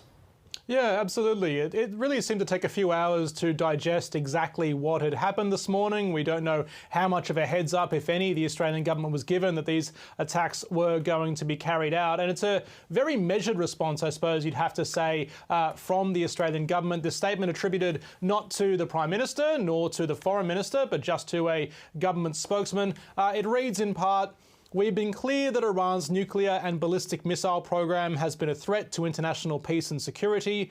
We note the US President's statement that now is the time for peace. The security situation in the region is highly volatile, and we continue to call for de-escalation, dialogue and diplomacy." I suppose it's interesting to look at what that statement says and also what it doesn't say. I don't think you could read that statement as necessarily an endorsement of what the US has carried out in Iran. It's certainly not a condemnation either. It does speak to the US's motives, what it was trying to achieve there, but really does call for a diplomatic path out of this now war. That there should be no further strikes, I suppose, is the suggestion you could read out of that. The government has been carrying on with this kind of language all week. We even heard from the Deputy Prime Minister, Richard Marles, just this morning before we saw news of these strikes, calling for de-escalation. Now, of course, US airstrikes you'd have to characterise as escalation, but the government clearly saying that diplomacy has to be the path forward here.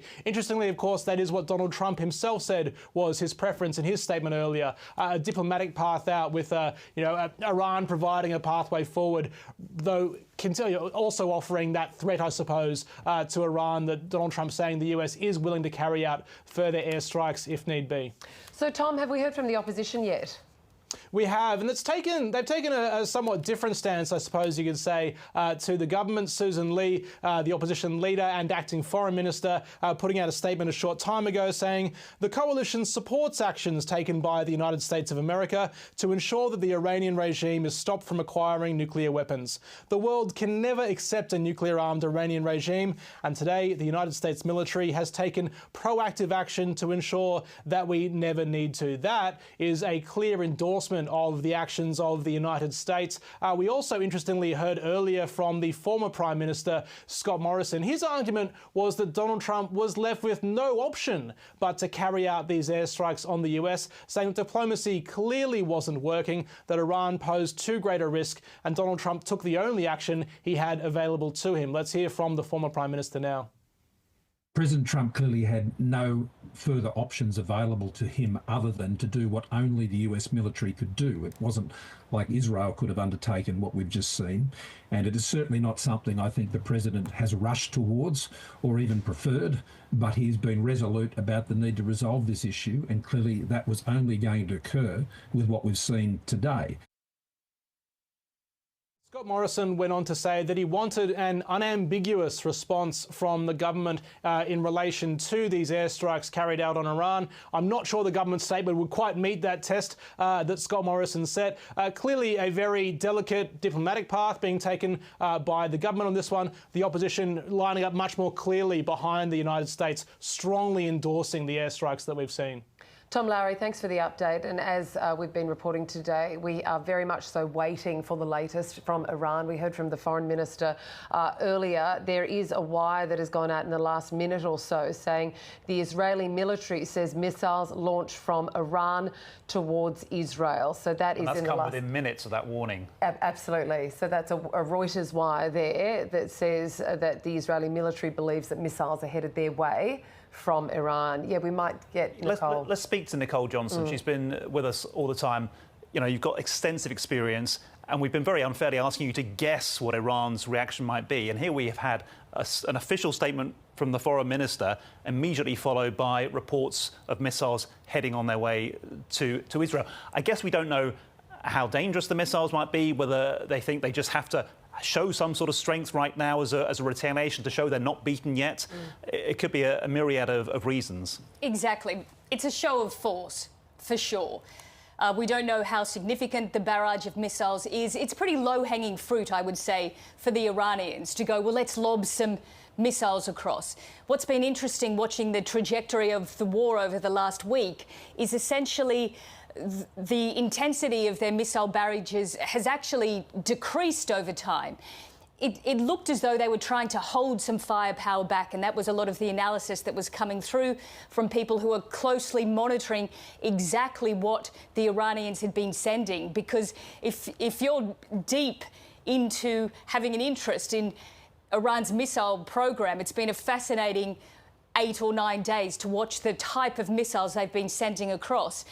Now, apparently... There's a lot of early success breaking the so-called impenetrable Iron Dome. Then, as you say, less impact as the days have gone on and as Israel has established its superiority in the air over Iran. Yes, and some of the analysis has also been saying that Iran has been lately, the last few days, trying to hold back on sending those really long-range ballistic missiles, knowing that it may potentially need those down the track. But you're right.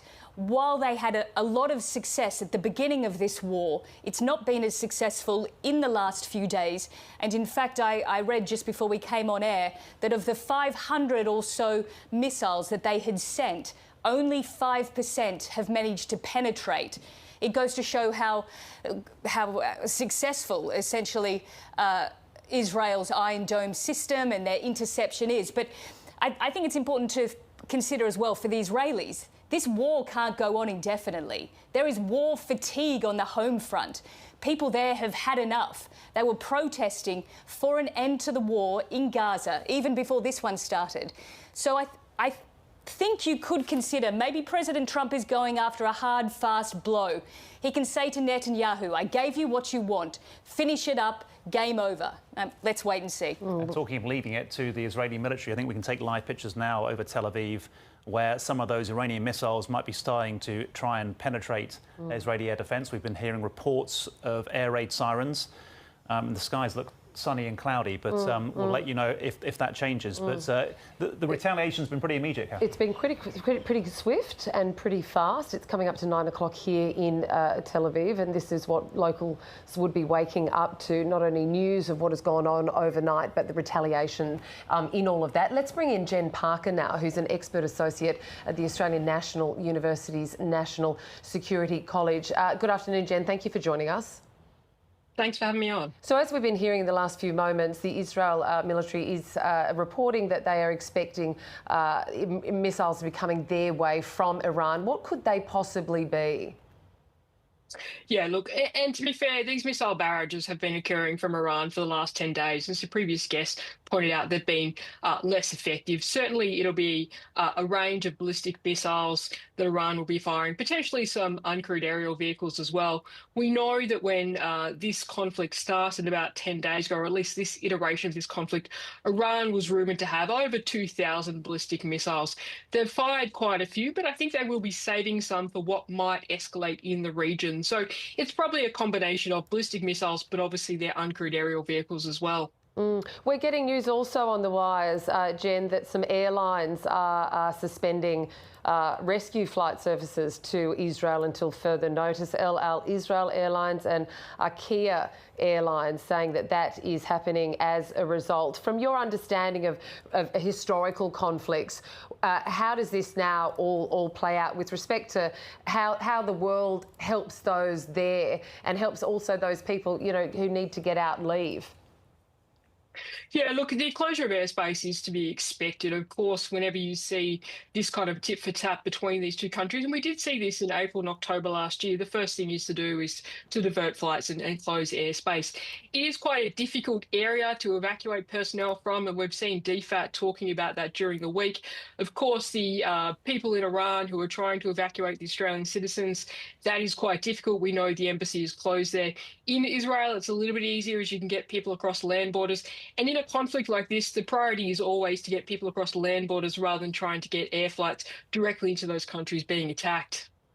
And we're hearing that there have been several explosions heard over Tel Aviv. I guess we don't know if that's just the Iron Dome intervening, intercepting those missiles in the air, causing no damage, or whether those are explosions on the ground. We're not showing our viewers the live feed at the moment. So we have got a feed now, or some pictures from earlier. We know that people have been sheltering in car parks deep underground if they've not felt safe enough to stay in their homes.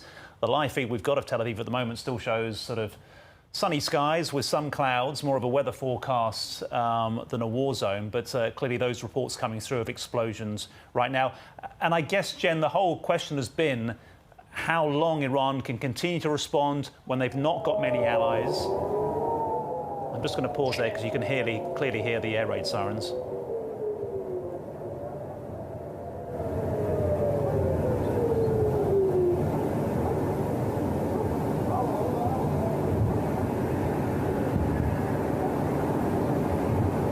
Yes, that's air raid sirens going off around Tel Aviv, warning people to take cover. We've been hearing reports of explosions. And Jen, if Iran does feel like it wants to not give in terms of President Donald Trump was trying to make the point that by launching these strikes, which he says were spectacularly successful, obliterating their nuclear capability, he basically said it's forced them to come back to the negotiating table. He doesn't want this to be protracted. He doesn't want it to be another US president accused of being dragged into a long war, even though Israel did talk about a prolonged war ahead in recent days. Do you think Iran's capable of that? They want to do that, or they will be cowed into coming back to the negotiating table? I can think about what Iran's priority is right now. That's going to be regime survival. Of course, they need a show of force, really for a domestic audience, to be honest, rather than an international audience. But I think you will find Iran coming to the table in the coming weeks. The question is what happens between now and then. Of course, we've seen the retaliation against Israel, which is to be expected. We've seen these missile barrages over the last 10 days, Iran firing at Israel. The question is, what does Iran do next, though? There has been a lot of commentary about whether they will target US bases in the region, whether that be the 5th Fleet headquarters in Bahrain, the air assets in Qatar or bases in Iraq and Syria. Look, I think that kind of escalation is probably unlikely for Iran because of how depleted their missile stocks are going to be. Maybe some action in Iraq and Syria. The other thing we've typically seen from Iran, in fact, last time Donald Trump was president, we had a Gulf crisis in 2019 and 2020 when General Soleimani was assassinated, the commander of the IRGC, and we saw Iran attacking ships across the Gulf of Oman and the Strait of Hormuz. I think that is probably a likely outcome, something that we will see in the next couple of weeks, which sends a message but doesn't target US bases in some of those key Gulf states. So I think we will see something more than just Iran targeting Israel. But I think eventually Iran, if their objective is regime survival, is going to have to come to the table and negotiate. Yeah, Jen, just how likely is regime survival? Look, this is a really difficult one that people have been talking about in the last couple of weeks. Certainly, we haven't seen, despite, Netanyahu 9 days ago now calling for Iranians to stand up against the regime, the reporting is we haven't seen that at all in Iran. And so, given that there were, a lot of protests 2 years ago, some people have said, no, the pockets are there to really rebel against it. But I'm not sure that's what we've seen the last couple of weeks. So I think it could be likely. Clearly, Israel has been held back from assassinating the Ayatollah. President Trump has said that they don't want to do that. And that is kind of a faux pas in the international arena, taking out the leader of another state. So given that hasn't happened, I think it is likely they could survive.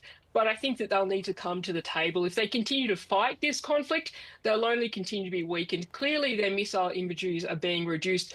Clearly, their air defence capabilities have been taken out. So I think the next step is for them to negotiate. And Jen, we're just seeing here from Iran state media has reported on wires that Iran's UN mission is requesting a UN Security Council emergency meeting to, I'll quote, maintain international peace, and has condemned the US strikes. What could a meeting like that achieve?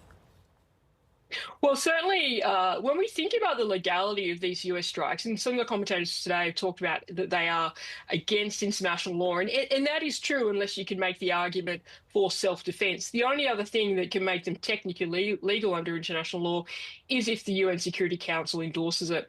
We know now, though, for a long time, the UN Security Council has not been functional, and that's predominantly because of China and Russia's veto powers. So they haven't taken any action against Ukraine. They haven't even really taken significant action against North Korea's nuclear program. So I think what you'll see is some sort of resolution pushed in the UNSC. You'll certainly see Russia and China support it, but other countries such as France and UK won't support it. So I don't think this is going to really achieve much at all. All right, Jen, we'll leave it there. Jen Bahaka, who is an expert associate at the ANU National Security College. Thank you for joining us. Thanks so much. Let's update our viewers, those joining us here on News Radio this afternoon. Israel's military says it's detected missiles launched from Iran towards Israel. It's now just gone 7:30 in the morning local time there in Tel Aviv. Several explosions heard over the city and also Jerusalem as well, according to witnesses. El Al Israel Airlines, Kia Airlines, say they are suspending rescue flights to Israel until further notice.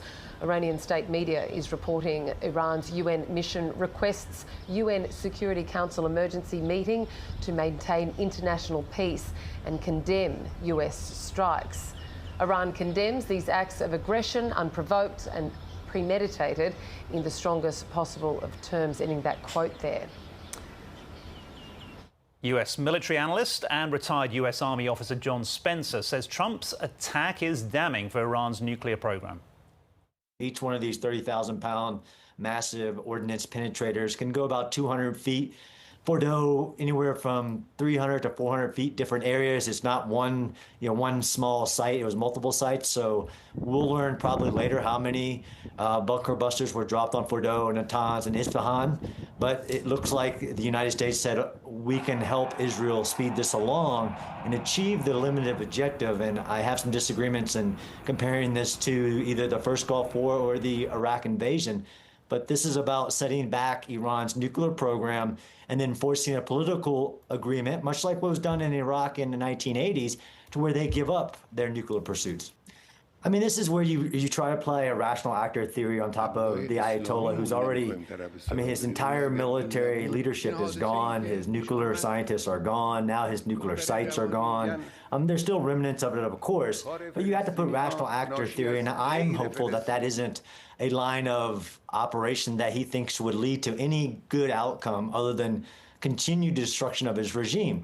Nobody's talking about regime change. This is about achieving the political objective, much like in the first Gulf War, which was a 44-day operation, 100 hours for the ground forces that forced the decision for Saddam to leave Kuwait. That was a successful example. Same thing here. If the Ayatollah makes the decision to retaliate against U.S. bases, the president has already said what that would look like, and that would be the end of the regime. That was US military analyst and retired US Army officer John Spencer speaking earlier. Let's get some more analysis with Nicole Johnston. Nicole, we've heard a lot of voices over the last hour or so trying to tell us what might happen next, which is the golden question. We've already seen Iran retaliate immediately within hours of these US military strikes that were slightly surprising. President Trump saying they went in with decisive force, destroying Iran's nuclear capability. That's up for debate, certainly. We don't know how strong the Iran response is until we find out from Israel as to how much damage potentially those ballistic missiles have done in the country. Is that going to continue a tit for tat? In some things, nothing has changed. change, or do we have to wait for Europe to wake up in the coming hours and see what response leaders there have? Well, I think we will militarily continue to have this tit for tat between Israel and Iran, because that has been the case over the last 20 months. Whenever there's been a serious escalation like this, a need for retaliatory strikes, we've seen both sides continue to hit each other. But yes, diplomatically, it has been overnight in Europe and the UK while we've all been up and following the story, so to speak. So they'll be waking up there. People will be waking up. I mean, I'm sure on a political level, they were probably awake all night. But we haven't heard from the Europeans, and whatever they have to say will be very interesting. I would expect that they will line up right behind President Trump, because they were the messages that came out of the talks in Geneva. There was no real dissent about what the Israelis were doing. Again, they supported Israel's line, which was the country has a right to defend itself. Iran's nuclear program is a threat. We know from the Israelis they consider it an existential threat. So I would be surprised to hear the Europeans or the UK come out and seriously condemn this action by the US. I think also they'll be pretty disappointed that their planned for or hoped for negotiation channel that they perhaps hoped they had 2 weeks to do has all fallen apart. But again, they probably won't be surprised, because President Trump made it pretty clear that he thought the Europeans are irrelevant. He dismissed them. He dismissed their efforts. He said the Iranians only want to speak to us. They can't do anything. Leave it to me. Well, that's exactly what he's done. And he's done it in spectacular style. Not just going after Fordow, but 3 nuclear facilities. As we heard from John Lyons when he was quoting Fox News, 6 major bunker-busting bombs dropped on Fordow. This isn't just a one-off. But I think one other interesting point that we need to think about, and that we haven't really talked about for a while, is Israel's military operation right now. It is about more than the nuclear program. It's also about going after their missile targets, their civilian internal security apparatus, government infrastructure. So the question becomes, where is the end game for Israel going to be? How long will it keep continuing for? At what point do they say it is enough? Because as we've seen in Gaza, it can go on for months and months. Well, we've got someone that might be able to answer some of those questions. Yeah, we know that these strikes come amid a turbulent start to US President Donald Trump's second term. Joining us now is co-host of Planet America, John Barron. Hi there, John. What has the reaction been in the United States? Still early days, of course, Kath, being the middle of the night there currently, but the reaction so far has been generally positive, with a lot of caveats. Those who typically support American military interventions, the likes of Republican Senator Lindsey Graham, have expressed their pleasure that Trump has gone in. This is being framed as not America starting a new war, but potentially ending a 46-year conflict with the Muslim Republic in Iran. So it's going to be interesting in the hours ahead, particularly once we get the briefing from the Defense Secretary and others at the Pentagon as to whether this is going to be one and done, or whether this is the start of a longer campaign. And of course, there's still that big question mark as well as to what retaliation we see from Iran, and if American servicemen and women brought into harm's way in bases around the Middle East or elsewhere, that could change a lot of the reaction as well. Well, we have already seen some initial retaliation with those reports that the Israeli military is saying that missiles are coming their way from Iran. Interestingly, there you mentioned the South Carolina Senator Lindsey Graham saying that Trump made the right call and that, I believe, quote, the regime deserves it. There were others falling in line behind that, but there were plenty who didn't, you know, Marjorie Taylor Greene being one of them, for example. How badly is this going to split, you know, the MAGA base for Trump?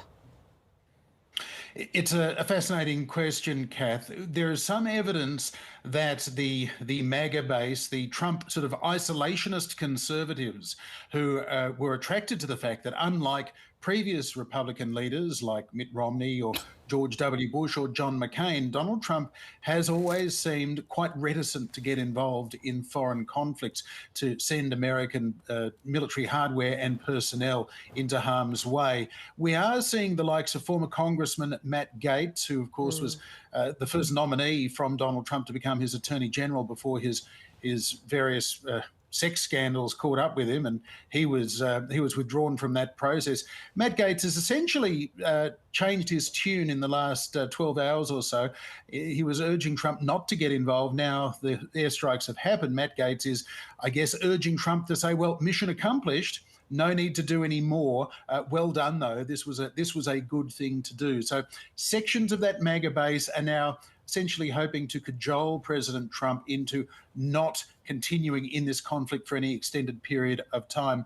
Others, of course, who remain hard and fast isolationists don't believe that America should be exerting its power in this way. So there will be in the Twitterverse and certainly in podcaster land, there will be some criticisms of Donald Trump. But at least for now, it seems as though there will be reasonably widespread approval for what has done, if, of course, it has been effective, if he has managed to do the job. John, it's Alex Thomas in the studio. Am I being a bit cynical to suggest that Saturday night prime time was exactly what he was hoping for? Well, it's not cynical at all to think of Donald Trump as a showman, Alex, of course. And this was certainly something that after telling the world that he was going to make a decision within 2 weeks, it felt more like we're going to see Donald Trump teasing this out, using it as a negotiating ploy with the Iranians, but moving decisively as he did a few hours ago has really sort of taken a lot of people by surprise. In retrospect, they should not have been surprised. Talking to former Trump advisors just yesterday, they were very convinced that Donald Trump was going to go in, that he really had no choice, partly because it was the right thing to do if you believe that Iran was as close to breaking out and developing a nuclear weapons capacity as President Trump believed.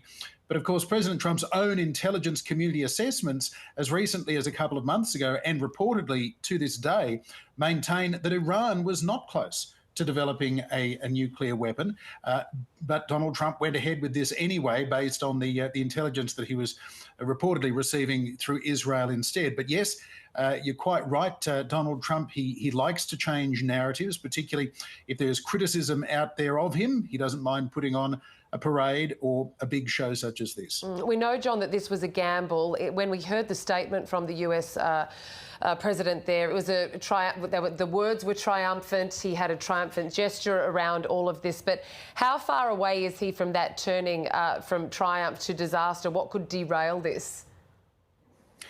Well, of course, as successive American presidents know, really starting from the revolutionary period in Iran in 1979, 1980, it doomed the re-election chances of then American President Jimmy Carter when there were more than 50 Americans held hostage for a year and a half in their embassy in Tehran.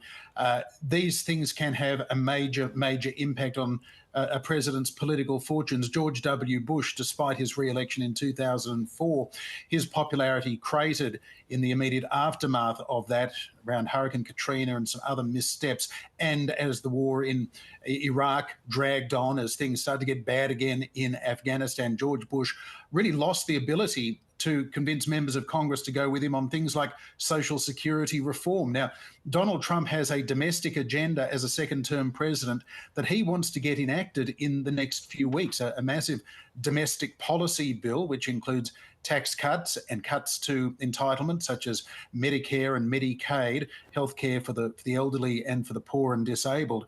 Now, if Donald Trump's popularity crashes in the next week because perhaps American personnel have been killed or injured, or there's been an attack on American civilians somewhere, or indeed this just looks like a protracted conflict rather than a sharp surgical strike, then Donald Trump could find himself in the position that both Carter and Bush found themselves in. Once committed to a conflict in the Middle East, it's very hard to extricate yourself from it because American prestige remains on the line. Donald Trump, of course, never likes to look weak. Even though he has had this sort of isolationist tendency, he is also somebody who likes to literally wrap his arms around and kiss the American flag. And he had that military parade just a week or so ago in the United States as well. He likes to succeed. He likes to look strong and powerful. Any suggestion of America's military power being exposed as limited, if, for example, the damage assessments are such that, in fact, Iran's nuclear program has not been destroyed or delayed by several years, that could become a big problem for President Trump. OK, John, many thanks indeed for your time. Co-host of Planet America, John Barron there. Let's go back to our Middle East correspondent, Eric Torczak, who's joining us from Jerusalem. He's been sheltering from some of these missiles that we heard were on their way from Iran to Israel. And clearly, Eric, they arrived. Yes, Alex, looks like one of the biggest barrages we've had in recent days. Around 30, potentially as many as 40 ballistic missiles fired. They passed over the top of Jerusalem, multiple interceptions in the skies above Jerusalem. Looks like a number of them were headed towards Tel Aviv and headed towards Haifa, a port city in the north that's been struck multiple times in the past 8 days. According to the main ambulance agency here, there's been at least 10 impact sites, so paramedics are on their way to 10 sites in Israel where there's been reported impacts. So it looks like this has been one of the most serious retaliations of the conflict, or at least in the last few days. But the Israeli military says it's degraded Iran's missile launch capabilities. So potentially the barrage could have been a lot bigger if Israel hadn't taken out as many of Iran's missile launches as it has managed to do. So, Eric, you mentioned there 40 missiles, 10 sites, the largest in quite some time. What are you hearing about what is next, and how much warning were you given to take shelter before these missiles just rained down? You get about 10 minutes, Catherine. So the Israeli military can detect the launches, and it's about 1,600 kilometres from Israel to western Iran. So for the flight time and all the rest of it, you get about 10 minutes warning, and then you start hearing the interceptions, because as soon as the missiles enter Israeli airspace, or in fact as they cross over the West Bank, so the occupied Palestinian territories, you start getting interceptions. There's interceptors. I'm not allowed to say exactly where the interceptors are, but not long after the missiles cross into the West Bank, you start hearing interceptions. And then, then in Tel Aviv, they get them a few minutes later. And the sirens sound across the affected areas, and everyone's supposed to be in the bunkers by then. There's a pretty well-established procedure, and everyone in Israel has been told to stay near protected spaces, move to internal stairwells and car parks and things like that whenever this happens, and they've been doing it for the last 9 days pretty regularly. And I guess impossible to tell, isn't it, Eric, at this stage, whether that was just a massive throw of the dice from Iran trying to show they've not been weakened as much as the United States and Israel have said, or how many munitions are still to come? They have reportedly quite a lot of their missile arsenal left. Israel said it's destroyed around, by my count, at least 3 missile storage sites, possibly more. But we don't know how many missiles themselves have been destroyed. So they were estimated to have around 2,000, Alex. So and about 500 have been fired since this war began. But the issue is, how many has Israel destroyed and how many can Iran still launch? So the question has been, how many launches does it have left? How many teams can it access? Can it get the missiles from the storage sites to the launches without them being struck by the Israeli Air Force? These have all been the questions. Israel had actually anticipated much more intense barrages than what it's been experiencing. In fact, in the first couple of days, I was here when this war broke out, the barrages were much bigger and much more frequent. Now they've become, once or perhaps twice a day. They've been relatively small by comparison with those first couple of days, and certainly smaller than we saw last year. The one in October was around 200 ballistic missiles, and we've seen nothing like that even after this war broke out. So for Iran, what it looks like is that its capacity to retaliate in this major way with the main ballistic missiles does appear to have been limited. And just finally, Eric, before we let you go, we know that there's been some changes to the airspace above Israel, which will impact, people needing to leave, although most of them are still needing to leave via the land. What can you tell us about that? The airspace was closed again this morning after the US strikes, Catherine, so there's no flights going out of Israel now. The only air movements you're going to see are military ones. There will probably, Israel's put in place a process for people needing to leave, so you have to get an exemption now from the Israeli government if you want to go out, and that includes foreigners. So there'll probably be limited exits from Israel in the next couple of days, while there's some conjecture about what Iran's full response is going to be. And I should also just mention, we don't know what's happening in Iran fully. We've heard from people saying they're quite afraid. Israel has maintained very intense amount of strikes, particularly over Tehran. So, it's possible that there's ongoing conflict in Tehran as well, and people there don't have the same kind of alert system or shelter network that they have in Israel in order to take cover and protect themselves. Eric Torchek, we'll leave it there. Thank you very much for joining us. Let's take you now to Mandurah, south of Perth, where Shadow Defence Minister Andrew Hasties just been speaking. A brief statement on behalf of the opposition with regards to the United States strikes against nuclear facilities in Iran today. The coalition supports military action taken by the United States to stop Iran from acquiring nuclear weapons, specifically the strikes today taken against the facilities at Esfahan, Natanz and, critically, Fordow. It's very clear just 10 days ago that Iran was in breach of its non-proliferation treaty obligations with a stockpiling of more than 400 kilos of 60% enriched uranium. The only explanation for that was that they were moving towards acquiring a nuclear weapon. They couldn't give the International Atomic Energy Agency any guarantee, nor could the IAEA verify that this enrichment was being taken for peaceful purposes. And that's why I believe President Trump today has taken the decision to strike those three facilities. We could never accept a nuclear Iran. Iran is a repressive, theocratic autocracy, and it's a sponsor of terrorism, as we've seen over the last few years. From October 7th, we've seen Iran support Hamas, we've seen Iran support Hezbollah, we've seen Iran support the Houthis, and we saw last year Iran conduct missile strikes in April and October against Israeli citizens in Israel. This is a regime committed to the destruction of Israel and our allies, like the United States. It's also a highly repressive regime which has persecuted women, dissidents, religious minorities, and that is why we support the actions today, because we have no faith that the Iranian regime will negotiate in good faith. The coalition does not want war.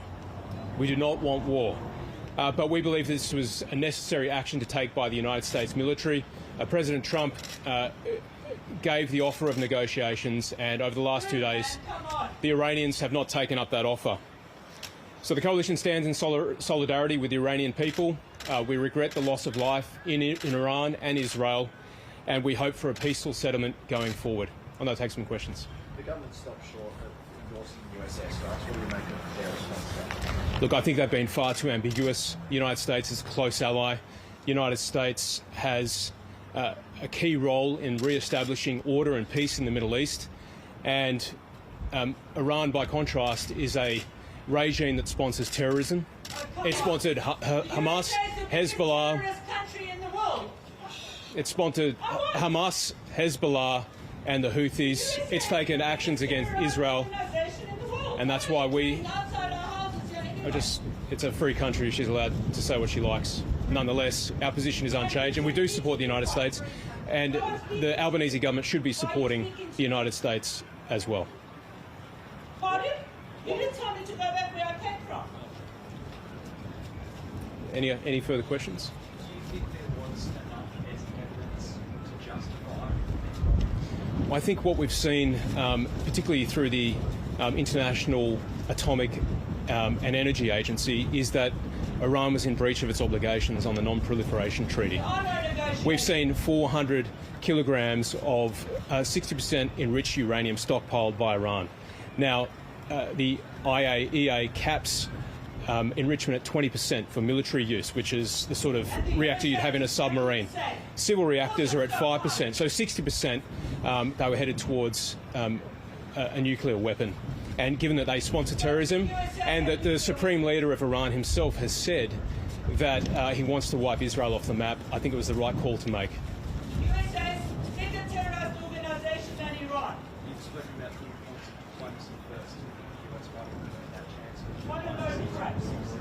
Look, President Trump 2 days ago offered an olive branch, and the Iranian foreign minister went to Europe and committed to opposing. I'm sorry, it's a little difficult with this protester above me, but nonetheless, the bottom line today is that the coalition supports the actions taken by the United States. We're a strong ally of the US, and we also stand with Israel, who's presently under attack from missiles right now. What role, if any, should Australia and the Australian government play if the US continues to strike Iran? That's a decision for government, and I'd want to have intelligence briefings from the government before I made a comment on that. You said on insiders this morning that escalating a conflict could have unintended consequences. So now that the US has involved itself, do you have any concerns about this escalating further? That's always a risk. War is the one area of public policy that you can't control. Wars can really get out of control, and I think there's also a risk that if the Iranian regime falls, we'll see a mass movement of people out of Iran into places like Europe. So there'll be refugees, and then there is the question of who fills the vacuum if the regime collapses. And we've seen what happened to Iraq with ISIS. We saw what happened in Afghanistan as well. So these are very difficult and tricky times ahead, but the coalition wants peace. We want a peaceful settlement, and I think we can hopefully move forward now that the three key facilities have been targeted. But then again, we have to wait for the battle damage assessment that will come out over the coming days. I'll leave it there. Thank you very much. And that is where we will leave the Shadow Defence Minister Andrew Hastie from Mandurah over in Western Australia, being heckled somewhat during that media conference. Let's bring in political reporter Tom Lowry from Canberra Parliament House, who has been listening into that media conference. Tom, the coalition says it doesn't want war, but necessary action was taken by the US military. It was a somewhat different and longer response than we heard from the government earlier today. Yeah, Catherine, a really clear and unambiguous articulation of support for those actions, those airstrikes conducted by the United States in Iran early this morning. Clearly trying to create, I suppose, a point of difference there. As you said, the government statement that was put out a few hours ago didn't offer any sort of endorsement, I suppose, for those US actions, didn't offer any condemnation either, but merely sort of noted that they'd taken place, articulated a hope for peace in the region, a hope that diplomacy would be pursued going forward, but also made reference to the US's reasoning in carrying out these airstrikes and the threat that a nuclear program conducted by Iran did pose to the globe. But Andrew Hastie clearly there saying that the US is a close ally of Australia, a strong military ally, and at a time like this, Australia should be offering a full-throated support for the United States in carrying out these actions. He described the government's response as simply too ambiguous. There were some other interesting points made along the way, though. Mr. Hastie questioned there on what role Australia might play in any further action going forward. He wouldn't weigh in at all. He simply said he'd need to see what sort of intelligence was being offered as to what might back up that sort of action before offering any kind of view on that. And also airing something of a warning there that were military action to escalate any further, were this to perhaps see the Iranian regime topple, that would be a very unpredictable situation, questioning who might fill that void, who might step in to take power in Iran, and pointing out that we simply don't know what that might look like. We might see simply a flow of refugees around the globe, for example, as well. So something of a warning as to where this might head from Andrew Hastie, but certainly a very clear articulation of support for what the US is doing, at times combating a pretty loud heckler along the way as well. Tom, is there any downside to the opposition taking that stance? Look, it's a bit hard to say. I suppose it's not an unsurprising position for the opposition to take. There are many queuing up on the right of politics to offer their support for the US's actions. We've just seen Tony Abbott in the past hour or so offering his support for Israel's actions, and the United States now alongside them. So not terribly surprising. It's not necessarily a significant downside risk, I suppose, except that, you know, if that situation Mr. Hastie was describing does eventually unfold, that, you know, perhaps there are risks in cozying up too close to the US as it takes this kind of military action. But that's a very complicated sort of line of thinking to try and work your way down and see where this is heading next. Okay, Tom, really appreciate that. That was Tom Lowry joining us there from our Canberra bureau. Well, let's head overseas now and bring in once again America's editor, John Lyons in Washington, DC. Hello again, John. A lot has gone on since we just last spoke. We've seen some retaliatory efforts from Iran into Israel. What do you make of the last hour? Can you bring our viewers up to speed? Well, Catherine, I think that Iran was already engaged in this since over the last week. The retaliation, Israel commenced this military action. They attacked Iran and began all of this about a week or 8 days ago. And I think Iran has been retaliating when it has had the opportunities. There's been firing going both ways over the last week or so. We may see more escalation in that now, but the key to it will be the Revolutionary Guard. I was in Iran last year for Four Corners, and the Revolutionary Guard essentially is the most powerful institution now in Iran. There's the supreme leader. He's the titular head, Ayatollah Ali Khamenei, but he's 86 years of age, and I think the Republican Guard will choose the next supreme leader, and they run the entire defence and intelligence apparatus. Some of their leaders have been killed over the last 7 or 8 days. So what happens now, they will decide, do they try to hit US targets through Syria and Iraq in particular? Will their militia try to hit the Americans? And if so, then I think Donald Trump will escalate and America will get drawn more and more into this. How many times have we seen this movie where America says it's a one-off, we're just doing something, it's a police operation or whatever, like in Vietnam, and then it goes on. Now, I don't think this will go on probably a long time, but the next day or two will be crucial as to how Iran responds. Iran is the weakest it's been for a long time. Yeah, John, in regards to how long this might go on for, key to that is how effective the military strikes by the United States were. Donald Trump clearly saying that they were, and they were a spectacular success, that Iran's nuclear program has been completely obliterated. I know you were giving us earlier some details of the sort of munitions used and the sort of effect they might have had. Well, that's right. Fox News, which is close to the president, President Trump, they are reporting Sean Hannity, one of their most prominent presenters, has had a phone conversation with President Trump since the attack in the last 2 hours. And he is reporting that President Trump told him that, in fact, the US dropped 6 bunker buster bombs on Fordo. That's the nuclear enrichment plant that's deep under the mountain. So 6 of them is extraordinary. There had been speculation they might drop 1 or 2. America had never tested these or used these in combat. They've tested them in deserts and other locations, but what they didn't know about the Fordo plant was the makeup of the rock in the mountain. And the fact they've dropped 6 essentially says they wanted to hollow this out. And the president has also told Fox News that submarines fired 30 Tomahawk missiles at the Natanz and Isfahan facilities. And if you look at that firepower, 6 bunker buster bombs, which are 30,000 pounds each, 180,000 pounds dropped on that site, you would think from that amount of explosives that they would have seriously damaged or destroyed these nuclear facilities. Yeah, it's interesting. Little is known about Fordo except for the fact that it's in these mountains, John, and the main halls, I believe, are estimated to be 80 to 90 metres beneath the ground, so quite that distance. Just with respect to the actions of the US and the legalities around that, there seems to be a discussion around whether it was a breach of of the international rules-based order. What is your take on that?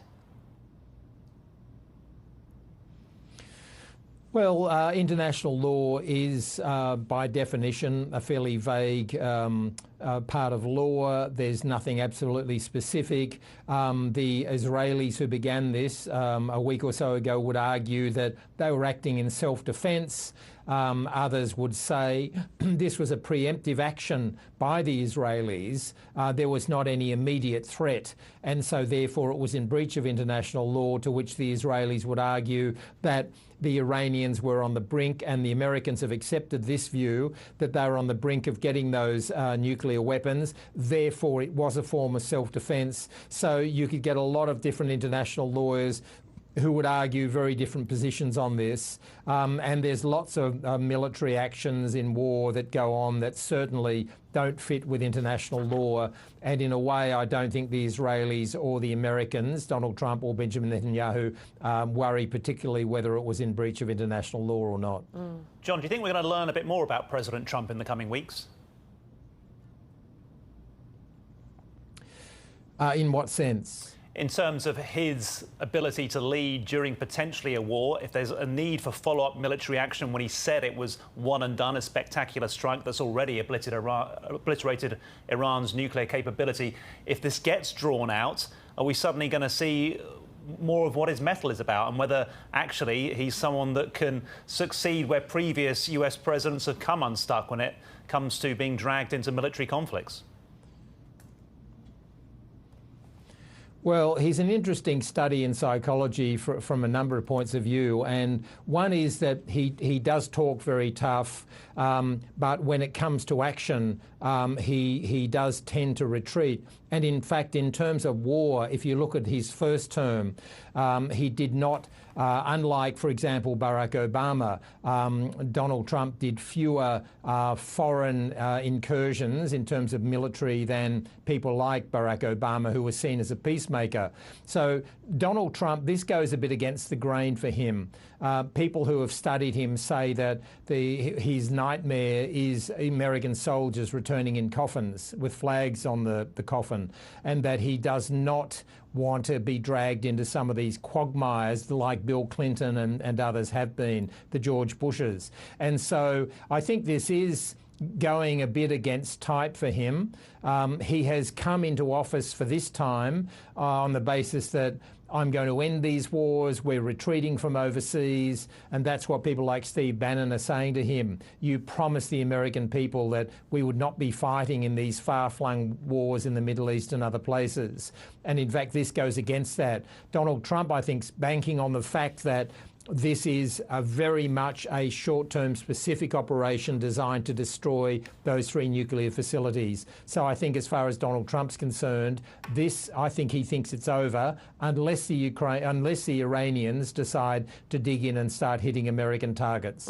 If it's not one and done, John, how divisive could this be from a domestic policy stance for Donald Trump with the fracturing within his own party?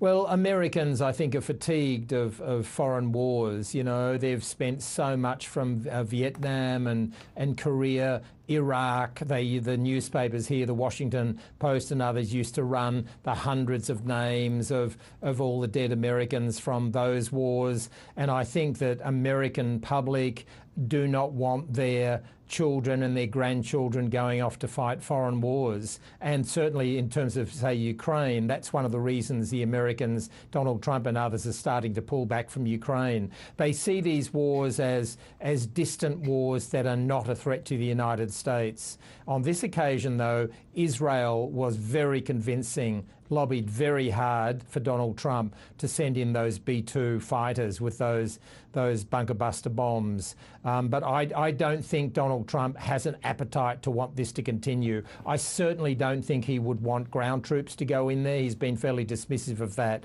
I think if he has his way, he's done his bit now, and he's hoping that Iran will now do some sort of deal where they'll say that we are cancelling our nuclear program. In fact, it's sort of been cancelled cancel for them, Yeah. although it's difficult to know whether there is enriched uranium in other places. Yeah. John Lyons, always great to speak with you. Thank you for joining us from Washington, DC.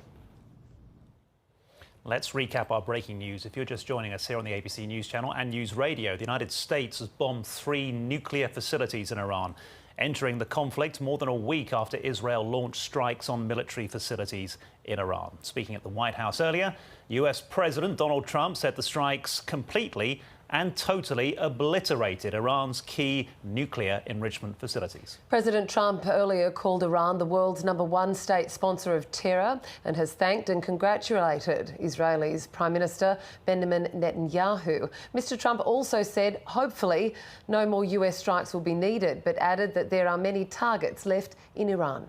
In a video statement, Mr. Netanyahu said the attacks will change history.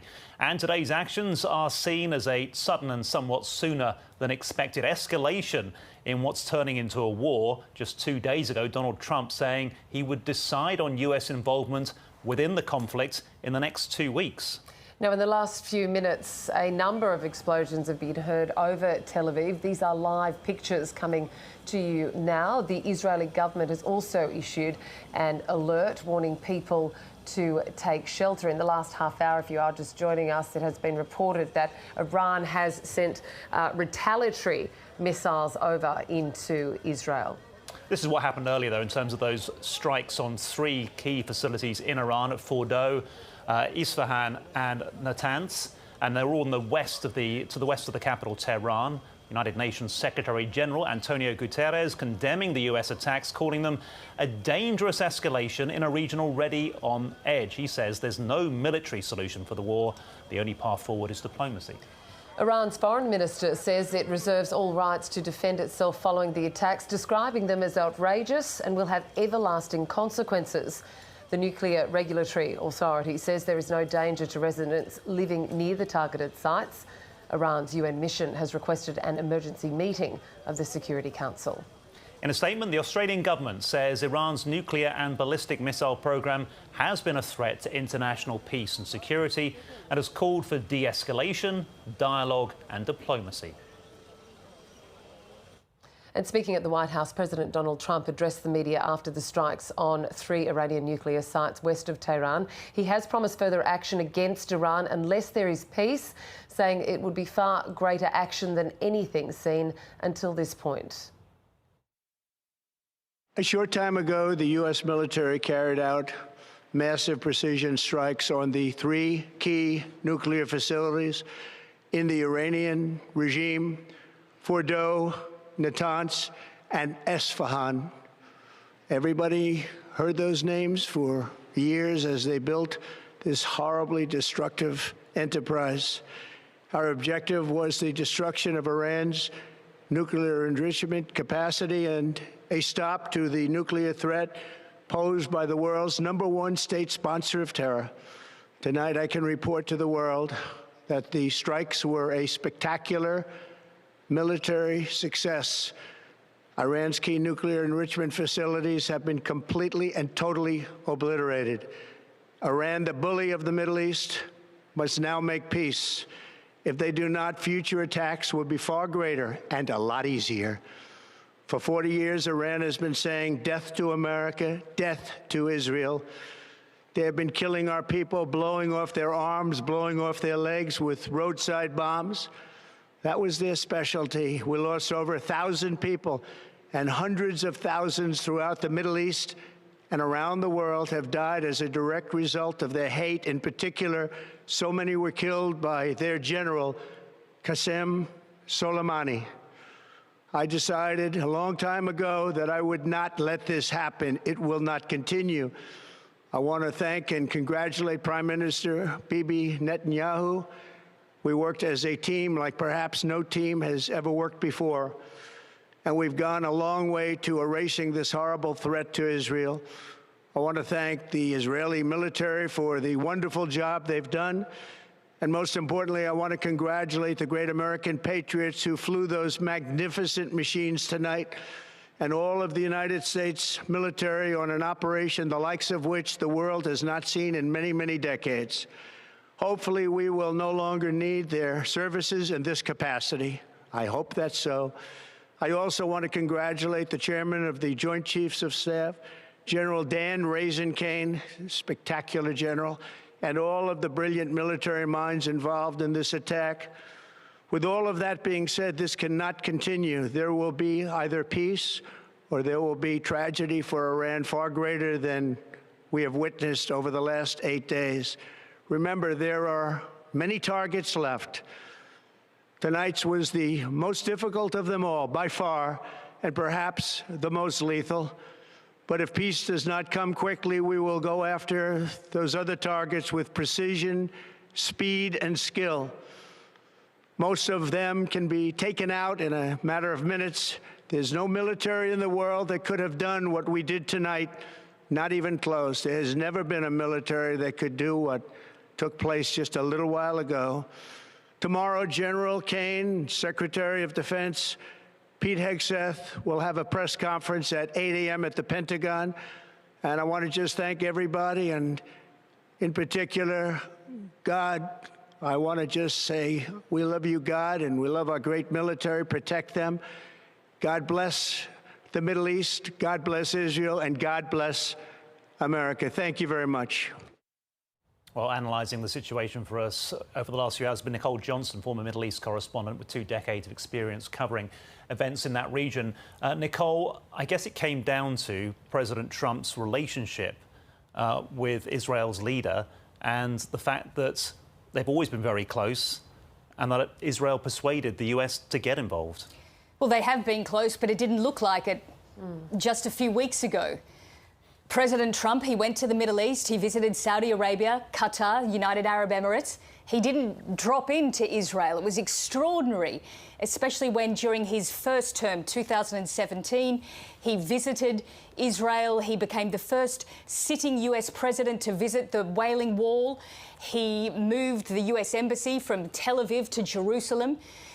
He recognised Jerusalem as the capital of the Israeli state. He made all of these concessions. And then suddenly, upon coming to power, it seemed that the Trump-Netanyahu relationship was off. Trump certainly sounded frustrated with Netanyahu, feeling as though he wasn't getting anywhere on the war in Gaza, asking it to be wound up. He wanted that war ended straight away. Well, it hasn't. It's still continuing. It's as though Trump got bored of hearing about that war and has moved on. But from everything we've seen just in the last 8 hours, really, that relationship appears to be back on track. And as you said, it would have been the strength of that managed to convince President Trump to go ahead with this action, because as we know, he is a transactional person. He's a people person. Without that good personal relationship, he wouldn't have got anywhere. But, I mean, just take a listen to the sort of love between them now, so to speak. Trump thanked Netanyahu. He said, "We worked like a team." And Netanyahu said that Trump's action, I mean, it was fawning, that it was unsurpassed, that it will change history, and that no other country could do it. So Netanyahu, how emboldened is he going to be feeling right now? The world has forgotten about Gaza. He has a free hand there to do whatever he wants. And now, I mean, we're hearing sort of world leaders, and I'm sure we'll hear more during the course of the day, lining up behind this US action. I think one thing to keep an eye out and ear out for effectively will be, what do the countries from the global south have to say about it? Because often our focus is on what's being said in the US and Europe. Well, let's wait and hear what developing countries, Southeast Asian countries have to say. Indonesia, for example. I mean, it's not going to be everyone sort of lining up behind this US action. But for Israel, what a change of fortune it's been.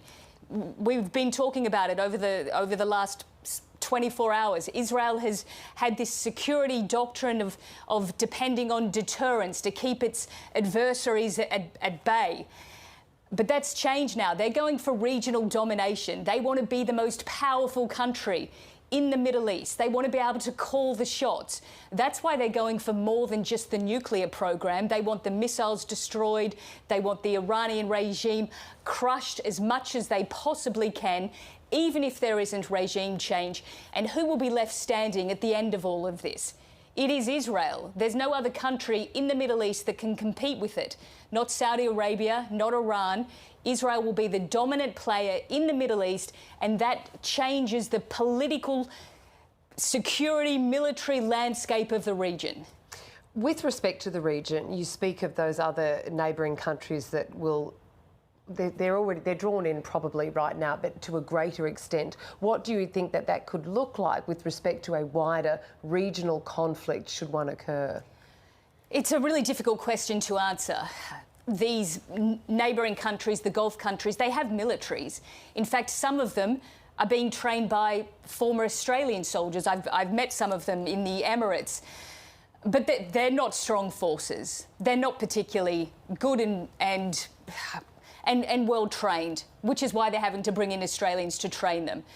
So these Gulf countries, they want to stay out of it, of course. They're focused on only one thing, economic development, which is why they had the talks that they had with President Trump. They don't want anything to disrupt their oil supply going out or their natural gas. So they want it tamped down as soon as possible. Well, we've already seen the impact on oil, haven't we? But is their reaction going to be the most important? Because they were previously criticising Israeli strikes, but now the US has got involved. Will they have to be more careful about how they respond? I'm not sure. I mean, I think for the Gulf countries, they will try and tread a very fine line. But will anyone be really listening to what they have to say? I don't think so.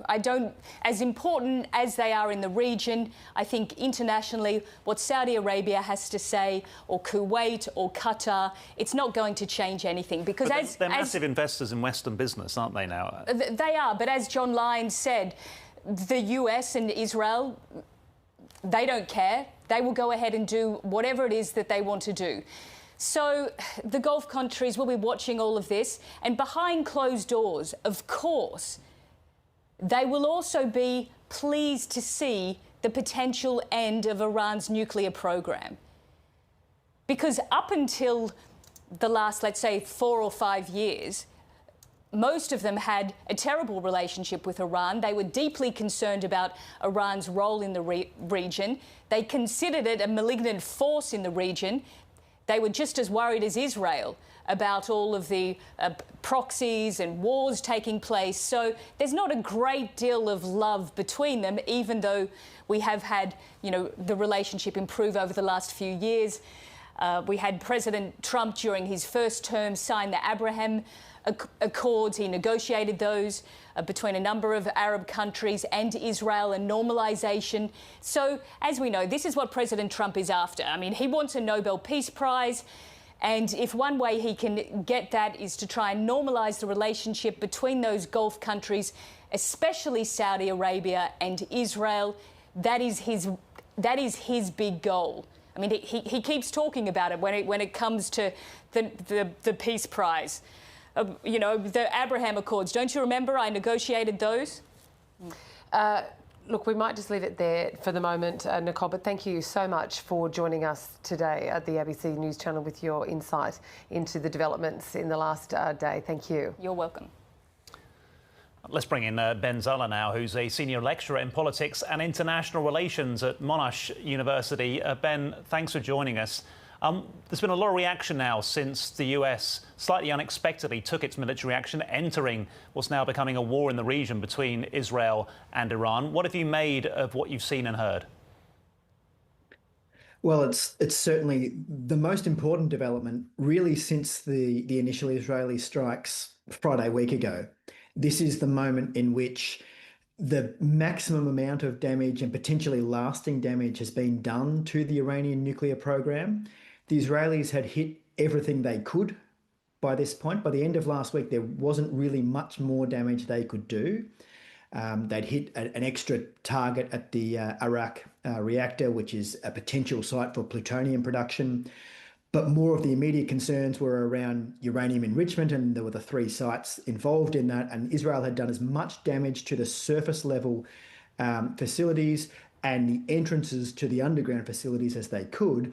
And the question now became, would the US use this opportunity to effectively finish the program or be as close to doing so as possible?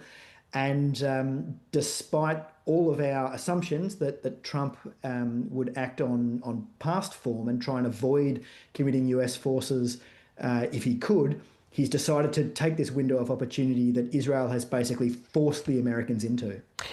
Ben, you've spent your career working on global security issues. Just how dangerous or less safe is the Middle East now? There's no doubt about it. This is a very dangerous moment because now everything hinges on the Iranian response. Now that the US have injected themselves into this, they were sort of waiting in the wings, as it were, and were certainly one of the key players, but they weren't directly militarily involved. And that meant that Iran probably wasn't going to start hitting American interests in the region, including American bases and so forth. That's now an open question, because the Iranians are going to want to try and find some way to retaliate, to impose some costs on the Americans like they've been doing to the Israelis, in order to try and re-establish some form of deterrence for the future. They don't want to go into the future with the Americans and the Israelis thinking that they can strike Iran anytime they want to and anytime their assessments tell them that they feel they need to. So they've got to find some way of saying to the Americans, like they've been trying to say to the Israelis, don't do this again because the costs will outweigh the benefits. And so if we now see Iranian attacks on American interests, then the issue becomes, well, how long can the Trump administration hold back retaliations in response to that? And then you have this sort of tit-for-tat situation where each side is striking the other.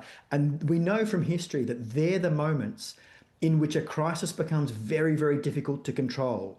It doesn't necessarily mean it will spiral out of control and spark a wider war, but it certainly can do. So it's a very, very dangerous moment. So what can Iran do differently then, other than what we've seen already? Well, so there's a couple of things. The first is that they can hit other targets. They've now got a perfect rationale for hitting American targets in the region, and there are a number of military bases. There are military capabilities stationed in the region, and so forth.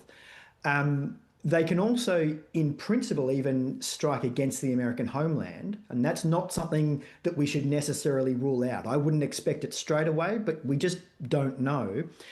And we don't know whether Iran might also widen out the kinds of attacks that it's been doing. So far we've seen mainly drone strikes and missile strikes, and I would expect that to continue. But we may also see other forms of reprisals. We may see cyber attacks. We may see the use of sort of non-traditional actors, not the military, but using paramilitary organisations, even terrorist organisations that Iran backs. This is the moment in which Iran will be thinking through all the different options to try and impose the maximum kind of cost on the two states now that have attacked it. And this is where the question becomes, how well did Iran plan for this? The Iranians have been anticipating some kind of attack from the Israelis and possibly with American support. And they will have very specific plans ready to go in the event that this has taken place. And that will now be rolling out, not necessarily today, tomorrow. There'll be some reprisals for sure, but this could roll out over a number of weeks and even months. We know already that Iran has sent more missiles towards Israel. Their Israeli emergency services reporting that 11 people have been injured. They've been taken to hospital. So clearly some of those have got through the Israeli defences. But it does seem like more of the same, as Catherine was pointing out. How key will be the international reaction to this, do you think, Ben? We've seen Australian political reaction. We've seen a lot of comment from US lawmakers, even a big divide in opinion within the Republican Party. Do you think President Trump's going to care about what European leaders say, what Russia and China have to weigh in about? Frankly, I don't think President Trump will care one iota. I think what he will care about is the advice he's getting from his trusted advisors who are close around him. And we know that's really all he's interested in listening to, not necessarily the bigwigs of the Republican Party even. It's his closest circle of trusted advisors. And I think it'll be what they're telling him in terms of the reaction of the American public, and particularly his supporter base. He doesn't want to lose that. He doesn't want to become a sort of a lame duck president in his second term by losing, as it were, the MAGA movement, right? And they are by and large, a group of people who are fairly isolationist in their outlook on the world and their thinking about America's role in the world. They're not at all interested in the United States getting sucked into another war in the Middle East, as your correspondent was saying earlier. And so I think that's what's going to be weighing on Trump's mind, and that's the kind of advice that's going to be getting through to him. I think this will be an attack that will be either supported or there'll be very minimal condemnation from most of the Western world, it would be my assumption. But certainly, as your colleague was just saying earlier, I think the response from the global South will be widely a position of condemnation, because everyone else in the rest of the world is thinking, well, what if we at some point in the future end up on the receiving end of this kind of treatment? If these states, the US and Israel, can unilaterally decide who is and who isn't a threat and who might pose a threat in the future, and respond to that with their full military force when and how they like, this means that this idea of a rules-based order really isn't, much more than simply that, just an idea. It's a very nice idea, but we're not exactly seeing that play out in practice. Ben, rounding out now, we know the NATO summit is being held on Tuesday. What possible actions can it take? What could it do with respect to what we've seen from the US in the last 24 hours? Look, if we're honest, the NATO allies of the United States have very little leverage over the Trump administration in the US right now. This is not a relationship in which Trump is concerned about the opinions of NATO members, that they have sort of levers they can pull, as it were, to try and rein in the US or anything like that. So I don't think we will see anything really substantive at the NATO summit. We'll see a lot of talk about what's happened, but I don't think we'll see any major changes to either American or Israeli policy as a result of the discussions at the NATO summit. Ben Zala from Monash University, many thanks for your insight today. Pleasure. Former Prime Minister Scott Morrison joined us earlier to comment on today's unfolding events. He says US President Donald Trump had no further options except to strike Iran in this way. Well, the entry of the United States directly into this in an offensive capacity with the strikes that we've seen today is obviously a very significant change in what we've seen in the conflict so far. President Trump clearly had no further options available to him other than to do what only the US military could do. It wasn't like Israel could have undertaken what we've just seen. And it is certainly not something I think the president has rushed towards or even preferred, but he's been resolute about the need to resolve this issue. And clearly that was only going to occur with what we've seen today. Now, with that action, I think it is still contained. It was very direct in where they struck.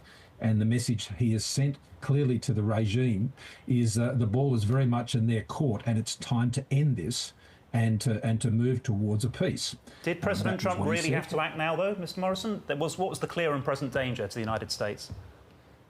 Well, they were the only one who could take out the enrichment facilities of Iran. That could not have been done by Israel. That was not possible.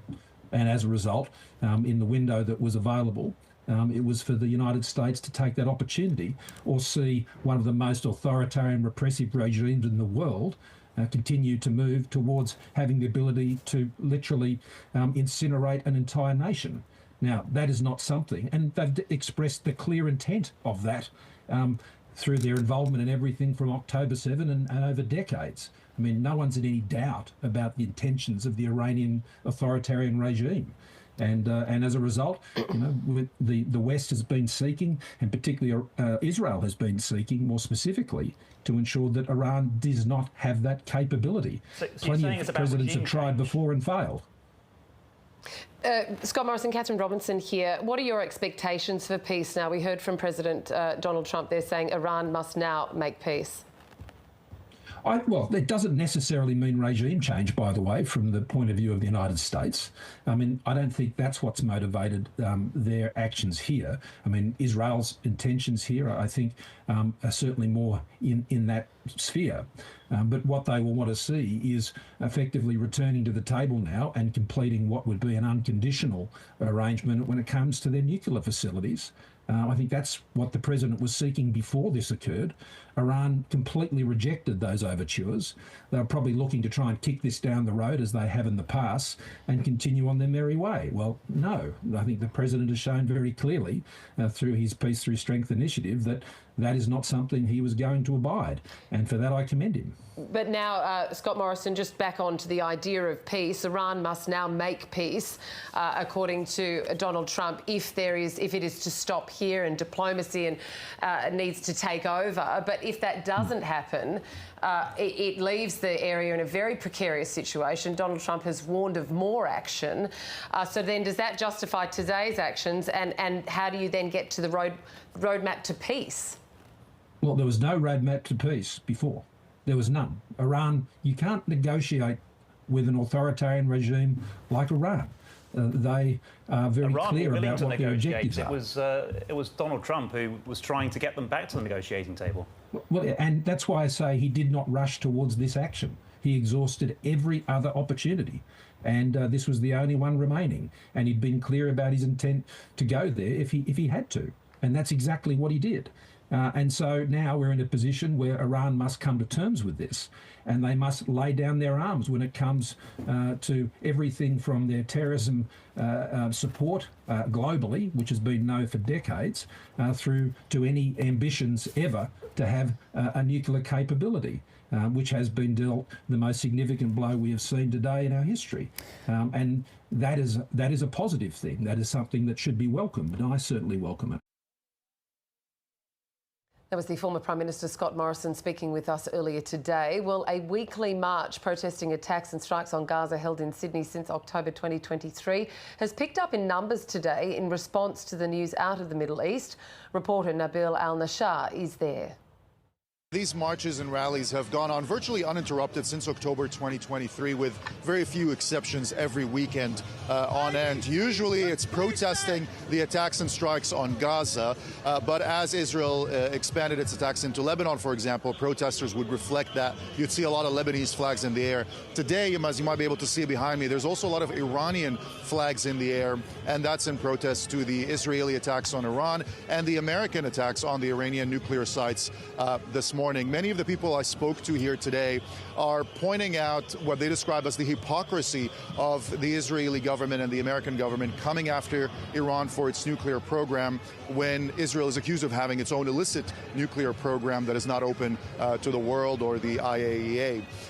People I've spoken to also say that they point to, again, what they describe as the hypocrisy of the United States of America coming after Iran for its nuclear program when the United States is the only country in history to have used nuclear weapons in war. So there's that anger. There's also fear. Many of the people here are scared for their loved ones. They've got families back in Iran and Tehran, children, grandchildren, and cousins who they're worried for their lives. They're not sure how they're doing because they've had difficulty getting in touch with them. There's been issues with communication, trying to get to people in Iran, sometimes for 24 hours or for 48 hours in certain areas. There are people to this moment who don't know what's happening with their families in Iran, if they're well or not, if they've been hurt. And of course, a lot of this anger is directed not just at Israel and the United States government. A lot of it is also directed at the Australian government. People here are demanding that the Australian government play a bigger role in sanctioning Israel, in stopping the war and the violence that's happening in the Middle East. And last thing I'll mention is that many of the protesters and marchers here haven't forgotten about the Palestinians who meanwhile are still being killed in the Gaza Strip while these attacks have now expanded and went between Israel and Iran. There's still targeting of Palestinian civilians who are going to the aid centers or trying to get aid, who have been killed over the past 24 and 48-hour periods. So the march has started here in Hyde Park. It went around the city, down back through Market Street, as you can see behind me. It's a few thousand people globe. You're seeing Iranian flags, Palestinian flags, Lebanese flags, and the main objectives of the protests are largely the same as they have been over the past 18 or 19 months, however long it's been since October 2023, but now with the added protesting and objecting to the war between Israel, the United States, and Iran. Let's speak now to former Middle East correspondent Ben Knight, who's joined us again here in the studio. And Ben, we're about 6 hours since those US strikes in Iran, bringing America dramatically into this war between Israel and Iran. What have you made so far of the response? We know Iran has launched missiles that have hit some parts of Israel. Yeah, I'm just having a look through some vision now that we're seeing. It's unverified, but it's stuff that's come through previously that's tended to be a pretty good indicator of what's going on. And yeah, there's some damage in Tel Aviv. Also missiles striking Haifa. We're not quite sure of the damage there. Those are the two main centres that Iran has been striking with its missiles. But so far hasn't matched the rhetoric that Iran's foreign minister was aiming at the West and at the US particularly. No, we saw that in the early stages, the barrages of ballistic missiles from Iran towards Israel were frequent and intense. And that then backed off, has backed off for the past few days. This seems to be perhaps more intense. It might be simply because more of them got through. It's interesting to note that in this particular barrage in the city of Haifa, the sirens did not go off, so there were no warnings for people of those missiles coming in. So I'm not quite sure what that means. But look, we're seeing Iran hit the economic capital of Israel, which is Tel Aviv, and also Haifa, which is the port city. Obviously, missiles have fallen elsewhere. We've just got an early report from Magen David Adom, which is the Israeli Red Cross, that medics and paramedics are taking 11 injured people to hospital, a few other details. So that's just an early report there of what's going on. And we can see the destruction here, Ben. These are live pictures coming to us from Tel Aviv after the retaliatory missile strike from Iran in the last hour or so. You mentioned there that that Iran is looking at targeting economic heads and capitals, etc. Do you think that is what we will see? Now it will try to go where it hurts the economy? Well, that's been a target from the beginning. It's interesting that we haven't seen so many missiles fired at Jerusalem. I have no idea what the reason for that might be, other than Jerusalem is clearly a very holy site for the world's three of the world's major religions, including Islam. So that's where the Dome of the Rock is, it's where the Al-Aqsa Mosque is. So that potentially might be why Tel Aviv, but certainly Tel Aviv, it's a highly populated area, it's a large area. The missiles have been falling not just in Tel Aviv, but on in the suburbs on the outskirts as well. And the other one being Haifa, which of course is the port city. We do know that a petrochemical plant there has been damaged. So yeah, that's where the main barrages have been throughout this conflict. But if Iran's trying to make a show that it's not been significantly weakened the way the US and Israel has been claiming, one of our earlier guests was suggesting a possible terrorist action even on the mainland United States. And I guess other European countries could be targets too if they were to go down that route. Look, this has been something that has been warned about since the beginning, and clearly, we've talked about this before. If so-called symmetrical warfare, where you have two nation states who are fighting each other, for the moment it's really only sort of an air war versus a missile war. There are no boots on the ground, but it's a nation state using nation state weapons, ballistic missiles, air force. Once it becomes asymmetrical, that's when you start to see things like sleeper cells, terror attacks. Whether that will happen in this case, who knows? There's certainly potential for it to happen. But one of the other things that we've all talked about a lot is just how successfully Israel has been able to weaken the proxies of Iran throughout the region. Hamas, Hezbollah, the militias in Iraq, the entire Syrian regime is gone. I'm not saying that was Israel's doing, but that's just another aspect of Iranian power and military power in the region, or its ability to exert military power and force has just gone. So where does this all leave the regime and potential regime change? Benjamin Netanyahu, very, very early on, was talking about regime change. He wasn't saying that this was a goal, but he said, essentially, if it happens, then that's fine. He, very, very early on, I think on the second day, made an address to what he called the brave people of Iran, saying, our fight is not with you. The people of Israel and Iran have a strong history, and they do. Essentially, before the Islamic Revolution of 1979, Israel and Iran had reasonably good relations. Clearly, that changed very quickly once the Ayatollah Khomeini took power. But as far as regime change goes, Benjamin Netanyahu was saying, brave people of Iran, this is your chance. Our war is not with you. Rise up. It didn't happen. And is it likely to happen? Look, I've seen firsthand what the Iranian regime is like when it faces a challenge. And it is brutal and it is effective. I was in Tehran in 2009 covering the election between Mahmoud Ahmadinejad, who was the sitting president, hardliner, had the support of the regime. The challenger was Mir Hossein Mousavi. He was the leader of the Green Movement.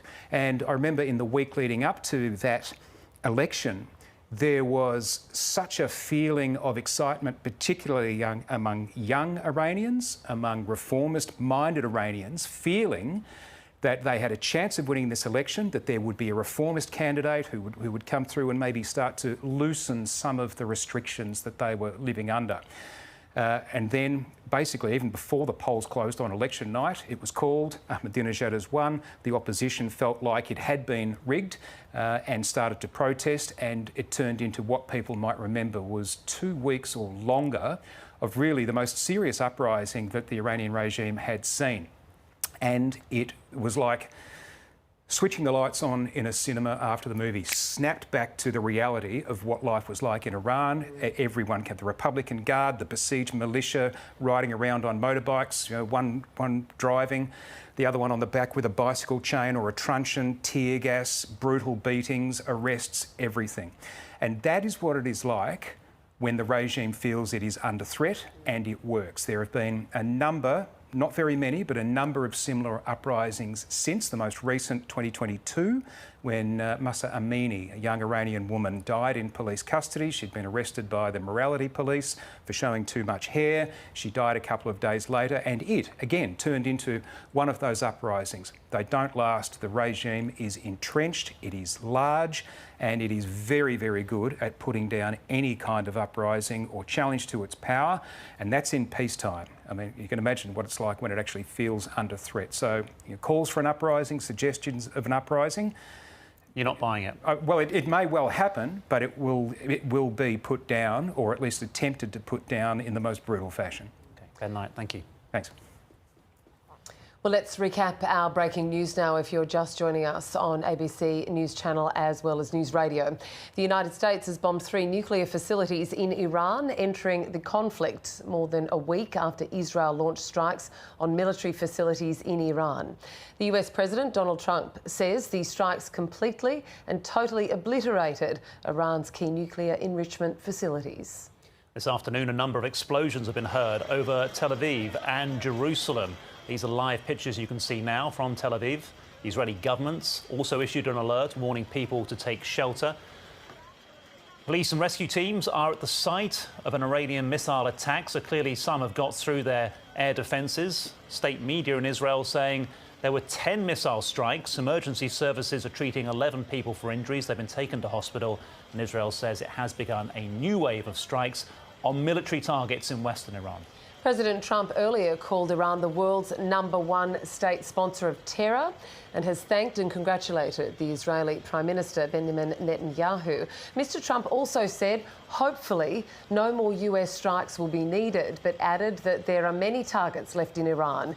In a video statement, Mr. Netanyahu said the attacks will change history. Today's actions are a sudden and somewhat sooner than expected escalation in the conflict. Just 2 days ago, Donald Trump said he would decide on US involvement in the next 2 weeks. The US struck 3 key nuclear sites in Iran: Fordow, Natanz and Isfahan, all to the west of the capital Tehran. United Nations Secretary General Antonio Guterres condemning the US attacks, calling them a dangerous escalation in a region already on edge. He says there's no military solution for the war. The only path forward is diplomacy. Iran's foreign minister says it reserves all rights to defend itself following the attacks, describing them as outrageous and will have everlasting consequences. The Nuclear Regulatory Authority says there is no danger to residents living near the targeted sites. Iran's UN mission has requested an emergency meeting of the Security Council. In a statement, the Australian government says Iran's nuclear and ballistic missile program has been a threat to international peace and security, and has called for de-escalation, dialogue and diplomacy. Well, Middle East correspondent Eric Torchek joins us now from Tel Aviv. Eric, we're seeing those pictures come in on where those missiles struck in Tel Aviv. What more information do you have about how many strikes they were and what damage they've caused? So, Catherine, I'm in Jerusalem, but yeah, we've got a fair bit of information about the extent of the strikes. At least 10 around the country, mainly there's two major ones in Tel Aviv, towards the centre of the city, and there's another couple of strikes in Haifa as well, the port city that's been hit multiple times, where there's an oil refinery that Iran said it was targeting, and where 3 people died in the early days of this war. These strikes appear to be some of the most destructive that have got through Israel's air defences. 10 impacts is a lot. It was one of the larger waves in recent days. No deaths reported yet. That might change because there are reportedly some people in a serious condition. But Israelis have been on high alert. There's been a lot of information and a lot of warning prior to the strikes. So people have, for the last 9 days, been ready to move into protected and fortified spaces.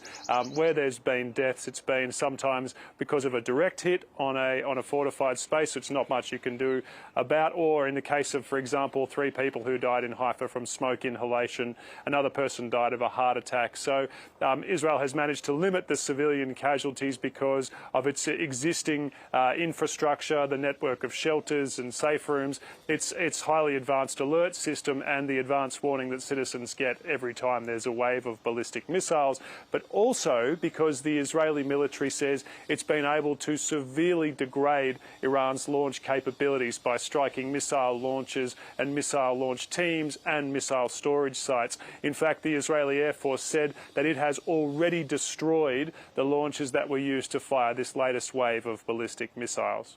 Do you think, Eric, that people in Israel feel safer after the American intervention? Well, it's hard to say because it is obviously a potentially escalatory step.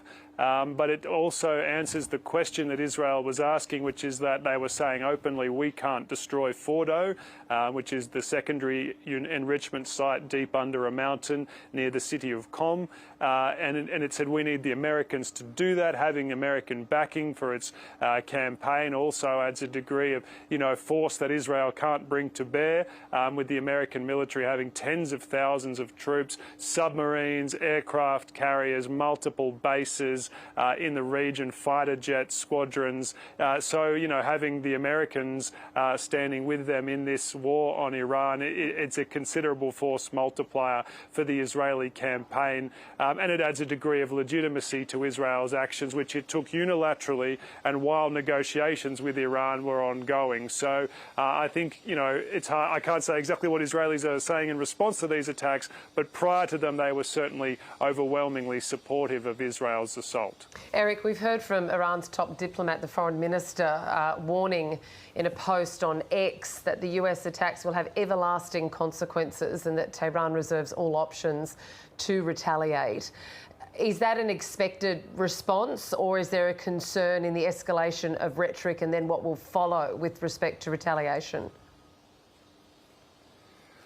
Well, Iran has promised this kind of vengeance multiple times in the past, and particularly in the recent past. It promised it after Israel assassinated a Hamas leader in Tehran last August. It promised it, when Israeli strikes hit a diplomatic compound in Syria It has promised it prior to any attacks on nuclear facilities, and it hasn't been able to deliver the kind of retribution that would really disable Israeli capabilities. In fact, the Israeli Air Force seems to it's claiming to have complete dominance over Iran's skies. It doesn't look like Iran's air defences have been particularly effective.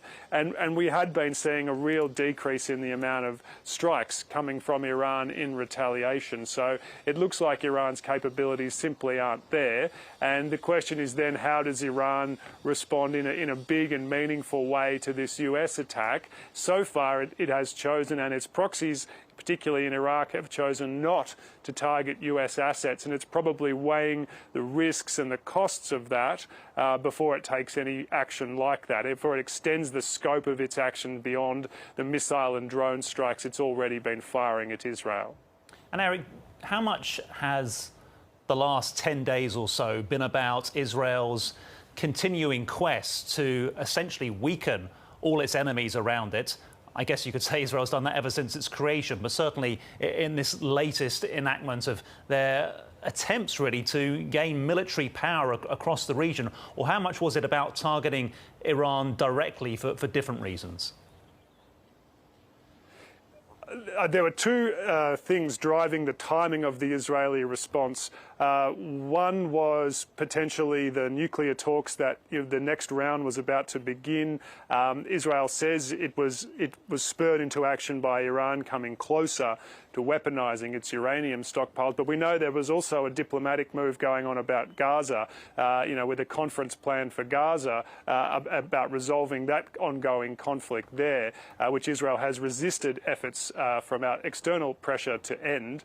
And you've previously mentioned, Alex, the pressures Benjamin Netanyahu was facing. But this attack on Iran has been described as part of a new Israeli mindset after the October 7 attacks, which is that it will no longer allow standing threats to continue and to build their capabilities. The most obvious example is Hezbollah in Lebanon, which Israel attacked in a major way from August to November last year, killing most of the organisation's leadership, destroying a large part of its missile arsenal, and effectively kicking it out of southern Lebanon. Israel considered Hezbollah its most immediate threat.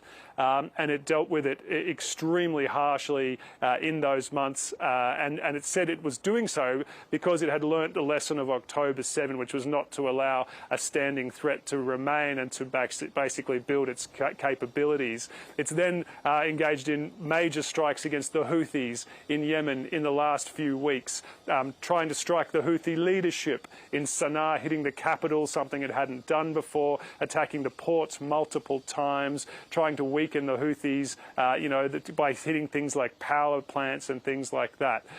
So the strikes on Iran are being seen by analysts in the defence establishment here as part of a similar pattern, no longer allowing a standing threat to build its capabilities. And with Iran openly enriching uranium to new levels, Israel said it had no choice but to act. Eric, just with respect to Australian citizens in the region there, we know that the government has been asking them to register on the DFAT crisis registration portal for any assistance there. What is the latest on Australians in Israel and Iran? In Israel, there's been attempts to evacuate Australians. It's small in number so far, but we've heard that one of them wasn't able to go ahead today because of the latest escalation.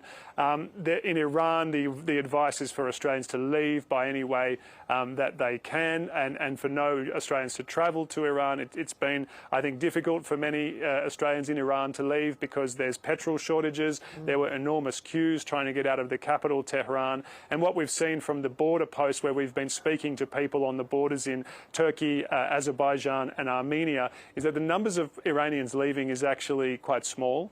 These are people who had existing foreign residency, perhaps foreign passports, jobs outside of Iran, people who are leaving a large number of family members behind. So not a lot of people have been able to leave Iran, and the situation we're hearing from people in Iran is bad, and people are quite fearful of where it might go next. Eric Torczek joining us from Jerusalem. Many thanks for the update. Let's remind you of some of the reaction we've heard ever since those American airstrikes were announced. There was a video statement released by Israel's Prime Minister, Benjamin Netanyahu, and this is what he had to say about those attacks on nuclear sites in Iran. Congratulations, President Trump.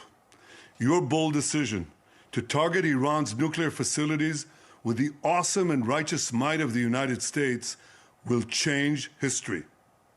In Operation Rising Lion, Israel has done truly amazing things.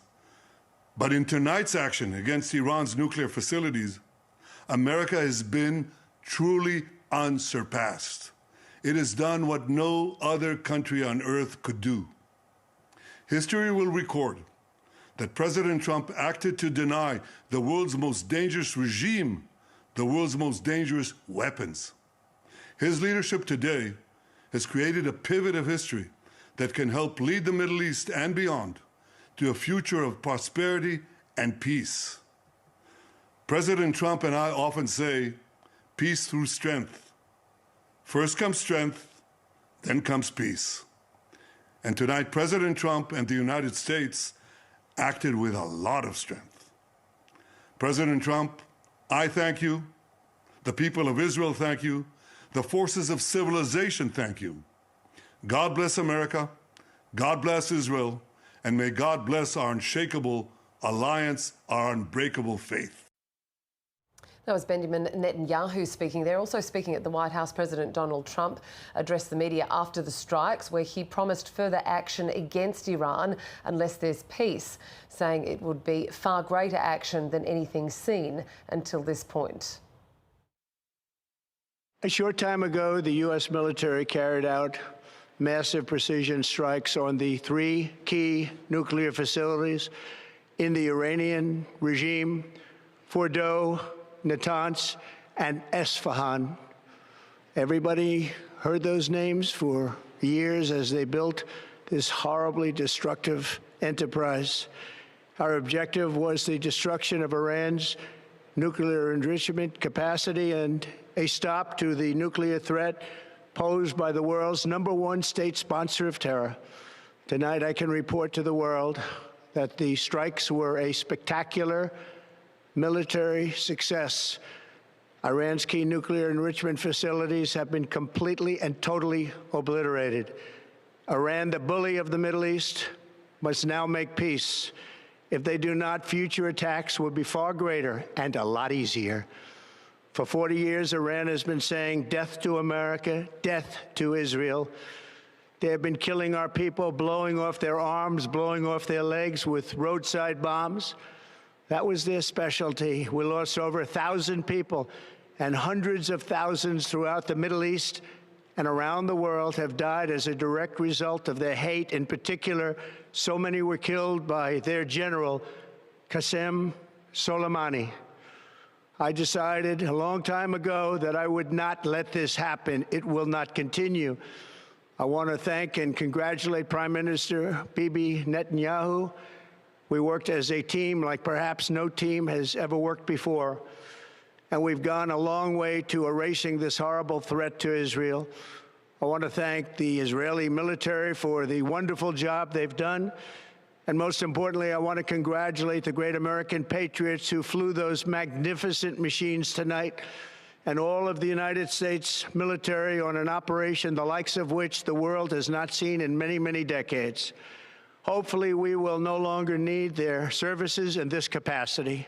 I hope that's so. I also want to congratulate the chairman of the Joint Chiefs of Staff, General Dan Raisin Kane, spectacular general, and all of the brilliant military minds involved in this attack. With all of that being said, this cannot continue. There will be either peace or there will be tragedy for Iran far greater than we have witnessed over the last 8 days. Remember, there are many targets left. Tonight's was the most difficult of them all, by far, and perhaps the most lethal. But if peace does not come quickly, we will go after those other targets with precision, speed, and skill. Most of them can be taken out in a matter of minutes. There's no military in the world that could have done what we did tonight, not even close. There has never been a military that could do what took place just a little while ago. Tomorrow, General Kane, Secretary of Defense Pete Hegseth, will have a press conference at 8 a.m. at the Pentagon. And I want to just thank everybody, and in particular, God. I want to just say we love you, God, and we love our great military. Protect them. God bless the Middle East. God bless Israel, and God bless America. Thank you very much. Well, co-host of Planet America, John Barron, earlier explained the potential political ramifications Donald Trump could face following his decision to enter the war. Well, of course, as successive American presidents know, really starting from the revolutionary period in Iran in 1979, 1980, it doomed the re-election chances of then American President Jimmy Carter when there were more than 50 Americans held hostage for a year and a half in their embassy in Tehran. These things can have a major impact on a president's political fortunes. George W. Bush, despite his re-election in 2004, his popularity cratered in the immediate aftermath of that, around Hurricane Katrina and some other missteps. And as the war in Iraq dragged on, as things started to get bad again in Afghanistan, George Bush really lost the ability to convince members of Congress to go with him on things like Social Security reform. Now, Donald Trump has a domestic agenda as a second-term president that he wants to get enacted in the next few weeks, a massive domestic policy bill, which includes tax cuts and cuts to entitlements such as Medicare and Medicaid, healthcare for the elderly and for the poor and disabled.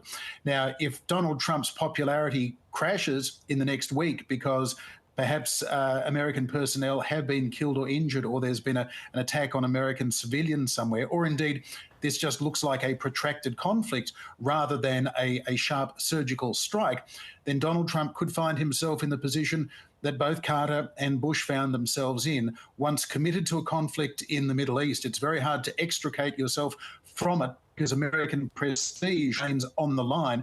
Donald Trump, of course, never likes to look weak. Even though he has had this sort of isolationist tendency, he is also somebody who likes to literally wrap his arms around and kiss the American flag. And he had that military parade just a week or so ago in the United States as well. He likes to succeed. He likes to look strong and powerful. Any suggestion of America's military power being exposed as limited, if, for example, the damage assessments are such that, in fact, Iran's nuclear program has not been destroyed or delayed by several years, that could become a big problem for President Trump. The reaction so far has been generally positive, with a lot of caveats. Those who typically support American military interventions, the likes of Republican Senator Lindsey Graham, have expressed their pleasure that Trump has gone in. This is being framed as not America starting a new war, but potentially ending a 46-year conflict with the Muslim Republic in Iran. So it's going to be interesting in the hours ahead, particularly once we get the briefing from the Defense Secretary and others at the Pentagon as to whether this is going to be one and done or whether this is the start of a longer campaign. And of course, there's still that big question mark as well as to what retaliation we see from Iran, and if American servicemen and women brought into harm's way in bases around the Middle East or elsewhere, that could change a lot of the reaction as well. Let's bring back former Middle East correspondent Ben Knight for a bit more analysis, because, Ben, what is interesting was the tone that we saw from Donald Trump and from Benjamin Netanyahu earlier. Yep. Particularly Netanyahu seemed really bullish. Do you feel like he's really got his relationship with Donald Trump back on track and kind of persuaded him to bring the United States into this war to Israel's maximum advantage? Look, there's this truism in American media when you have people on the Republican side of politics who are making a public statement or giving an interview, they're giving it to an audience of one, and the audience of one is Donald Trump. And I think you can see a bit of that in what Benjamin Netanyahu is doing as well. It's not just listening to the language that he used in that address that we saw just a short time ago. People have probably seen it, but essentially this was a video message that Benjamin Netanyahu put out on social media thanking Donald Trump It wasn't about the United States, it was about Donald Trump. And the language that he used, what history will show, strength, a lot of strength. This is all, sounds to me like it's something that's designed to, appeal to Donald Trump, and I'm sure that it would. But that's been a strategy for Benjamin Netanyahu for a long time. He has not always had great relationships with American presidents. His relationship with Barack Obama was toxic. His relationship with Joe Biden wasn't fantastic, but he did damage to his relationship with Donald Trump because he called Joe Biden to congratulate Joe Biden on winning the election. So he was on the outer with Donald Trump, but my goodness, has the Israeli Prime Minister done some work to repair that relationship. And it's through doing that kind of personal, there's flattery involved. It's giving him credit for things. But it goes right back to even before the Biden incident in Donald Trump's first term, when Benjamin Netanyahu named an Israeli settlement Trump Heights as a tribute to Donald Trump. So the Israeli Prime Minister has been playing the long game with the US President. He knows what appeals to the US President. He's been doing it very, very effectively. And as you can see, it looks at the moment like Donald Trump is paying more attention to what Benjamin Netanyahu wants rather than his own political base, as we just heard from John Barron. And just one other thing that struck me. It was in February of this year, which, as for all of us, all these things seem like an age ago now, but it was in February of this year that Benjamin Netanyahu made a visit to the White House, and Donald Trump unexpectedly came out in the press conference afterwards and said that the United States was going to level Gaza and turn it into a tourist resort, the Riviera on the Mediterranean. So that's, I think you could see Benjamin Netanyahu's face at the time. I don't think he expected it, but he had a smile from ear to ear, and when it came time for him to talk, he was using that same kind of language. This is the greatest president Israel has ever had in the White House. So, and here you might see there's a bit of a payoff for working that relationship. Just how much political risk is involved in this, with President Trump engaging with Netanyahu in the relationship in this way? Just how authentic is it? Well, I don't know if there's a whole lot of risk for Donald Trump as long as this continues to be what Donald Trump has called a tremendous success. There's an argument that Donald Trump, initially he did hold back. I mean, after the initial strike that the Israelis made on Iran, it was a couple of days afterwards, I think, Donald Trump made a post on social media saying, we had nothing to do with this. When it turned into something that looked like a success, Donald Trump moved closer towards being involved, and here he is, having authorised a massive, what appears to be a massive military strike. What's the risk? In the United States, Israel still has enormous political power, not just in the Republican Party, but on the Democrat side as well. Probably more than it does in most other countries around the world. There is still rock-solid support, and you will hear politicians using those phrases about, the same as Australian politicians do, but it's just a different vibe in the United States. Benjamin Netanyahu, he was educated in the United States. He speaks very well to Americans. During this war, he's been giving interviews to Fox News, talking to Americans. So, look, I think, yes, you're right. There's risk to Donald Trump if this starts to go bad, if it starts to look like it's going to be another Iraq or another Afghanistan, even if it doesn't get there, but even if it just starts to look like that, then that's when that risk starts to play out. Yeah, and I guess it will be interesting to see what the reaction of European leaders is like when they start to wake up in the hours ahead. We've got a major NATO summit coming up as well, but it sounds like that personal relationship matters more than outside influences, particularly from leaders that aren't necessarily ready to flatter President Trump in the way that Netanyahu has. Well, it's also interesting. There's a lot of stuff flying around at the moment, but I did see one quote from, actually I can't remember who it was from, but it was certainly from an Iranian figure, which said that in retaliation, Iran was going to be targeting UK, French and German shipping in the Red Sea. And that was a bit of a okay, what have the UK, France and Germany got to do with this? Because the Iranians were in Geneva a couple of days ago meeting with European leaders, and what we thought might have been the beginning, turned out not to be, but the beginning of some kind of move towards de-escalation. Now, like I said, there's a lot of stuff flying around at the moment. Not all of it's been verified. Maybe not all people are speaking with the authority that they could, but that's certainly going to be a concern. And I think what you're going to see is I mean, already you have started to see that Europe in particular and countries like Canada, Australia to a certain extent, have started to have discussions amongst themselves separate to the United States that probably would never have happened prior to particularly Donald Trump's second term. And you look at the way that they were getting together and discussing things like the tariffs that Donald Trump introduced.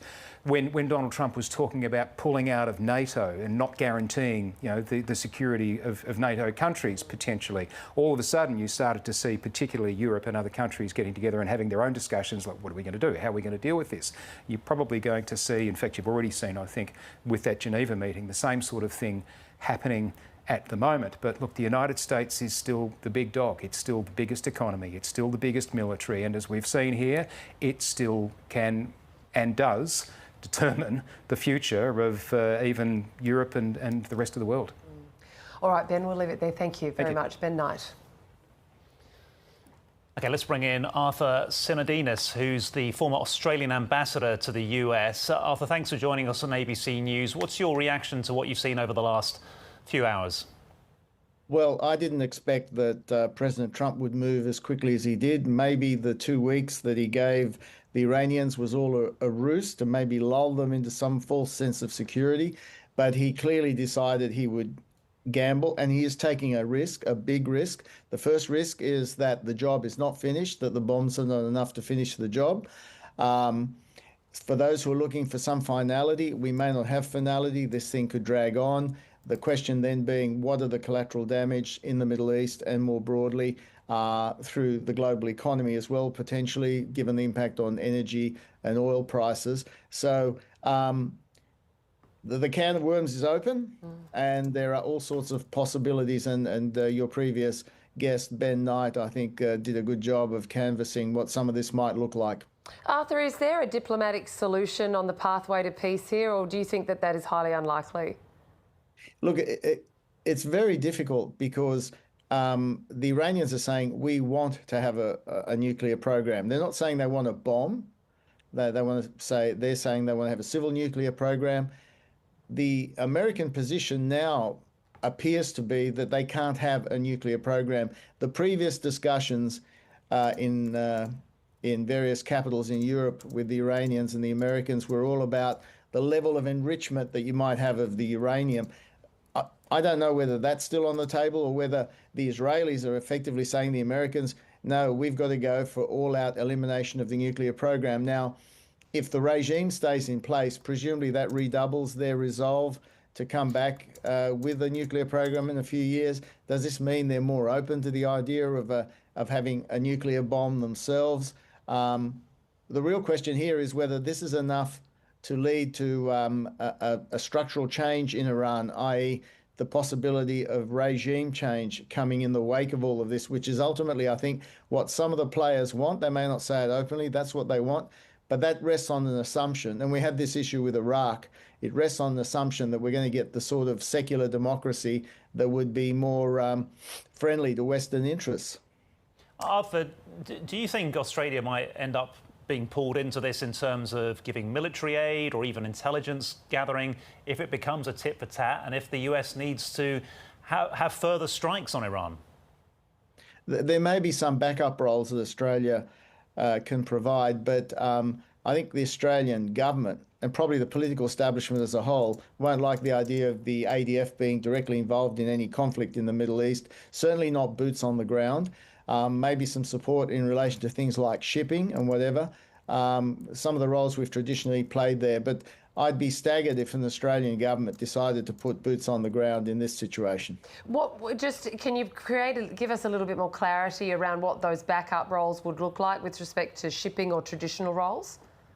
Well, normally we've played roles to patrol some of the shipping, to enforce sanctions in that part of the world. And so it might be that we have to augment some of that. I mean, we'd also presumably be talking to the Europeans and the Brits about what roles they might play in that context. But again, a lot of this is out of our control. The Iranians will retaliate in some form. We don't know how far they will take the fight to the Persian Gulf itself, and therefore start to spill over more broadly, and whether they now decide to attack American bases in the Middle East. There are some big bases there, but the question then will be, do they take seriously President Trump's threat that if American bases are attacked, there's retaliation on the Americans, he will fight back even harder, which of course just means more escalation.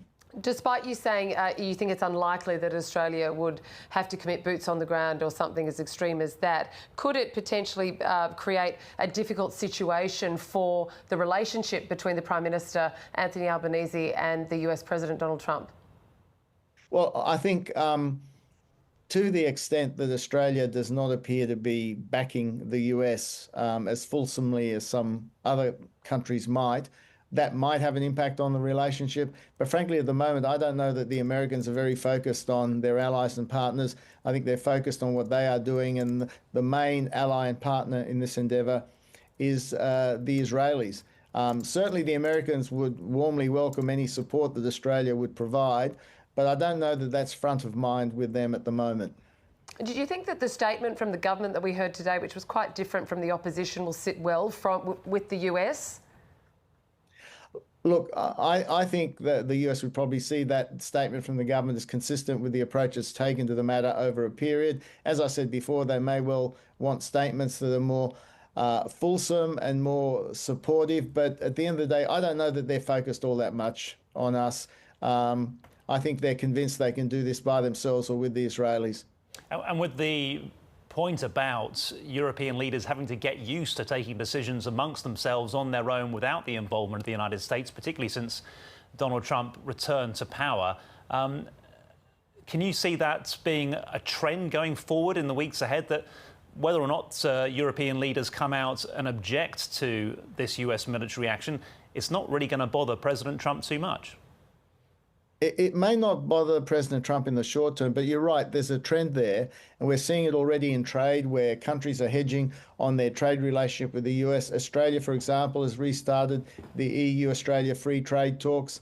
We're talking about a security pact with Europe.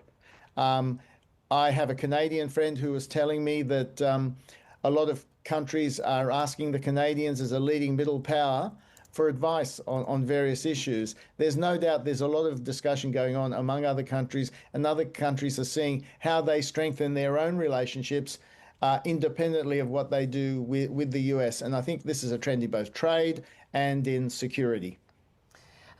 Arthur Sinodinos, you were Australian ambassador to the US for many years. With respect to the Australians who are in the conflict zones at the moment, can you give us a bit of insight into what would be going on behind the scenes to try and get those Australians to safety? Well, the first thing is to get Australians to register, depending on which country they're in, register with a local consulate or embassy, which is normally a precaution you should take when you're abroad. The Crisis Response Centre in Canberra will be trying to work out, well, what are the best ways to respond to the situation? Is evacuation possible? Is it better to advise people to shelter in place and play it safe? There are some moves by the Australian government to help get people out of the Middle East, but it's a day-by-day situation. I mean, my advice is if you can get out, because we don't know for how long this conflict will last. But again, the people on the ground, the consular officials, are best placed to give advice. Arthur Sinodinos, many thanks for your time. Great to see you. Thanks. New South Wales Greens Senator David Shoebridge said the strikes are another dangerous escalation in the Middle East and called on the Australian government to do more. The violence and the killing has escalated and escalated in Gaza, the West Bank, Lebanon, Syria, Yemen, and now Iran. And we're seeing the ultimate consequence now of that failure to put any red lines in, either for Donald Trump or Benjamin Netanyahu. And again, Our government is likely to come out and say that these are actions of self-defence. That would either be ignorant of or deliberately contrary to what international law says. This is an illegal attack by the United States on top of another illegal attack by Israel. This is not self-defence. And our government needs to clearly distance ourselves from these US attacks. And there are a number of practical things that the Albanese government needs to do in response. Pine Gap, we know, has been used in targeting of Israeli attacks and other US attacks in the region. Was the government told that Pine Gap was be used? And will they commit to ruling out any military facility on Australia being used to attack Iran? And will we pull Australian troops out of joint operations with the United States, not just in the Middle East, but around the world? Because this is an illegal, unlawful and dangerous escalation which threatens tipping the world into a greater conflict. Millions of Australians have been waking up for the last weeks and months, anxious about looking at their phone about the spiral of violence in the world. They want their government to be a force for peace. And at this moment, being silent when a bully like Donald Trump breaks international law and starts the United States' third war in the region just this century, being silent is complicit in that escalation and violence. Where is the red line that the Albanese government has for the escalation and violence from the Netanyahu government or the escalation in violence from Donald Trump's government? So, I think it was yet again a moral failure by the Albanese government in its statements. And, the practical actions here are to start distancing ourselves from Donald Trump and his increasingly erratic and violent approach to the world. That means removing ourselves from AUKUS, not trying to double down on it, removing those US bases here so we're not involved in the next US war and complicit in the next US war, and ending the two-way arms trade with Israel. These are clear actions the Australian government could take now to be a force for peace. That was the New South Wales Greens Senator David Shoebridge joining us earlier. We can bring in political reporter Tom Lowry now from Canberra Parliament House. Tom, what have we heard from the government about those US strikes on Iran? Yeah, they've taken a very cautious note, I'd say, so far in responding to these strikes. We haven't heard from the Prime Minister or the Foreign Minister directly today. All we've heard is a statement attributed to a government spokesperson, which I can show you a bit of now. It reads in part, "We have been clear that Iran's nuclear and ballistic missile program has been a threat to international peace and security.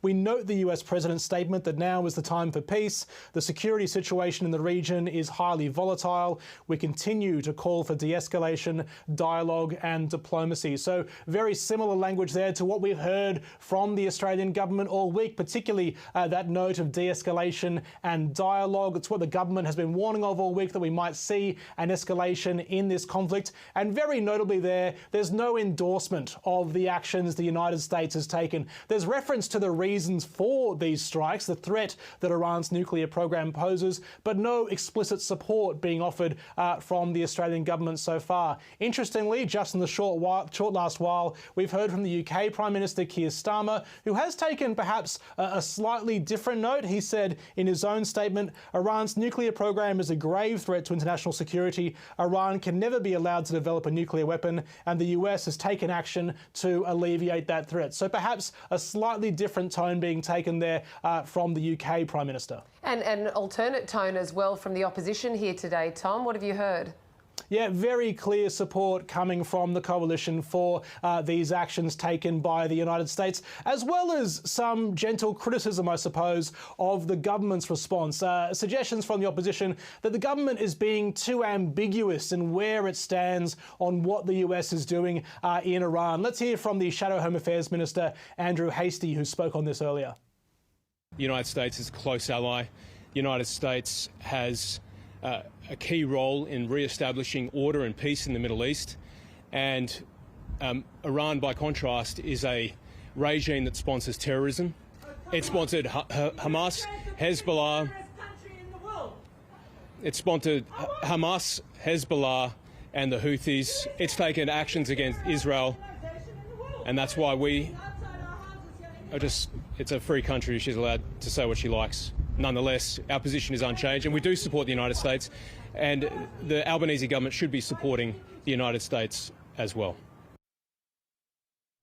Andrew Hastie there, getting that message out while, of course, dealing with a heckler along the way too. Look, one interesting question that was put to Andrew Hastie was, what role should Australia play if it's called upon if the US were to take any further action in Iran? It's not a question he was necessarily willing to weigh into directly there, saying he would need a bit more information, a bit more intelligence, I suppose, as to exactly what was being requested before suggesting Australia could play any hand in any further action.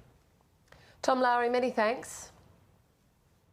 Well, a weekly march protesting attacks and strikes on Gaza held in Sydney since October 2023 has picked up in numbers today in response to the news out of the Middle East. Reporter Nabil Al-Nashar is there. These marches and rallies have gone on virtually uninterrupted since October 2023, with very few exceptions every weekend on end. Usually it's protesting the attacks and strikes on Gaza, but as Israel expanded its attacks into Lebanon, for example, protesters would reflect that. You'd see a lot of Lebanese flags in the air. Today, as you might be able to see behind me, there's also a lot of Iranian flags in the air, and that's in protest to the Israeli attacks on Iran and the American attacks on the Iranian nuclear sites this morning. Many of the people I spoke to here today are pointing out what they describe as the hypocrisy of the Israeli government and the American government coming after Iran for its nuclear program when Israel is accused of having its own illicit nuclear program that is not open to the world or the IAEA. People I've spoken to also say that they point to, again, what they describe as the hypocrisy of the United States of America coming after Iran for its nuclear program when the United States is the only country in history to have used nuclear weapons in war. So there's that anger. There's also fear. Many of the people here are scared for their loved ones. They've got families back in Iran and Tehran, children, grandchildren, and cousins who they're worried for their lives. They're not sure how they're doing because they've had difficulty getting in touch with them. There's been issues with communication, trying to get to people in Iran, sometimes for 24 hours or for 48 hours in certain areas. There are people to this moment who don't know what's happening with their families in Iran, if they're well or not, if they've been hurt. And of course, a lot of this anger is directed not just at Israel and the United States government. A lot of it is also directed at the Australian government. People here are demanding that the Australian government play a bigger role in sanctioning Israel, in stopping the war and the violence that's happening in the Middle East. And last thing I'll mention is that many of the protesters and marchers here haven't forgotten about the Palestinians who meanwhile are still being killed in the Gaza Strip while these attacks have now expanded and went between Israel and Iran.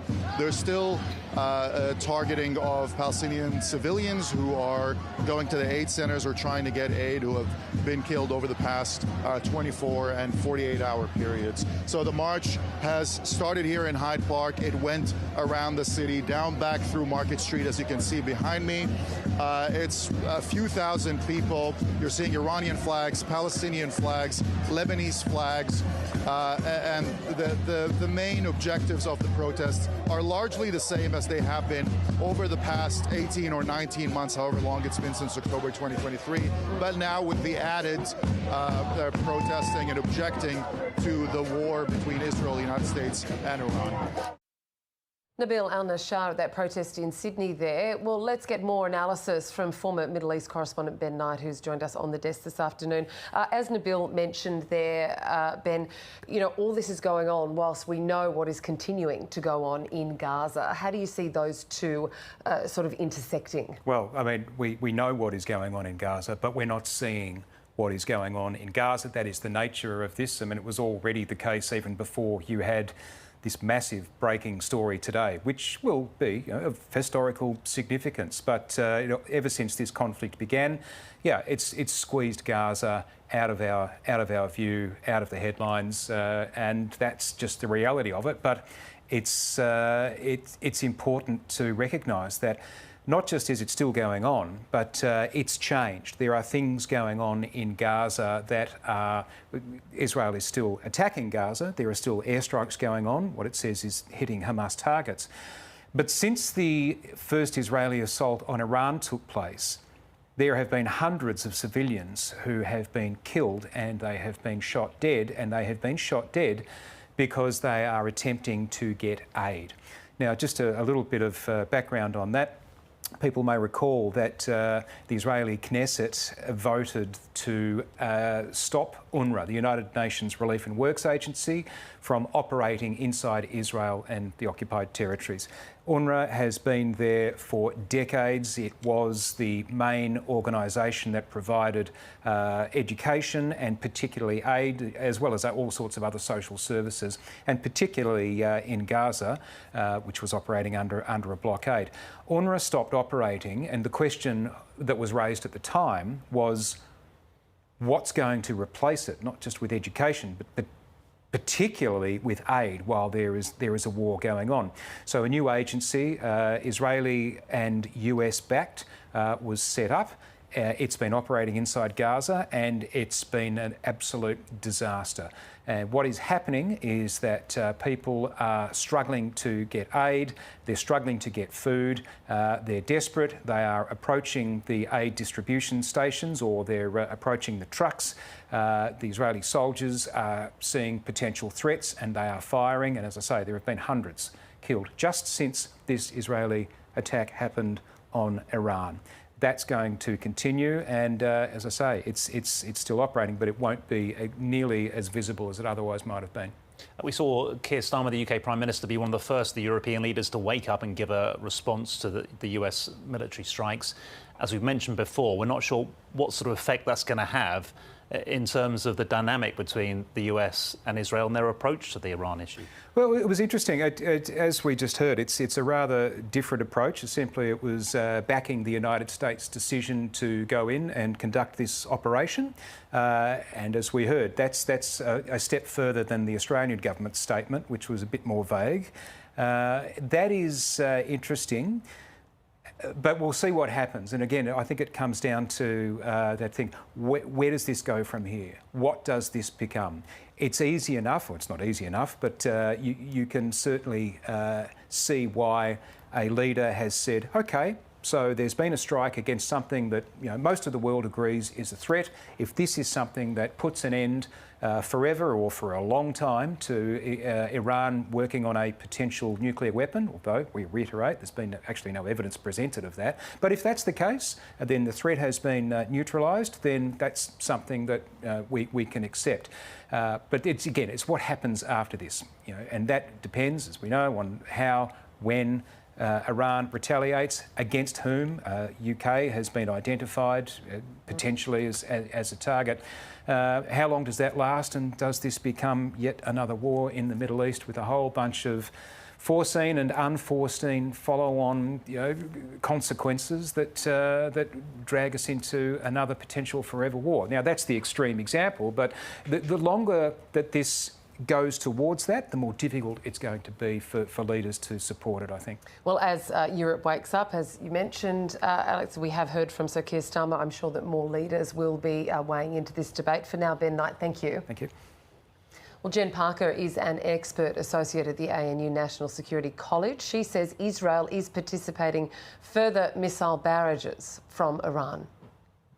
Certainly, it'll be a range of ballistic missiles that Iran will be firing, potentially some uncrewed aerial vehicles as well. We know that when this conflict started about 10 days ago, or at least this iteration of this conflict, Iran was rumoured to have over 2,000 ballistic missiles.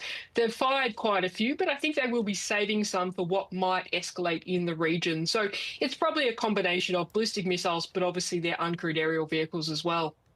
We're getting news also on the wires, Jen, that some airlines are suspending rescue flight services to Israel until further notice. El Al Israel Airlines and Kia Airlines saying that is happening as a result. From your understanding of historical conflicts, how does this now all play out with respect to how the world helps those there and helps also those people, who need to get out and leave? Yeah, look, the closure of airspace is to be expected. Of course, whenever you see this kind of tit for tat between these two countries, and we did see this in April and October last year, the first thing is to do is to divert flights and close airspace.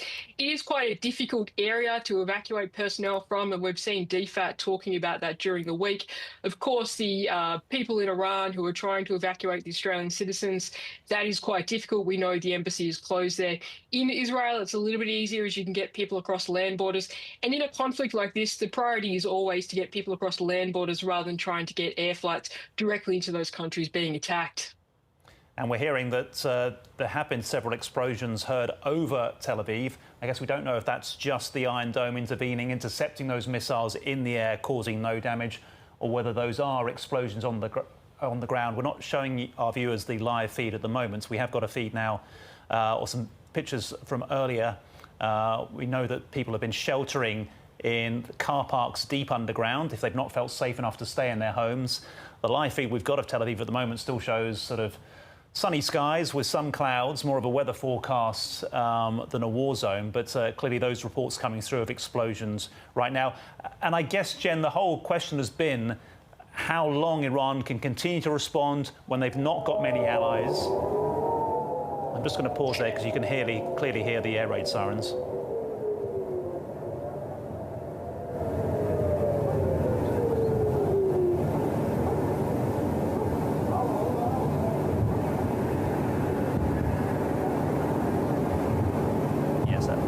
Sirens going off around Tel Aviv, warning people to take cover. We've been hearing reports of explosions. And Jen, if Iran does feel like it wants to not give in terms of President Donald Trump was trying to make the point that by launching these strikes, which he says were spectacularly successful, obliterating their nuclear capability, he basically said it's forced them to come back to the negotiating table. He doesn't want this to be protracted. He doesn't want it to be another US president accused of being dragged into a long war, even though Israel did talk about a prolonged war ahead in recent days. Do you think Iran's capable of that? They want to do that, or they will be cowed into coming back to the negotiating table? If you think about what Iran's priority is right now, that's going to be regime survival. Of course, they need a show of force, really for a domestic audience, to be honest, rather than an international audience. But I think you will find Iran coming to the table in the coming weeks. The question is what happens between now and then. Of course, we've seen the retaliation against Israel, which is to be expected. We've seen these missile barrages over the last 10 days, Iran firing at Israel. The question is, what does Iran do next, though? There has been a lot of commentary about whether they will target US bases in the region, whether that be the Fifth Fleet headquarters in Bahrain, the air assets in Qatar, or bases in Iraq and Syria. Look, I think that kind of escalation is probably unlikely for Iran because of how depleted their missile stocks are going to be. Maybe some action in Iraq and Syria.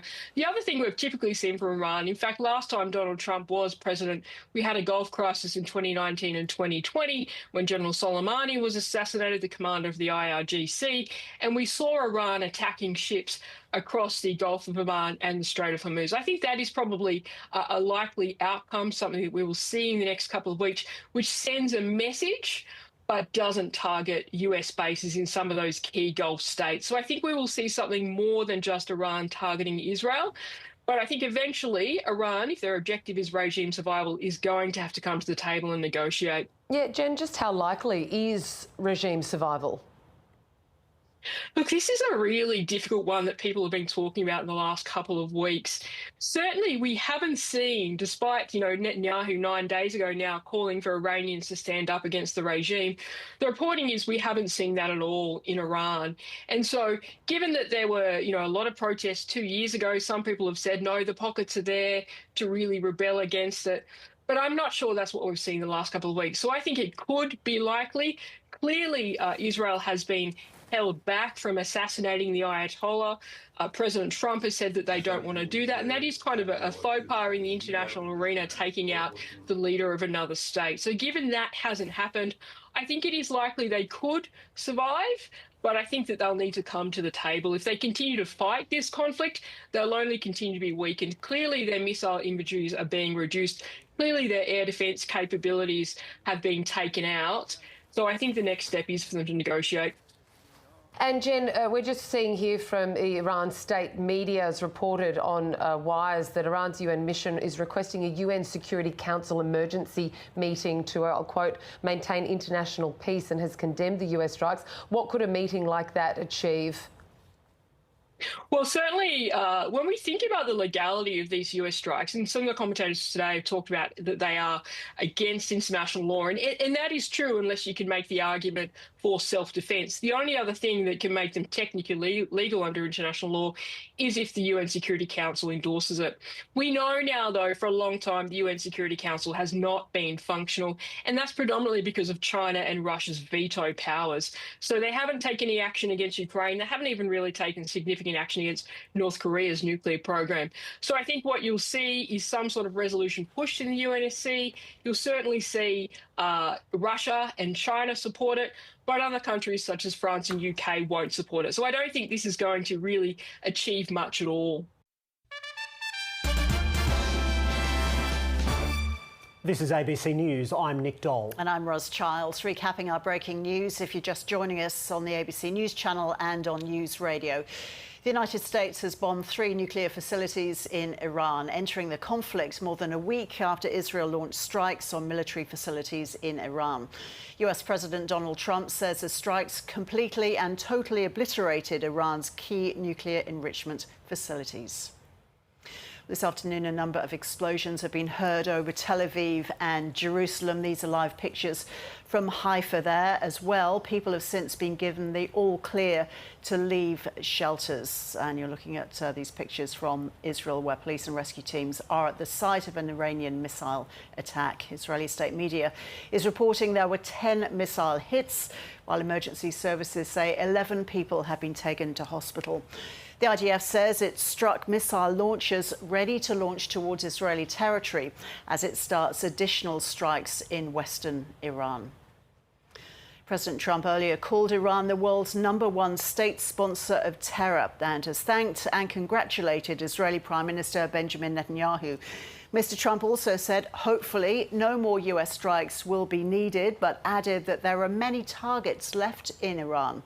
In a video statement, Mr. Netanyahu said the attacks will change history. Now, today's actions are a sudden and somewhat sooner than expected escalation in the conflict. Just 2 days ago, Donald Trump said that he'd decide on US involvement within the conflict in the next 2 weeks. The US has struck 3 key nuclear sites in Iran: Fordo, Natanz and Isfahan, all to the west of the capital, Tehran. United Nations Secretary-General Antonio Guterres condemned the US attacks, calling it a dangerous escalation in a region already on edge. He says there's no military solution for the war and the only path forward is diplomacy. Iran's foreign minister says it reserves all rights to defend itself following the attacks, describing them as an outrageous that will have everlasting consequences. Iran's UN mission has requested an emergency meeting of the Security Council. And in a statement, the Australian government says Iran's nuclear and ballistic missile program has been a threat to international peace and security and has called for de-escalation, dialogue and diplomacy. Speaking at the White House, President Donald Trump addressed the media after the strikes on 3 Iranian nuclear sites west of Tehran. He's promised further action against Iran unless there is peace, saying it would be far greater action than anything seen until this point. A short time ago, the U.S. military carried out massive precision strikes on the 3 key nuclear facilities in the Iranian regime: Fordo, Natanz, and Esfahan. Everybody heard those names for years as they built this horribly destructive enterprise. Our objective was the destruction of Iran's nuclear enrichment capacity and a stop to the nuclear threat posed by the world's #1 state sponsor of terror. Tonight, I can report to the world that the strikes were a spectacular military success. Iran's key nuclear enrichment facilities have been completely and totally obliterated. Iran, the bully of the Middle East, must now make peace. If they do not, future attacks will be far greater and a lot easier. For 40 years, Iran has been saying death to America, death to Israel. They have been killing our people, blowing off their arms, blowing off their legs with roadside bombs. That was their specialty. We lost over 1,000 people, and hundreds of thousands throughout the Middle East and around the world have died as a direct result of their hate. In particular, so many were killed by their general, Qasem Soleimani. I decided a long time ago that I would not let this happen. It will not continue. I want to thank and congratulate Prime Minister Bibi Netanyahu. We worked as a team like perhaps no team has ever worked before. And we've gone a long way to erasing this horrible threat to Israel. I want to thank the Israeli military for the wonderful job they've done. And most importantly, I want to congratulate the great American patriots who flew those magnificent machines tonight, and all of the United States military on an operation the likes of which the world has not seen in many, many decades. Hopefully, we will no longer need their services in this capacity. I hope that's so. I also want to congratulate the chairman of the Joint Chiefs of Staff, General Dan Raisin-Kane, spectacular general, and all of the brilliant military minds involved in this attack. With all of that being said, this cannot continue. There will be either peace or there will be tragedy for Iran far greater than we have witnessed over the last 8 days. Remember, there are many targets left. Tonight's was the most difficult of them all, by far, and perhaps the most lethal. But if peace does not come quickly, we will go after those other targets with precision, speed, and skill. Most of them can be taken out in a matter of minutes. There's no military in the world that could have done what we did tonight, not even close. There has never been a military that could do what took place just a little while ago. Tomorrow, General Kane, Secretary of Defense, Pete Hegseth will have a press conference at 8 a.m. at the Pentagon. And I want to just thank everybody, and in particular, God. I want to just say we love you, God, and we love our great military. Protect them. God bless the Middle East. God bless Israel, and God bless America. Thank you very much. Well, let's bring in our North America correspondent, Cayman Gok, now in Washington, D.C. Cayman, what did you make of the tone of the president's address?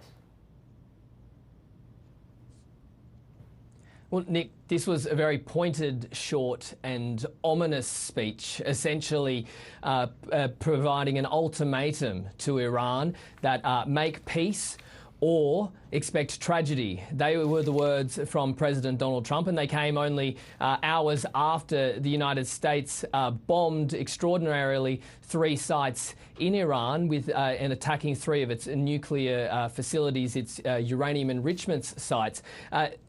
This tone in his speech where he said Iran, the bully of the Middle East, must now make peace, and if they do not, future attacks would be far greater and a lot easier. It's a very threatening tone. He warned that if peace does not come quickly, we will go after those other targets with precision, speed and skill. Most of them can be taken out with a matter of minutes. There's no military in the world that could have done what we did tonight. He wants this to be swift. That is because, for multiple reasons, but one in particular is because he's been very critical in the past of long entanglements in foreign wars. In fact, he prided himself as a candidate in both elections as being an anti-war president. He has now entrenched the United States potentially in another war in the Middle East. But the reason he said no other military is able to do this, we have learnt more details about these strikes that occurred. In particular, 6 B-2 stealth bombers. These are the only aircraft capable of carrying what these so-called bunker buster bombs, which are also known as massive ordnance penetrators. Basically, these bombs have never been used in combat before. They're enormous. They're about more than 13,000 kilograms. They span 6 meters. They can penetrate the ground by more than 60 meters. And it's understood they dropped a dozen of these on the heavily fortified Fordo facility, which was tucked and hidden underneath a mountain underground and heavily fortified. But these bombs were designed specifically for sites like Fordo in mind. Fordo was known to the world in 2009. It was revealed to the world, but United States intelligence was aware of it beforehand.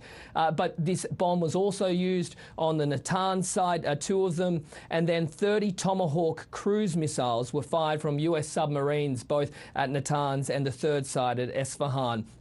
Now, President Donald Trump has said that Iran cannot enrich its uranium onshore. Previously, Iran has rejected this and called it a non-starter, but he did campaign as someone who wouldn't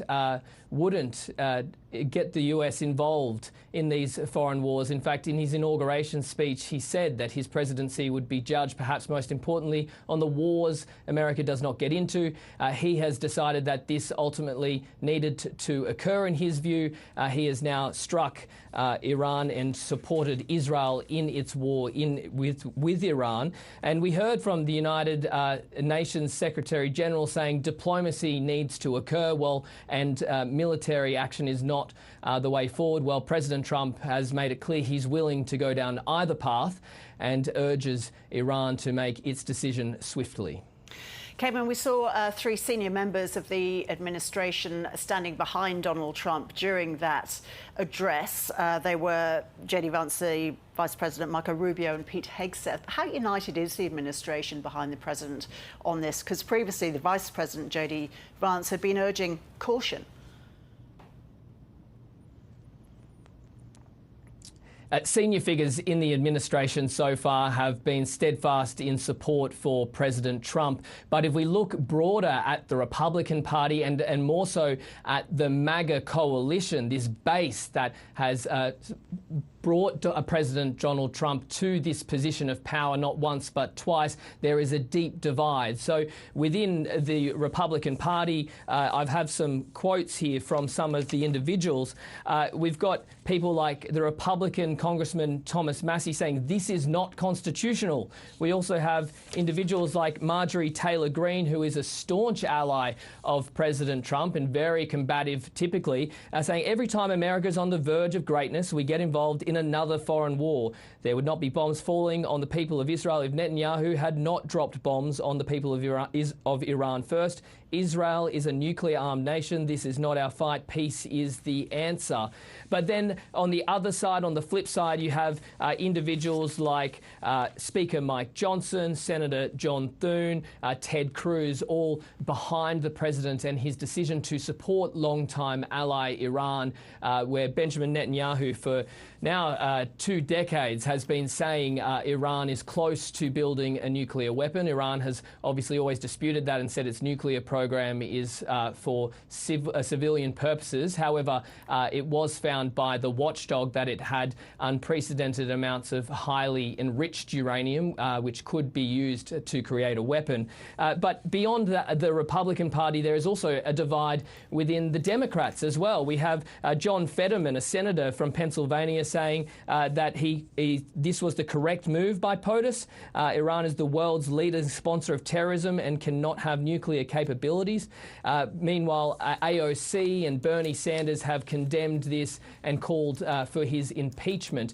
Within the MAGA movement, though, and this is a sticking point because President Donald Trump was so critical of predecessors and the US's involvement in other wars, there is this divide. And there are people like influential figures like former Fox News host Tucker Carlson, there's the ex-White House strategist Steve Bannon, who had all spoken previously against such a move to get involved in a foreign war because Donald Trump had criticised Biden's withdrawal of troops in Afghanistan. He'd attacked Obama in 2011, accusing him of wanting to start a war with Iran so he could win an election. And he was extremely critical of the Bush administration with the Iraq war.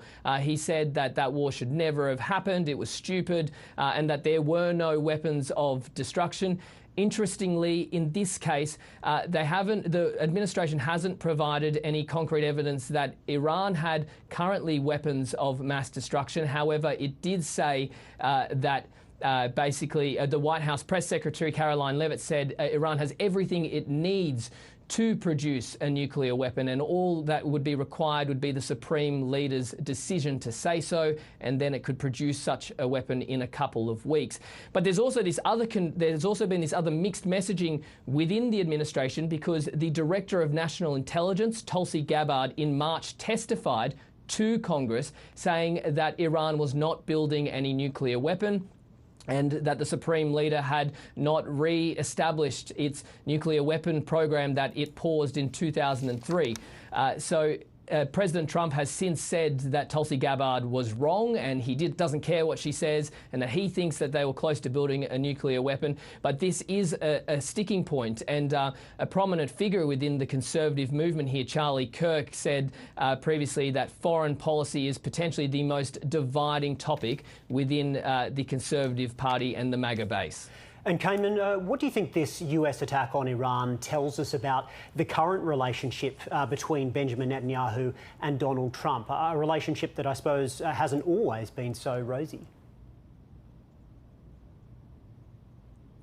Yeah, it's certainly been tested in the past. President Donald Trump has a long memory, and he recalls, and it's been reported that he did not like by any means when Netanyahu called and congratulated Joe Biden for winning the 2020 election. But things clearly seem to have improved. We saw in his speech that he said he congratulated Prime Minister Bibi Netanyahu. He said that we worked as a team. And there have been comments in the past, in the last few months, when President Trump suggested that Gaza be turned into the Riviera of the Middle East, which outraged many people in the Arab world, but delighted the likes of people like Benjamin Netanyahu, who has made similar suggestions since. And we saw as well in Netanyahu's recorded message, it was full of praise and compliments to one man, and that one man is Donald Trump. So Benjamin Netanyahu appears to have found the secret source, you may say, of what works in building this rapport with the president. The president has always, though, had a firm line saying Iran cannot have a nuclear weapon. But the problem with those comments is that it has contradicted his other stances and mottos about being America first and strength through peace. Peace through strength, and his anti-war rhetoric that he has made and been so critical of other both Republican and Democratic presidents in the past. OK, Cayman Gok live there in Washington, D.C. Thanks for that update. Our Middle East correspondent Eric Twarchek joins us now from Jerusalem. Hi there, Eric. So since this action by the US against Iran, retaliatory strikes by Iran against Israel are continuing. That's right, Ros. There was a fairly large barrage of around 30 ballistic missiles fired at Israel after 7 o'clock this morning local time. Reports that at least 10 of them there are hit sites in central and northern Israel, in Tel Aviv and in Haifa. There's been impacts reported, although the impact in Haifa may be from an interceptor missile. It's not clear. It doesn't look like it was an Iranian missile, and the Israeli military is investigating whether one of its interceptors malfunctioned and landed in Haifa. But there are multiple sites in Tel Aviv that have been hit, buildings destroyed, and a number of people injured. One family has survived a strike on their building because there were 6 of them and they were in the fortified safe room that many Israeli buildings have, a reinforced part of the house, and they've survived that strike. We don't know how much damage there has been to critical and other infrastructure, military infrastructure in Israel, because it's prohibited to report on that, and people can't get close to those sites in the aftermath of these ballistic missile waves. But the Iranian government and Iranian state media are saying that they targeted and successfully hit critical infrastructure in Israel with this barrage. We just don't know, and we're not able to get close to confirm those reports. And Eric, apart from the barrage of missiles that we've seen coming over from Iran, what more have we heard from the Iranian regime? What's Iran's reaction been to the US strikes earlier today? It's really interesting, Nick, in that the Iranian government is saying that it was given some advance notice that the US was going to strike. It had moved nuclear material out of these sites already, and that the damage was limited. So it's downplaying the impact of the US strikes for two reasons. One, to show that it's still in control, probably, but also because it means it doesn't have to retaliate as forcefully. So it perhaps, lowers the potential for escalation and lets it off the hook somewhat in terms of its promises about retaliation if the US did get involved. Interestingly, though, we're now hearing talk from Iranian representatives that Iran may use this as justification to withdraw from the Nuclear Non-Proliferation Treaty. Iran is a signatory to the treaty, and it allows international inspections of its nuclear sites, and it draws a comparison with Israel, which is presumed to have a large amount of nuclear weapons, that is not a signatory to the Nuclear Non-Proliferation Treaty, does not allow independent inspection of its nuclear program. So this is one of the options on the table for Iran, and probably one of the least escalatory, which is that it says, well, we'll withdraw from the international regime that manages nuclear programs because of this unlawful strike by the US. There's an implication from the UN Secretary General that the US breached the UN Charter with its strikes, and Iran has certainly been enormously critical of the US involvement in Israel and support of Israel's campaign, saying it was dealing with the US, it was preparing for a nuclear deal. So a decision to withdraw from the Nuclear Non-Proliferation Treaty would kind of be, would perhaps realise some of the fears about Iran's potential responses, meaning it could race for a bomb in secret, like the way North Korea did.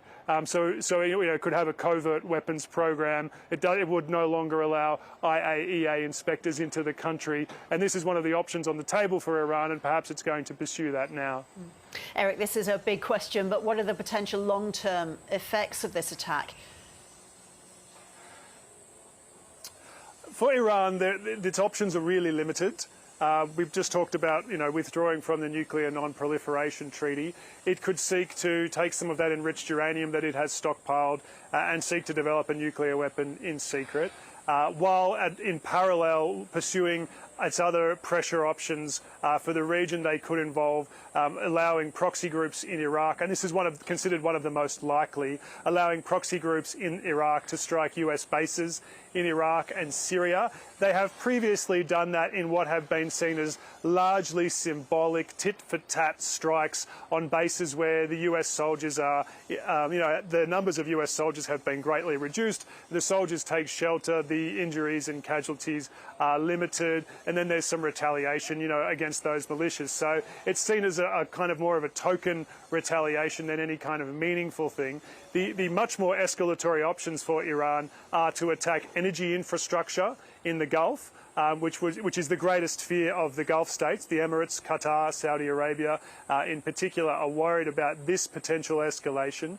Or Iran could hit US bases in the Gulf where there's tens of thousands of US troops deployed, fighter jet squadrons, a US naval group is all deployed in the Gulf.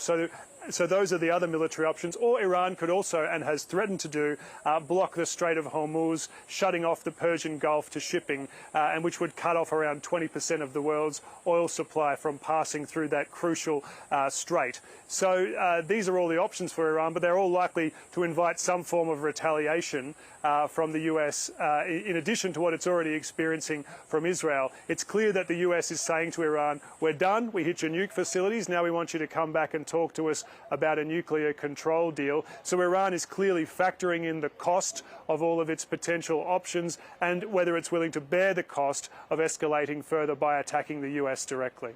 And Eric, what's the latest on evacuating Australians out of both Israel and Iran? So an evacuation attempt, Nick, didn't go ahead today, coordinated by the Australian government. It's going to take people out through Jordan. It didn't go ahead because of the developments in the region. Israeli airspace is closed today because of the potential for Iranian ballistic missile and drone attacks. We've already seen that in the morning. And There will be other options for Australians to exit. They can go out via Jordan or Egypt in an uncoordinated way. They can just simply leave. You do need to get an exemption from the Israeli government to leave the country at the moment, but they're apparently being granted automatically to foreigners. You have to apply, but once you've got the bit of paper, you can exit the country. In Iran, the situation is more complex. The Australian government is warning Australian citizens in Iran to get out, but so far we've only seen a small number of people leaving Iran. Those are mainly Iranians with foreign residency and jobs overseas. They say they're having to leave many family members behind. We're seeing small numbers, but steady numbers, but small numbers, and we've spoken to people in these places coming out through the border crossings in Turkey, in Armenia and Azerbaijan. But so far it remains difficult to move around in Iran. There are widespread petrol shortages because Israel attacked fuel depots. There was enormous traffic on the roads, and now it looks like there's an effective curfew in place in places like the capital, Tehran, where people report the streets are largely deserted. We're seeing, Eric, live pictures from Israel. I believe it's from the city of Haifa, of the destruction that the missiles from Iran have caused. What about the Iron Dome defence system of Israel? Clearly, it's been penetrated by some Iranian missiles, but how robust is it? So the Iron Dome refers to one layer of Israel's air defence system. It's the short-range interceptor missiles that are usually used to shoot down unguided rockets fired by Hamas in Gaza and Hezbollah in Lebanon. The Iron Dome is being used as kind of a third-stage interceptor for these Iranian ballistic missile waves, mainly to shoot down things at a low altitude and especially things like debris falling over Israeli cities. There are other levels of interceptors like the Arrow, which is a much higher altitude interceptor system. There's one called David Sling, and there's the American THAAD, THAAD system, which is being used. And some of these intercept missiles outside the Earth's atmosphere, so at very, very high altitudes. And you can see these so-called exo-atmospheric interceptions at night sometimes, a big burst of colour high in the sky when a missile is destroyed. Israel claims that the systems have been together, collectively working relatively well. In fact, it says it was prepared for much more intense and much more prolonged Iranian missile barrages. It claims to have limited the number of Iranian ballistic missiles that were fired by taking out missile launchers and missile launch sites, and it said it was able to do that much earlier than its plan had predicted. So the Israeli military is still claiming that its defences are working very, very well. I mentioned that we don't know the extent of damage to Israeli military sites and to other critical infrastructure, but we can presume because by the location of some of the strikes, particularly those in central Tel Aviv, for example, that Iran has been targeting some military sites and that there have been impacts there. We know there's been damage around sites in central Tel Aviv. We don't know the extent of the damage to those exact sites, though. So it's hard to say exactly how well Israel's air defences are working, but we know that the Israeli military is certainly claiming they're effective. They've limited the damage, and you can see that the damage is worse when the missiles fall outside those protected areas, like in residential areas along the trajectory of the missiles. If they're being fired at Tel Aviv, we've seen impacts in places east of Tel Aviv, for example. So it's possible that they are working well, but we simply don't know the full extent of the damage from these strikes, Ros. Eric, thank you. Well, let's bring in Ian Parmiter, who's a research scholar at the ANU's Centre for Arab and Islamic Studies, also a former Australian ambassador to Lebanon. Ian Parmiter, thanks so much for your time tonight. Donald Trump says there'll either be peace or there'll be tragedy, and that if Iran strikes back, the US will go after other targets. Now, we've just been seeing those pictures of Iranian rockets and missiles heading into Israel, but do you think there's a world or a scenario in which Iran leaves US assets alone? I think I can see that. It's interesting that, as one of your correspondents said, Iran has already said that the American strikes didn't do very much damage. They claim to have had advance warning and to have moved some of the nuclear equipment out of harm's way. Whether that's true or not, we don't know. But it seems to be setting the stage for what you might call a limited retaliatory strike. I would think that Iran will feel bound to make some sort of retaliation, but a good guide to how they may do it could be what they did after the assassination in 2020 of Qasem Soleimani, the head of the Islamic Revolutionary Guard Corps Quds Force.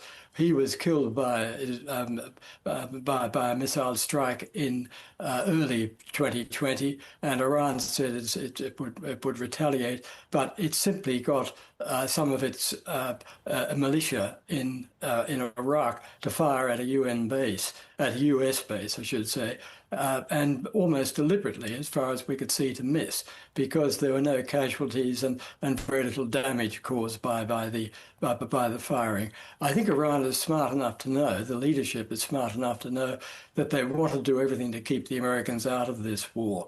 So I think we can work on the basis at the moment that Iran is probably preparing for a very limited reaction, and I don't see them firing at major bases in the US, because if in the US bases in the region, because if they do, the Americans will come back and hit them hard. What sort of military resources does Iran have, Ian, weakened as they are by the Israeli action over the last 10 days? Well, it has very little. Before the war began, estimates were that Iran had about 2,000 ballistic missiles. Israel counts that Iran has probably fired a bit over 400 of these. And it's firing fewer of them. Your correspondent said that just 30 had been fired overnight, and that seems to be what they're firing about now. Previously, on the first evening of the war, they fired 150 by comparison. Now, what that really indicates is that Israel's strategy of destroying the missile launch sites is being successful, and there are various estimates as to how many they've actually destroyed, but some go up to about half of the missile sites that they have. So firing missiles is becoming harder. So it has the ballistic missiles, it has some cruise missiles which essentially fly very low but fly more slowly and are easier to parry, and it has drones, but drones are really not much use over a distance of 1,500 kilometres. So Iran has very little it can do, and I don't see that Iran at this stage has any incentive to try to drag any of the Arab Gulf states into the war by firing at them. Another factor I might mention is because you mentioned they could close the Strait of Hormuz. I think Iran would be very careful about doing that. First of all, it's a difficult thing to do. At its narrowest point, the Strait of Hormuz is 55 kilometres wide. But secondly, Iran needs that strait open in order to get its own oil out. And if it does block off the Strait of Hormuz, its friend China won't be happy at all. So I think Iran would think twice about doing that. I think what's quite likely, however, though, is that Iran may take this to the Security Council, because we've already had the UN Secretary General say that in his view, the American action was illegal under international law, and Iran may want to see how many states on the Security Council might agree with that perspective. Well, yes, to that question, I mean, where do we stand on international law, and what would that achieve by going to the Security Council, given the United States' veto power? It would be purely symbolic to go there. The United States, obviously, if it saw a resolution that it didn't like coming up, would simply veto it. What Iran would be looking for would be support from other states on the Security Council. Certainly it would get it from Russia and from China, but it'd be interesting to see how how Britain and France relate to that, and also how the non-permanent members relate to it. But international law is quite clear. Under the UN Charter, use of force is permissible only in self-defense, or if authorized by the UN Security Council. So at this stage, it would seem that neither of these apply. So Iran probably has a case under international law that what the Americans did was illegal. I'm not saying I necessarily know that. I'm not an international lawyer. But the point is that looking at it from a common sense point of view, what the Charter says seems to be pretty clear at this stage. Ian, you mentioned the regime in Iran. How strong is that regime? How much support does it have within the country?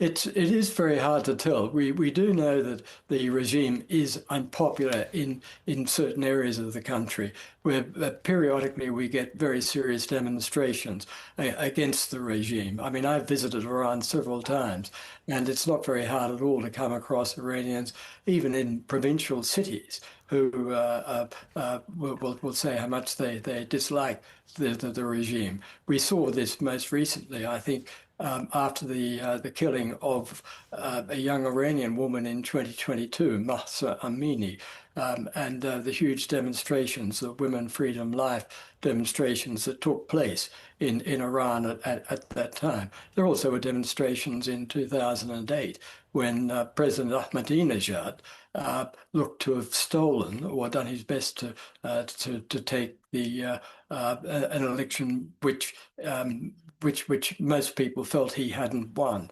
So there's a lot of dislike. There's not much loyalty towards the regime itself. But in my experience, Iranians themselves are very patriotic. And I would say there's quite a lot of loyalty to Iran itself. And not many Iranians wouldn't take kindly to being told what to do by the United States and Israel. So we'll just have to see on that. In a country of 90 million people, spread around such a large territory, it is very hard to get an accurate gauge of opinion. And of course, the regime has closed off the internet at this stage, so it's very difficult for journalists simply to phone in and talk to people and get an idea of what actually is happening there. Well, Ian Parmenter from the ANU's Centre for Arab and Islamic Studies, thanks so much for your insights tonight. You're welcome. Weekly marches protesting attacks and strikes on Gaza have been held in Sydney and Melbourne since October 2023. And today they picked up in numbers in response to the news out of the Middle East. President of the Australia-Palestine Advocacy Network, Nasser Mashni, was at the Melbourne protest where he called for a greater sense of compassion. Look, I fear for the Middle East, but I fear for all of us. I mean, if we can't see a shared humanity, that a brown child is as precious in Iran or Palestine as a white child is in the Ukraine or here on this continent, then where is our humanity? What we are seeing now is an escalation of the destruction of rules-based order, of Western concepts of peace and justice and international law and the United Nations. It seems these concepts only apply when the West wants to apply them, but not when the global South does. We have to hope. We have to believe in humanity, have to hope in the feeling that hopefully sweeps the world that says no more to this, no more to an Iraq too. That we are all precious, that every human being on this earth, however they identify, their gender, their sex, their religion, if they celebrate God or not, that we're all equally precious. And this sort of unilateralism, this sort of barbarity has to end. This is ABC News, and these are our top stories. The United States has bombed 3 nuclear facilities in Iran, entering the conflict more than a week after Israel launched strikes on military facilities in Iran. Speaking at the White House earlier, US President Donald Trump said the strikes completely and totally obliterated Iran's key nuclear enrichment facilities. The United Nations nuclear watchdog has called an emergency meeting tomorrow over the strikes. In a video statement, Israeli Prime Minister Benjamin Netanyahu says Trump has denied the world's most dangerous regime the world's most dangerous weapons. In the last few hours, a number of explosions have been heard over central Israel. The Israeli state media are reporting there were 10 missile hits, while emergency services say 11 people have been taken to hospital. Iran's foreign minister says the United States committed a grave violation of the UN Charter and international law by attacking Iran's peaceful nuclear installations, and says Iran reserves all options to defend itself. Iran's UN mission has requested an emergency meeting of the Security Council. The IDF says it struck missile launchers ready to launch towards Israeli territory as it starts additional strikes in western Iran. And in a statement, the Australian government says Iran's nuclear and ballistic missile program has been a threat to international peace and security. The government acknowledged Donald Trump's calls for peace in the region and says that it's calling for de-escalation, dialogue and diplomacy. The strikes come amid a turbulent start to US President Donald Trump's second term. Joining us now is co-host of Planet America, John Barron. Hi there, John. So what do opinion polls reveal about what Americans think about being drawn into another conflict in the Middle East? Well, we know that when they were asked about the prospect of the United States joining a conflict between Israel and Iran, Ros, only about 16% of American voters said they supported the idea. But that, of course, is now a reality. And the questions will be asked again this week. And it really will depend on how the questions are phrased. If the American people are asked, do you support President Trump's destruction of Iran's nuclear program, saving the world from the most dangerous nation on the planet from getting the most dangerous bomb, as Bibi Netanyahu has described it? Well, you can imagine that probably 85% will say terrific. That is, of course, if this is one and done. Donald Trump clearly hopes that now is the time for peace after this stunning blow. We're yet to see those damage assessments, and we're yet to see how Iran is going to respond against the United States, whether this escalates in a way that the United States is then compelled to retaliate again, and we could see this spiral out of control very, very easily. But for now, you can imagine that Americans would be thinking that their president has done something quite devastating and quite effective. And John, in recent years, we've seen how regional conflicts can destabilise global trade. How do you think this conflict could affect the US economy, and how much do you think that might be weighing on Donald Trump's mind? Well, of course, Nick, you're right that there is always the real danger that an enraged Iran could blockade the Straits of Hormuz and turn the tap off from a large portion of global oil supplies. We're already seeing shipping maps showing that tankers in that region are full steam ahead, trying to get through that trouble zone. But you're right.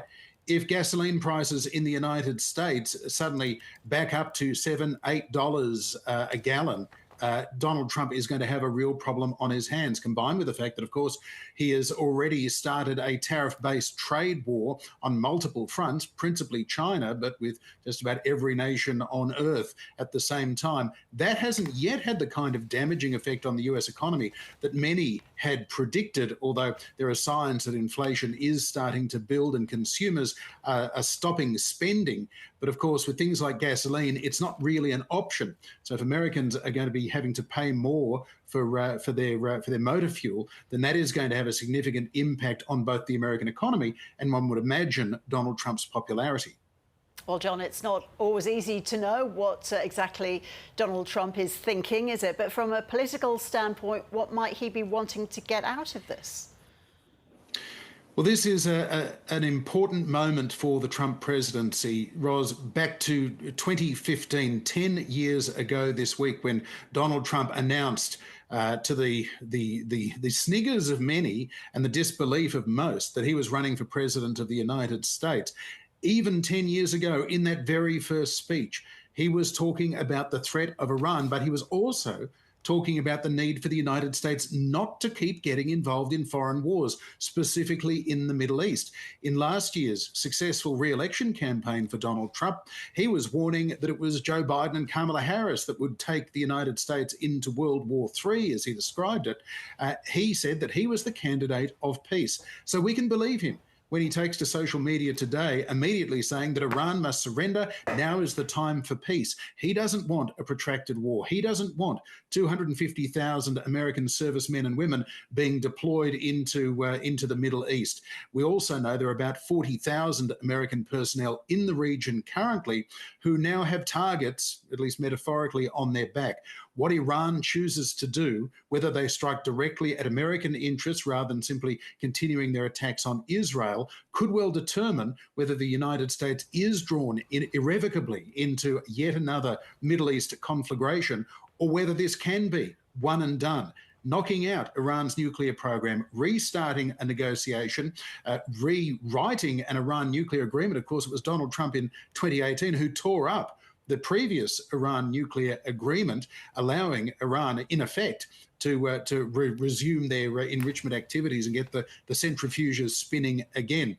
Donald Trump now, of course, will be hoping that the new deal will be even harsher and enforceable by bunker-busting bombs if weapons inspectors, nuclear non-proliferation inspectors are unable to guarantee to him and to Israel that Iran has not got any chance of developing a nuclear bomb.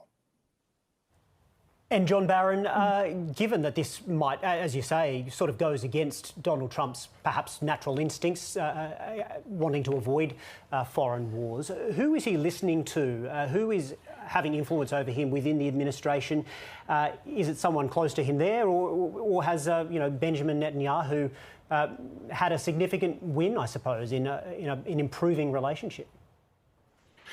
I think you're right to suggest that Benjamin Netanyahu has become a major influence in the last week or so, in part because of the success of Israel's attacks on Iran themselves and the fact that Israel was effectively able to gain air superiority over Iranian airspace. The Iranian Navy is still a great concern, but the fact that Israel was able to achieve dominance over Iran's airspace made this mission, the B-2 stealth bomber missions over Iran's nuclear facilities, a much safer option for the United States. The last thing, of course, Donald Trump would want would be to have those stealth bombers shot out of the sky by Iranian surface-to-air missiles.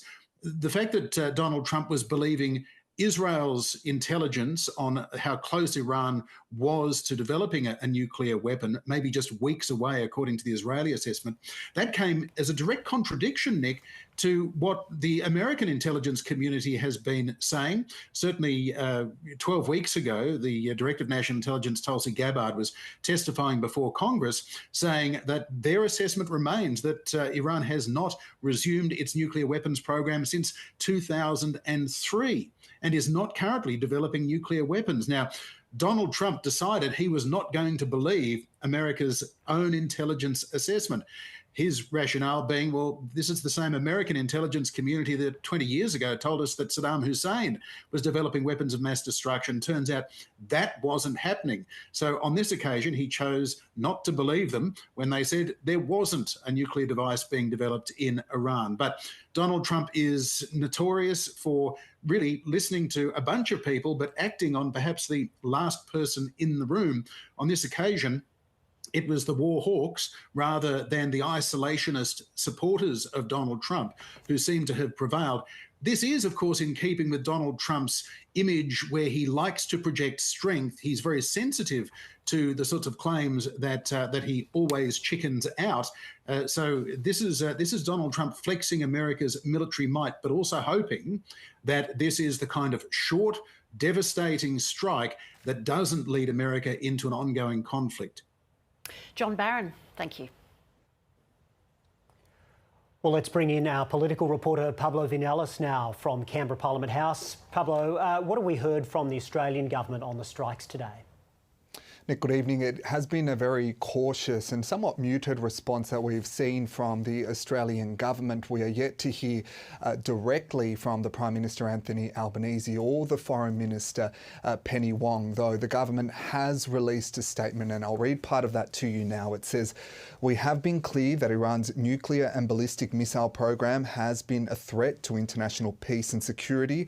We note the US President's statement that now is the time for peace. The security situation in the region is highly volatile, we continue to call for de-escalation, dialogue and diplomacy. It also goes on to say that Australians in Israel and Iran and the region should continue to monitor public safety, information provided by local authorities, including to shelter in place when required. And we have also heard some developments from our colleague Tim Swanston, who has reported that a planned evacuation of Australians from Israel today has been cancelled, that buses were scheduled to depart Tel Aviv, and to drive to the border with Jordan. But because of the war breaking out overnight, obviously an incredibly fraught situation, that security advice has changed and that this has not gone ahead. We know that last week the Foreign Minister, Penny Wong, had confirmed that there were around 3,000 Australians in Iran and Israel who had registered with the Department of Foreign Affairs and Trade, seeking assistance to try and get out of what is becoming an increasingly fluid and dangerous area becoming a war zone. But interestingly as well, from this statement, there is clearly no endorsement of the US action that we have seen from the government, just repeating that line that we have heard from the Foreign Minister and from the Prime Minister through the course of the last few weeks of de-escalation, diplomacy and dialogue. And what's the opposition had to say, Pablo?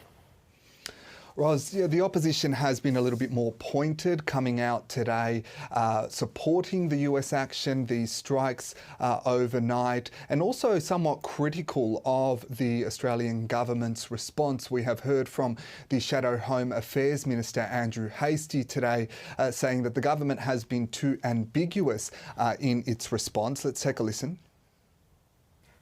The United States is a close ally. The United States has a key role in re-establishing order and peace in the Middle East. And Iran, by contrast, is a regime that sponsors terrorism. It sponsored Hamas, Hezbollah. It sponsored Hamas, Hezbollah and the Houthis. It's taken actions against Israel. And that's why it's a free country. She's allowed to say what she likes. Nonetheless, our position is unchanged, and we do support the United States, and the Albanese government should be supporting the United States as well. So Andrew Hastie there also dealing with a heckler when he was speaking a little bit earlier today. We also heard from the former Liberal Prime Minister Scott Morrison supporting the US, saying that this was a necessary event. And interestingly, when you look at other like-minded nations, the UK's Prime Minister Sir Keir Starmer has put out his statement saying that Iran's nuclear program is a grave threat to international security and Iran can never be allowed to develop a nuclear weapon, and that the US has taken action to alleviate that threat. So that statement somewhat more supportive of the US government. We are yet to hear, as I said, directly from the Prime Minister or the Foreign Minister. Pablo Vinales at Canberra Parliament House, thanks for that update. The United Nations Secretary-General Antonio Guterres has released a statement on the US entering the war with Iran. I am gravely alarmed by the use of force by the United States against Iran today, says Antonio Guterres. This is a dangerous escalation in a region already on the edge and a direct threat to international peace and security. He goes on, there is a growing risk that this conflict could rapidly get out of control with catastrophic consequences for civilians, the region and the world. I call on member states to de-escalate and uphold their obligations under the UN Charter and other rules of international law. At this perilous hour, it is critical to avoid a spiral of chaos. There is no military solution. The only path forward is diplomacy. The only hope is peace. Well, we're joined now by our former Middle East correspondent, Ben Knight. Ben, we've already seen those volleys of missiles heading over from Iran into Israel. Did you expect the retaliation to be so fast? No, well, yes, absolutely. The question, as you were talking with Ian Parmenter before, is what's it going to look like from here? Numerous people have said, and it's absolutely right, the Iranian regime has a habit of acting strategically rather than impulsively and giving a response that sends a certain message but doesn't necessarily get them into something that they don't want to be part of. And as Ian Parmenter and many others have said, Iran does not want the United States in this war and will presumably do what it can to prevent that from happening. So again, what we've only so far seen a strike against Israel. Iran promised from the beginning, as you would expect, as is par for the course, that if the United States entered the war, then American military targets would be fair game for an Iranian response. We haven't seen that yet. You would expect something would happen. As we know, there are thousands of American military personnel and military bases in that region. They will now be targets. What sort of a response will there be? It's complicated by the fact that those American bases they're in other countries. They're in places like Bahrain, in Qatar, in UAE. So that there is then Iran, potentially striking an American target, but it's striking it in a neighbouring Arab country. So that there's so many things to be weighed up. We've just got to see how it plays out. But if, as you say, quoting Ian Parmenter, who we spoke to a little bit earlier, that Iran doesn't want to pull the US further into this, what might it do? How does it get its message across? What is its message? Well, I think you have a look at what happened. It was last year when Iran sent missiles into Israel. It was significant, but it was not escalatory. So, but then again, I mean, if you have a look at the White House we're dealing with, if there's a retaliation from Iran, does America let that lie? Does this White House let that lie? Or how far does it go? This is why these are such difficult times. This is why it's definitely, people say it's on an edge. It absolutely is. It's unpredictable. And do you think that's therefore maybe what we're seeing? We've seen messages coming from the regime already that the damage here was limited, that they can progress. Do you think in some ways that they might be trying to give themselves a bit of an off ramp so that their response doesn't have to be as forceful as it otherwise would? Yeah, look. Possibly, all these things are possible. It could be just, tis but a scratch. You didn't really hurt me. But then again, as you say, wait. The interesting thing is going to see, and I think we'll probably hear this at 8 a.m. Washington time when the US Defence Secretary Pete Hegseth gives his media conference at the Pentagon. What the Americans say has happened, what evidence they show about what has happened in these bombing raids, and compare that to what comes out of Iran. The information coming out of Iran has been very, very sparse throughout all of this. They really don't even give regular updates on the death tolls of their own civilians, let alone confirm what sites have been hit, what damage has been done. Now let's acknowledge that hundreds of Iranian civilians have been killed. We're not hearing much about it. We're not seeing much about it. As we've discussed, there are a few reasons for that. One is that it's just enormously difficult for foreign media to get inside of Iran in peacetime, let alone at a time like this. And while you have there's just a different approach to the control and the dissemination of information. While Israel has foreign media on the ground that can operate relatively freely, Gaza excluded. We can't go in there and haven't been able to since October 7, 2023. But when it comes to this, Israel wants the world to see what is happening when these missiles fall on Tel Aviv and in Haifa. It's very, it provides a lot of information. It lets the foreign media come and essentially have free rein to show it because it's a story that Israel wants to tell. You would think that there would be a similar thing going on the Iranian side, particularly if, as they say, 90% of those more than 400 deaths have been civilians, that's a story that Iran would want to tell, but it's not the case. We spoke to Planet America co-host John Barron about this, asking what Donald Trump politically gets out of this action. What does the Israeli PM, Netanyahu, get out of it? I wonder if Benjamin Netanyahu has not had the best week of his political life, if not his life. Let's consider where he was prior to October 7, 2023, which of course is the date of the horrific Hamas atrocity, the attack on Israel that sparked the Gaza war that is still going, and you could argue led us to exactly where we are today. He was an unpopular Prime Minister. Benjamin Netanyahu is the leader of the Likud party. The Likud party doesn't win elections in Israel. It's a single chamber, the Knesset, a single chamber of parliament. It's all proportional representation. And for essentially the first 40, 50 years of Israel's history since 1948, the Labor Party won an absolute majority of seats in that proportional representational chamber. That then started to change, and really since we got into the 2000s, no party has been really able to win a majority. And so then it comes down to, as we know, in proportional representation chambers, it comes down to horse trading and who can build. I was in Israel for an election where the Labor Party, led by Tzipi Livni, won more seats than the Likud party, led by Benjamin Netanyahu.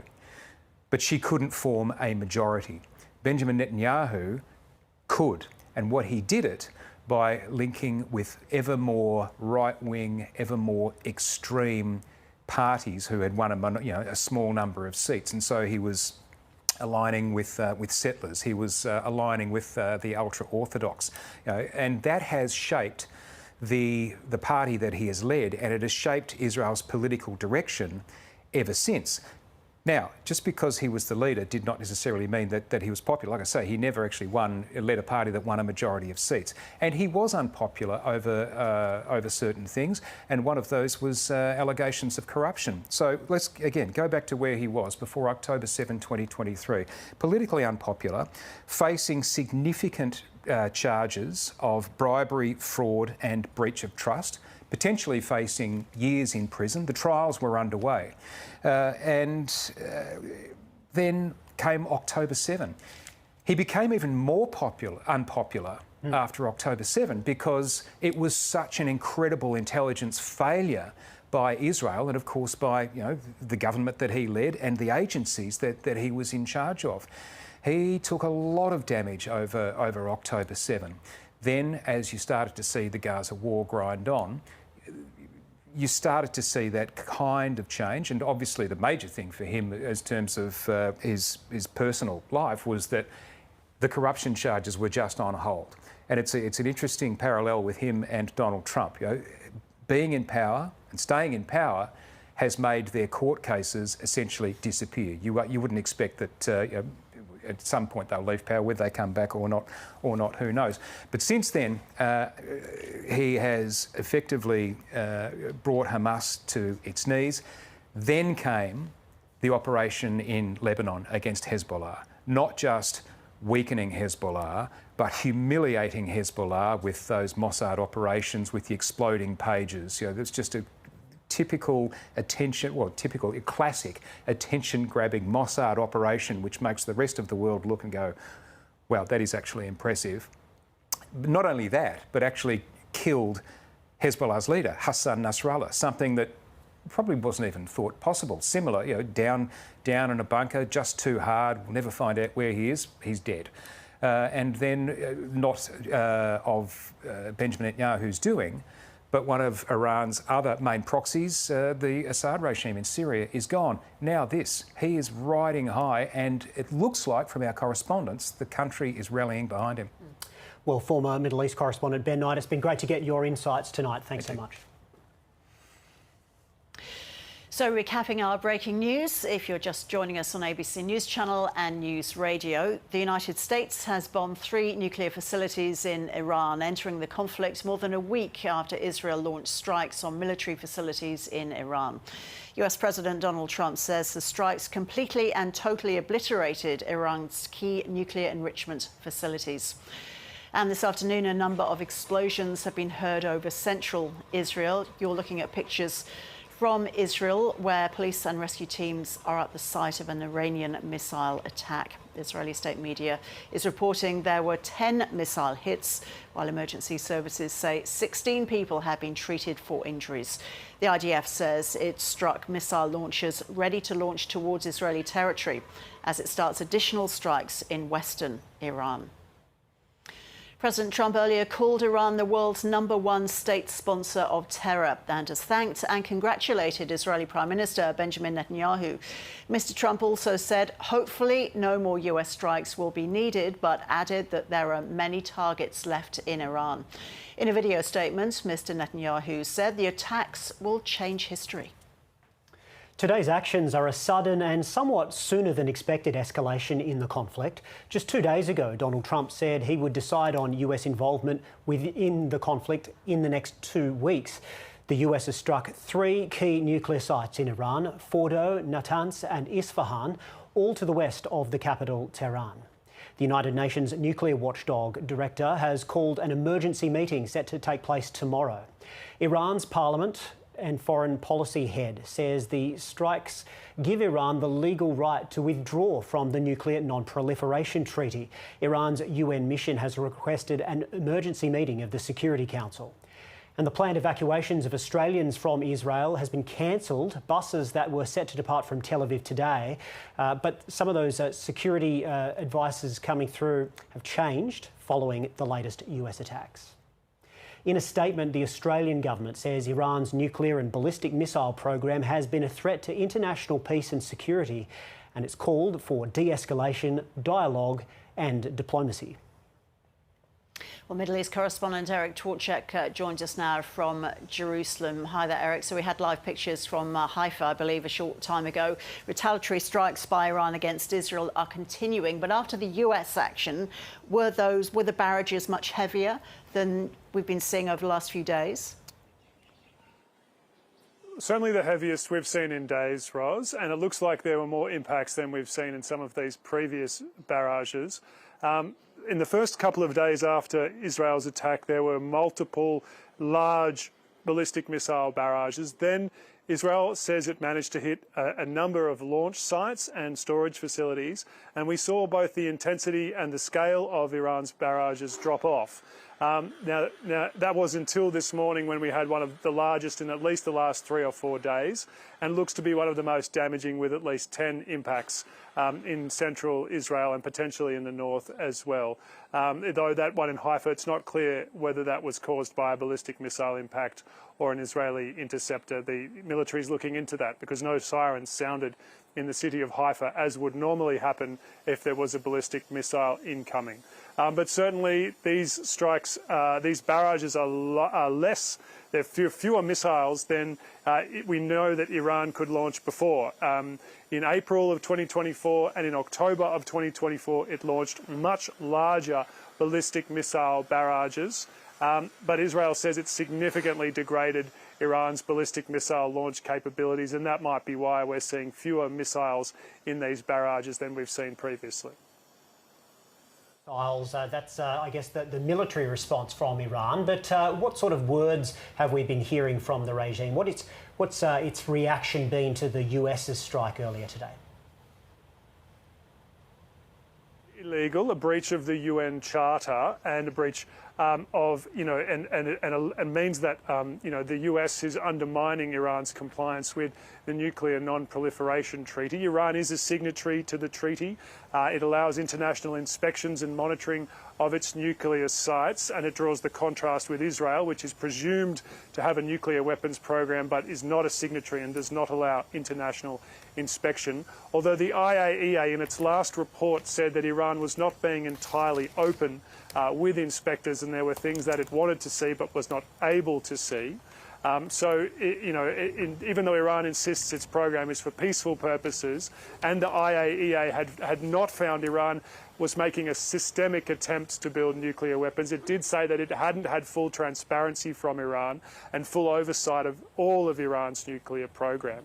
And now Iran, as you mentioned, Nick, is looking at withdrawing from the Nuclear Non-Proliferation Treaty, which is one of the perhaps the least escalatory options that it had, rather than responding directly to the US strikes. But it is one of the options that people feared, because it means that Iran, rather than having an open nuclear program, could go for a covert weapons program, particularly if what the Iranian government is saying is true, that is that it moved its enriched uranium stockpiles away from the sites that were targeted by the US, and it retains that enriched uranium, and it could then weaponize those stockpiles in secret. That is the fear of people, and also the fact that Iran has lost its deterrence. It has lost its ballistic missile launch capability to some extent, probably to a very heavy extent, and it's lost the deterrence of its regional proxies, particularly Hezbollah in Lebanon. Having lost those two main elements of deterrence, it's possible now, and people fear that Iran's next step could be to go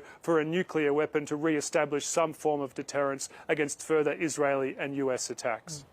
Eric, what's the latest on evacuating Australians out of Israel and Iran? We've been getting word that planned evacuation from Israel has been cancelled. Yes, so there was a bus that was meant to head out of Tel Aviv this morning. It didn't go because of the revised security update in Israel, saying that to prevent movements on the roads, only essential movements and services are open today. The Home Front Command, which is the Israeli agency of the military that liaises with residents and civilians in Israel, has moved alert levels back up to the highest level, telling people to stay near protected spaces because of that risk of further Iranian missile barrages. But I mean, people can still leave Israel if they get an exemption from the government. That includes foreigners, and they can go out via the land crossings in Jordan and Egypt. But it is a little tricky to leave at the moment, with Israel closing its airspace again following the United States attacks. Eric, thank you. Well, speaking at the White House, President Donald Trump addressed the media after the strikes. He's promised further action against Iran unless there is peace, saying it would be far greater action than anything seen until this point. A short time ago, the U.S. military carried out massive precision strikes on the three key nuclear facilities in the Iranian regime: Fordow, Natanz, and Esfahan. Everybody heard those names for years as they built this horribly destructive enterprise. Our objective was the destruction of Iran's nuclear enrichment capacity and a stop to the nuclear threat posed by the world's #1 state sponsor of terror. Tonight, I can report to the world that the strikes were a spectacular military success. Iran's key nuclear enrichment facilities have been completely and totally obliterated. Iran, the bully of the Middle East, must now make peace. If they do not, future attacks will be far greater and a lot easier. For 40 years, Iran has been saying death to America, death to Israel. They have been killing our people, blowing off their arms, blowing off their legs with roadside bombs. That was their specialty. We lost over 1,000 people, and hundreds of thousands throughout the Middle East and around the world have died as a direct result of their hate. In particular, so many were killed by their general, Qasem Soleimani. I decided a long time ago that I would not let this happen. It will not continue. I want to thank and congratulate Prime Minister Bibi Netanyahu. We worked as a team like perhaps no team has ever worked before. And we've gone a long way to erasing this horrible threat to Israel. I want to thank the Israeli military for the wonderful job they've done. And most importantly, I want to congratulate the great American patriots who flew those magnificent machines tonight, and all of the United States military on an operation the likes of which the world has not seen in many, many decades. Hopefully, we will no longer need their services in this capacity. I hope that's so. I also want to congratulate the chairman of the Joint Chiefs of Staff, General Dan Raisin Kane, spectacular general, and all of the brilliant military minds involved in this attack. With all of that being said, this cannot continue. There will be either peace or there will be tragedy for Iran far greater than we have witnessed over the last 8 days. Remember, there are many targets left. Tonight's was the most difficult of them all, by far, and perhaps the most lethal. But if peace does not come quickly, we will go after those other targets with precision, speed, and skill. Most of them can be taken out in a matter of minutes. There's no military in the world that could have done what we did tonight, not even close. There has never been a military that could do what took place just a little while ago. Tomorrow, General Kane, Secretary of Defense Pete Hegseth, will have a press conference at 8 a.m. at the Pentagon. And I want to just thank everybody, and in particular, God. I want to just say we love you, God, and we love our great military. Protect them. God bless the Middle East. God bless Israel, and God bless America. Thank you very much. Let's bring in our America's editor, John Lyons, who's in Washington, D.C. Hi there, John. So it's early in the morning there, but this news must have broken, what, late afternoon, Washington time. How's it gone down? Well, Ros, I think that the people who you would expect to support Donald Trump have done so. Even some of the so-called MAGA enthusiasts have swung into line. That's really no surprise. Donald Trump is an exceptionally persuasive person when it comes to winning over public opinion. He has, obviously a very strong mandate from the last election here. And, that's quite remarkable hearing what he was just saying then and the way he was saying it. What we have here now is essentially a battle of raw power between the most powerful man in the world, Donald Trump, and one of the most powerful men in the Shia Islam world, Ayatollah Ali Khamenei, the supreme leader of Iran, and of course the various proxy groups that Iran has encouraged and built and funded and controlled, although many of them are now weaker than they were, like Hezbollah and Hamas. Certainly they are still out there, and I think that the key thing will be now, what move does the Ayatollah Khamenei make? Does he essentially try to not escalate this? In fact, he's gone into hiding himself for fear of assassination. Does he try to activate those proxies?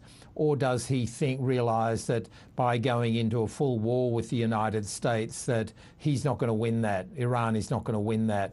And so I think that's a real, the next key thing to watch will be how Iran reacts. And John, given that President Trump campaigned on being the president to end wars, what do you think this does for his credibility? I suppose to some extent it might depend on what happens next and how long this drags on. That's true, Nick. I think that if we see a lot of Americans killed in the Middle East, American soldiers, if we see there are a lot of American bases and military dotted through parts of the Middle East, Iraq and Syria and other places, if they are attacked by some of these Shia militia who have in the past attacked them, places like Jordan as well, and if there are a growing number of American casualties, Americans are fatigued by foreign wars, they don't want them anymore. The general strong view here is from Vietnam all the way through, to Korea, to Iraq and Afghanistan. I think the American public is fatigued by seeing their children and their grandchildren killed in these wars. The lists that the newspapers run of, the dead Americans, of the coffins coming back draped in American flags. I think that if that starts to happen, then I think Donald Trump will feel the backlash of that. And I think the general sense in America at the moment is that they're accepting the view put by Donald Trump that this was a one-off strategic surgical intervention to destroy Iran's nuclear program, and now Iran should come to the table. That's the general view, I think, of the majority of Americans, especially those who voted for Donald Trump. And yet when we heard Donald Trump speaking there, John, in his address to the nation, he said if Iran doesn't come to the table, then he was promising greater action. More targets are out there, he said. What could that action look like, and what are those targets? Well, we don't know what those targets are. What we do know, though, Ros, is that the United States has now locked itself, lockstep with Israel on this. After the first Israeli attacks about 8 days ago, Marco Rubio, Secretary of State, was very quick to put out a statement saying we were not behind this attack, we were not part of it. Now, as of tonight, the United States is now locked in to Israel's war with Iran, and that hugely escalates the stakes here. And my own sort of fear, having spent a lot of time in the Middle East, is that I think Iran may realise that militarily it cannot take on Israel and the United States. That's taking on Israel, the most powerful military in the Middle East, which, by the way, is a major nuclear power. My understanding is that Israel, from when I lived there, has more than 200 nuclear warheads. That was the information I was given by Israeli intelligence people, and also the most powerful military in the world, in the history of the world, the United States. So my fear is that the supporters of Iran and some of its proxies will look at what they call soft targets, that they will try to target American and Israeli diplomatic, cultural, community centres around the world in different capitals and different cities, where they may think that by taking out that sort of terrorism, that it's a way of trying to retaliate rather than on the battlefield.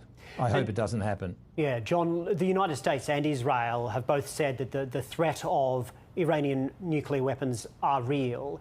Now, earlier this month, the IAEA said that Iran was in breach of its non-proliferation obligations. But would you have expected to have seen clearer evidence that Iran actually was on the verge of a nuclear weapon? Do you think that argument has been made, or do you think that the US doesn't believe it needs to make that argument so explicitly?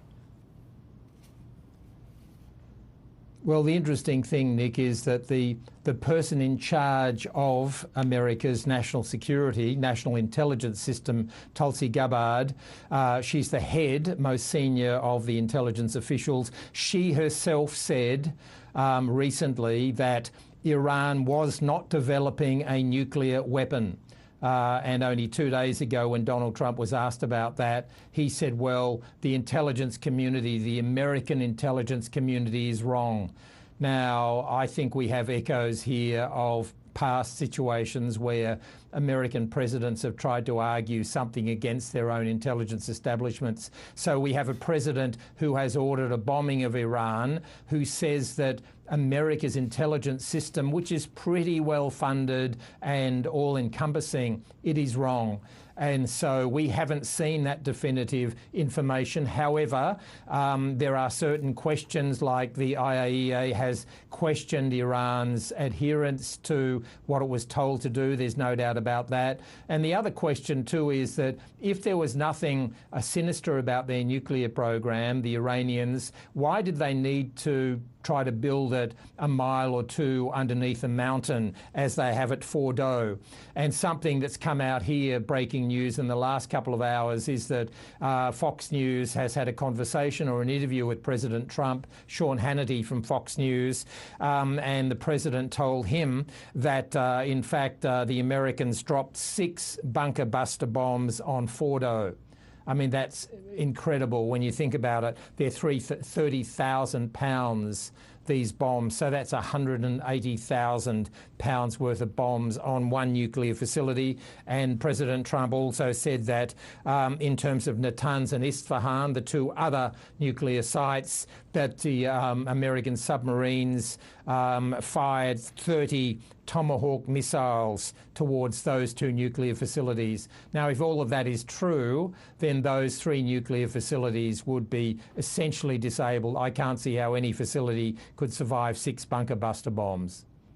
America's editor, John Lyons, thank you. Well, let's hear the video statement issued by Israeli Prime Minister Benjamin Netanyahu earlier today in the wake of the US attacks on nuclear sites in Iran. Congratulations, President Trump. Your bold decision to target Iran's nuclear facilities with the awesome and righteous might of the United States will change history. In Operation Rising Lion, Israel has done truly amazing things. But in tonight's action against Iran's nuclear facilities, America has been truly unsurpassed. It has done what no other country on earth could do. History will record that President Trump acted to deny the world's most dangerous regime the world's most dangerous weapons. His leadership today has created a pivot of history that can help lead the Middle East and beyond to a future of prosperity and peace. President Trump and I often say, peace through strength. First comes strength, then comes peace. And tonight, President Trump and the United States acted with a lot of strength. President Trump, I thank you. The people of Israel thank you. The forces of civilization thank you. God bless America. God bless Israel. And may God bless our unshakable alliance, our unbreakable faith.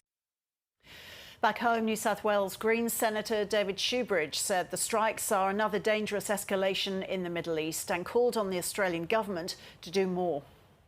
The violence and the killing has escalated in Gaza, the West Bank, Lebanon, Syria, Yemen, and now Iran. And we're seeing the ultimate consequence now of that failure to put any red lines in, either for Donald Trump or Benjamin Netanyahu. And again, you know, our government is likely to come out and say that these are actions of self-defence. That would either be ignorant of or deliberately contrary to what international law says. This is an illegal attack by the United States on top of another illegal attack by Israel. This is not self-defence. And our government needs to clearly distance ourselves from these US attacks. There are a number of practical things that the Albanese government needs to do in response. Pine Gap, we know, has been used in targeting of Israeli attacks and other US attacks in the region. Was the government told that Pine Gap was used? And will they commit to ruling out any military facility on Australia being used to attack Iran? And will we pull Australian troops out of joint operations with the United States, not just in the Middle East, but around the world? Because this is an illegal, unlawful and dangerous escalation which threatens tipping the world into a greater conflict. Millions of Australians have been waking up for the last weeks and months, anxious about looking at their phone about the spiral of violence in the world. They want their government to be a force for peace. And at this moment, being silent when a bully like Donald Trump breaks international law and starts the United States' third war in the region just this century, being silent is complicit in that escalation and violence. Where is the red line that the Albanese government has for the escalation and violence from the Netanyahu government or the escalation in violence from Donald Trump's government? So, I think it was yet again a moral failure by the Albanese government in its statements. And, the practical actions here are to start distancing ourselves from Donald Trump and his increasingly erratic and violent approach to the world. That means removing ourselves from AUKUS, not trying to double down on it, removing those US bases here so we're not involved in the next US war and complicit in the next US war, and ending the two-way arms trade with Israel. These are clear actions the Australian government could take now to be a force for peace. Greens Senator David Shoebridge there. Sorry, Nick. That's right, yeah. Look, let's bring in Pablo Vinales now from Canberra Parliament House. Pablo, we just heard from David Shoebridge of the Greens, but what's the government been saying about the strikes today? Nick, it has been a cautious response from the Australian government, and we are yet to hear directly from the Prime Minister Anthony Albanese or from the Foreign Minister Penny Wong. The government has only released a statement by a spokesperson. I'll read part of that statement to you now. It says, "We have been clear that Iran's nuclear and ballistic missile program has been a threat to international peace and security. We note the US President's statement that now is the time for peace. The security situation in the region is highly volatile. We continue to call for de-escalation, dialogue and diplomacy. Australians in Israel and Iran and the region should continue to monitor public safety information provided by local authorities, including to shelter in place when required. The Department of Foreign Affairs and Trade will be communicating directly with registered Australians about preparations for assisted departures." Now, on those departures that the Department of Foreign Affairs and Trade is facilitating, we know that a planned evacuation of Australians from Israel today has been cancelled given the escalation of violence that we have seen. Buses were scheduled to depart Tel Aviv to drive to the border with Jordan, but because of the war breaking out overnight, the security advice had changed. Now, there were DFAT officials there to meet the Australians who hadn't received this advice that this departure had been cancelled. The Foreign Minister last week confirmed that there was a small group safely evacuated by land from Israel, and we understand that DFAT has almost 4,000 Australians that are registered in Iran and Israel that are seeking assistance to try and get out of this situation. Obviously, it is a very fluid and fraught situation. We expect that number of Australians who are registered seeking assistance to increase over the coming days, Nick. It's Ros here, Pablo. So what's the opposition had to say? Ros, well, the opposition has been supportive of the US action that we have seen overnight, but it also has been critical of the government's response to this. We have heard from the Shadow Home Affairs Minister, Andrew Hastie, today. Let's take a listen. The United States is a close ally. The United States has a key role in re-establishing order and peace in the Middle East, and Iran, by contrast, is a regime that sponsors terrorism. It sponsored Hamas, Hezbollah. It sponsored Hamas, Hezbollah, and the Houthis. It's taken actions against Israel, and that's why we are just. It's a free country. She's allowed to say what she likes. Nonetheless, our position is unchanged, and we do support the United States, and the Albanese government should be supporting the United States as well. So Andrew Hastie there dealing with a heckler as he was giving the coalition's response to these developments. The coalition taking issue with that no explicit endorsement from the Australian government on the US action overnight. We have also heard from former Liberal Prime Minister Scott Morrison today supporting the US and saying that its actions were a necessary event. Interestingly, the Foreign Minister Penny Wong answered questions last week in the case. The hypothetical was put that given at that time US President Donald Trump had threatened to intervene, what Australia's response would be. Penny Wong at the time saying simply that Australia was not a central player in the Middle East. So we're hoping to hear a little bit more from the government, from the Prime Minister and the Foreign Minister in the coming days, Ros. Thanks so much for that, Pablo. Pablo Vinales there at Canberra Parliament House. Thanks for that update. A weekly march protesting attacks and strikes on Gaza held in Sydney since October 2023 has picked up in numbers today in response to the news out of the Middle East. Reporter Nabil Al-Nashar has more. The anger is palpable here. The rally has turned into a march. And these marches and rallies have gone on virtually uninterrupted since October 2023, with very few exceptions every weekend on end. Usually it's protesting the attacks and strikes on Gaza. But as Israel expanded its attacks into Lebanon, for example, protesters would reflect that. You'd see a lot of Lebanese flags in the air. Today, as you might be able to see behind me, there's also a lot of Iranian flags in the air, and that's in protest to the Israeli attacks on Iran and the American attacks on the Iranian nuclear sites this morning. Many of the people I spoke to here today are pointing out what they describe as the hypocrisy of the Israeli government and the American government coming after Iran for its nuclear program when Israel is accused of having its own illicit nuclear program that is not open to the world or the IAEA.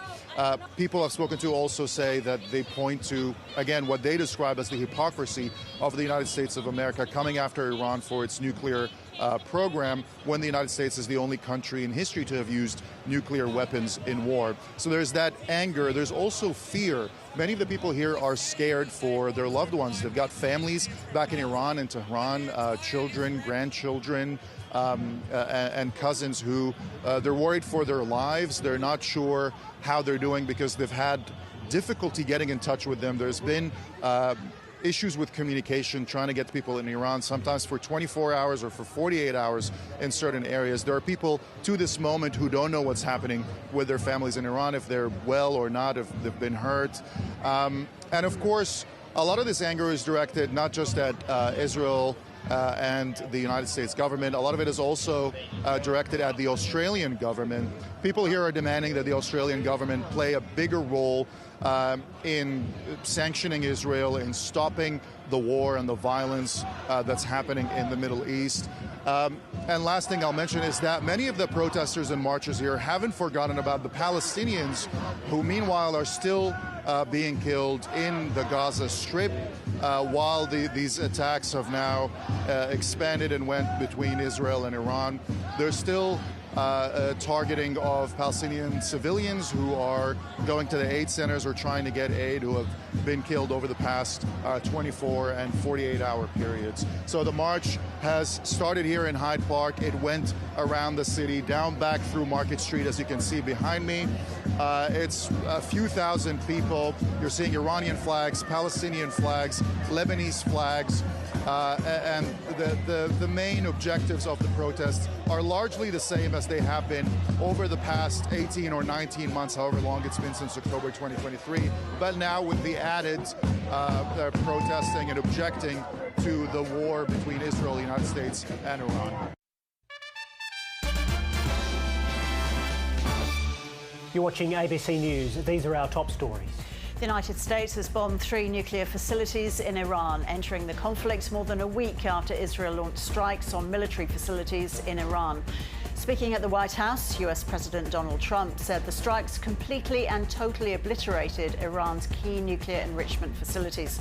The United Nations nuclear watchdog has called an emergency meeting tomorrow.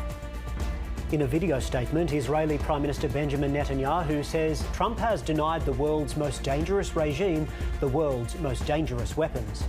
In the last few hours, a number of explosions have been heard over central Israel. Israeli state media is reporting there were 10 missile hits, while emergency services say 11 people have been taken to hospital. Iran's foreign minister says the United States committed a grave violation of the UN Charter and international law by attacking Iran's peaceful nuclear installations, and says Iran reserves all options to defend itself. Iran's UN mission has requested an emergency meeting of the Security Council. The IDF says it struck missile launchers ready to launch towards Israeli territory as it starts additional strikes in western Iran. And the planned evacuations of Australians from Israel have been cancelled following security concerns. Buses were set to depart from Tel Aviv today. In a statement, the Australian government says Iran's nuclear and ballistic missile program has been a threat to international peace and security. Well, let's join Don Rothwell now, who is a professor of international law at ANU. Good evening to you, Don. Hello. So is the US action against Iran illegal under international law? Look, I can't really find a firm basis for this US action. The United States has not been subject to an Iranian armed attack, so that removes its right under the UN Charter. Israel, as we know, sought to justify its actions on the 13th of June based on some form of anticipatory self-defense or preemptive self-defense, both of which are very legally contentious. But just on the facts itself, that's also very difficult to sustain under any legitimate international argument. So even if Israel was to say, well, look, we're going to ask the United States to join us here as an act of collective self-defense, there's no real firm basis for the US accepting that type of request and joining Israel in this type of military action. With that in mind, Don, I mean, what does this strike mean for the international rules-based order? If the US and Israel can decide to bomb a country because they deem a threat to exist, what effect does that have on the international norms that the world is, I guess, supposed to be governed by? Look, I think we can generally say that we've seen an erosion of some of these international norms, especially when it comes to these aspects of use of force as they relate to anticipatory self-defense or preemptive self-defense. And we had a massive global argument in 2003 regarding the way in which the United States, including Australia, of course, and the United Kingdom, decided to militarily intervene in Iraq. on not dissimilar grounds, really, to militarily disarm Saddam Hussein's regime of weapons of mass destruction. So we're really seeing, at one level, a replay of some of those critical issues that were raised back in 2003.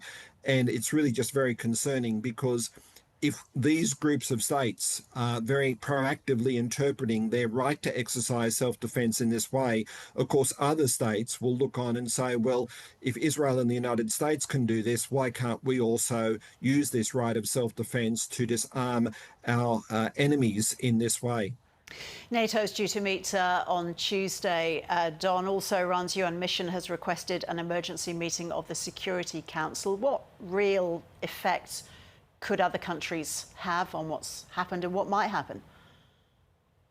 Well, unfortunately, the United Nations Security Council is really unable to act in this matter, because any resolutions that might be drafted and debated within the Security Council will, of course, would be subject to an American veto. So the ability of the Security Council is really quite neutralised. No doubt we'll hear strong statements from various UN agencies and the UN Secretary General in particular, but the Security Council, as I said, is just unable to act in this matter. NATO, of course, the United States is a NATO member, and of course we are, as you say, due to have significant NATO meetings next week. No doubt there will be debate and discussion of these issues within NATO, but I expect very much that there will be a plea from within NATO for diplomacy and for a de-escalation of this dispute, which at the moment is really on the brink of going to even greater lengths. Don Rothwell, both Benjamin Netanyahu and Donald Trump say that the threat from Iran and it building a nuclear weapon is real. But are you surprised that after this attack, or at least before it, we didn't see more attempts to justify the attack, more evidence that that Iran may be on the brink? And if not, what do you think that tells us about, I guess, the United States' ability to make that argument, or whether it thinks that's necessary at all? It's a great question, Nick, and I guess if we think back once again to the US-led military intervention in Iraq in 2003, in that case we saw a very extensive and long-standing debate that had been taking place within the United Nations Security Council, within the US administration, and of course within Australia, as to the legitimacy of any military intervention to disarm Iraq over the course of 2002 and 2003. In this case, while we know that Israel has a long-standing grievance against Iran and its ability to develop a nuclear weapons program, and the United States has been quite supportive of those Israeli concerns, we haven't really seen this extensive debate about whether or not Iran really possesses those nuclear weapons. And indeed, we know that the nuclear watchdog under the UN processes has been actively investigating those matters, but their recent determinations have really been quite inconclusive. Don, I've got a question for you about the US Constitution, but I'm interested to get your thoughts. Chuck Schumer, the Senate Minority Leader in the US, is demanding answers after this action, saying that Trump ordered the strike on Iran without congressional approval. But does the president's position as commander-in-chief mean that he can do that? Look, the United States War Powers Act does place constraints on the ability of the president to formally commit US forces to a major armed conflict. At the moment, we just have this strike that the United States president has authorized. We also know that, of course, the Trump administration, ever since it was sworn in on the 20th of January, has taken a very expansive view as to the executive powers of the president. So we're really in this sort of grey area at the moment, and ultimately if the United States does become much more actively involved in this dispute, then congressional oversight will become critical, and I'm sure we'll hear more from congressional leaders on that point. But for the time being, I'm sure the Trump administration will say, well, this is within the remit of the president's executive powers. Don Rothwell, Professor of International Law at ANU, very good to get your thoughts. Thank you. You're welcome. More now on Iran's ongoing retaliatory strikes on Israel. An Australian family is reeling from a missile that struck near their home in northern Tel Aviv. The family of 6 say they survived because of their safe room. And our Middle East correspondent Matthew Doran spoke with them a little bit earlier. What we heard was a massive boom. The whole room shook much more than any other boom that we've had in the last week or in the last 21 months. We heard glass shattering. I didn't know if it was in our home or if it was in the adjacent buildings, but we knew it was pretty close. And we waited. We had to wait another 20 minutes or so in the safe room until we got the message they're all clear in order to leave. Obviously, we left the kids here in the safe room. My partner and I went outside and we saw that the whole house is just smashed to smithereens. I mean, there's glass everywhere, all the windows, doors, everything's been blown out. We're going to have to evacuate from here. What's most important, though, is that we were in a safe room and effectively that's what saved our lives. 5 this morning, I looked at my phone and I saw these alerts that America had gone in and bombed Iran. And I thought, OK, this means trouble for us. Well, we've got to brace ourselves. And then sure enough, an hour and a half later, that's when we got the sirens and this big boom. It looks like the missile hit a building. You see outside those windows, we've got a construction site, and therefore it's an empty lot right now, which is why we got a lot of that pushback from the power of the missile, because there was nothing blocking. It's just a big open lot next to us. So the missile hit on the other side of that open lot, and there's a lot of damage to the buildings around there. We're one of the closest buildings, unfortunately, to where it hit. Yeah. Just bad luck. Yeah. And how are the kids feeling after going through that this morning?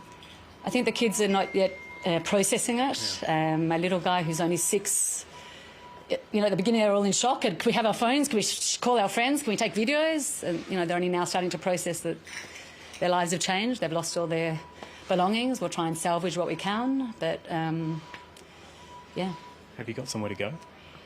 We've got a million friends. My phone hasn't stopped of friends and family who want us to come and live with them. We've packed up some mattresses in the car and packed up some clothes for the kids, and we'll get out of here soon and find somewhere to live. And I know that evacuees can also go to hotels.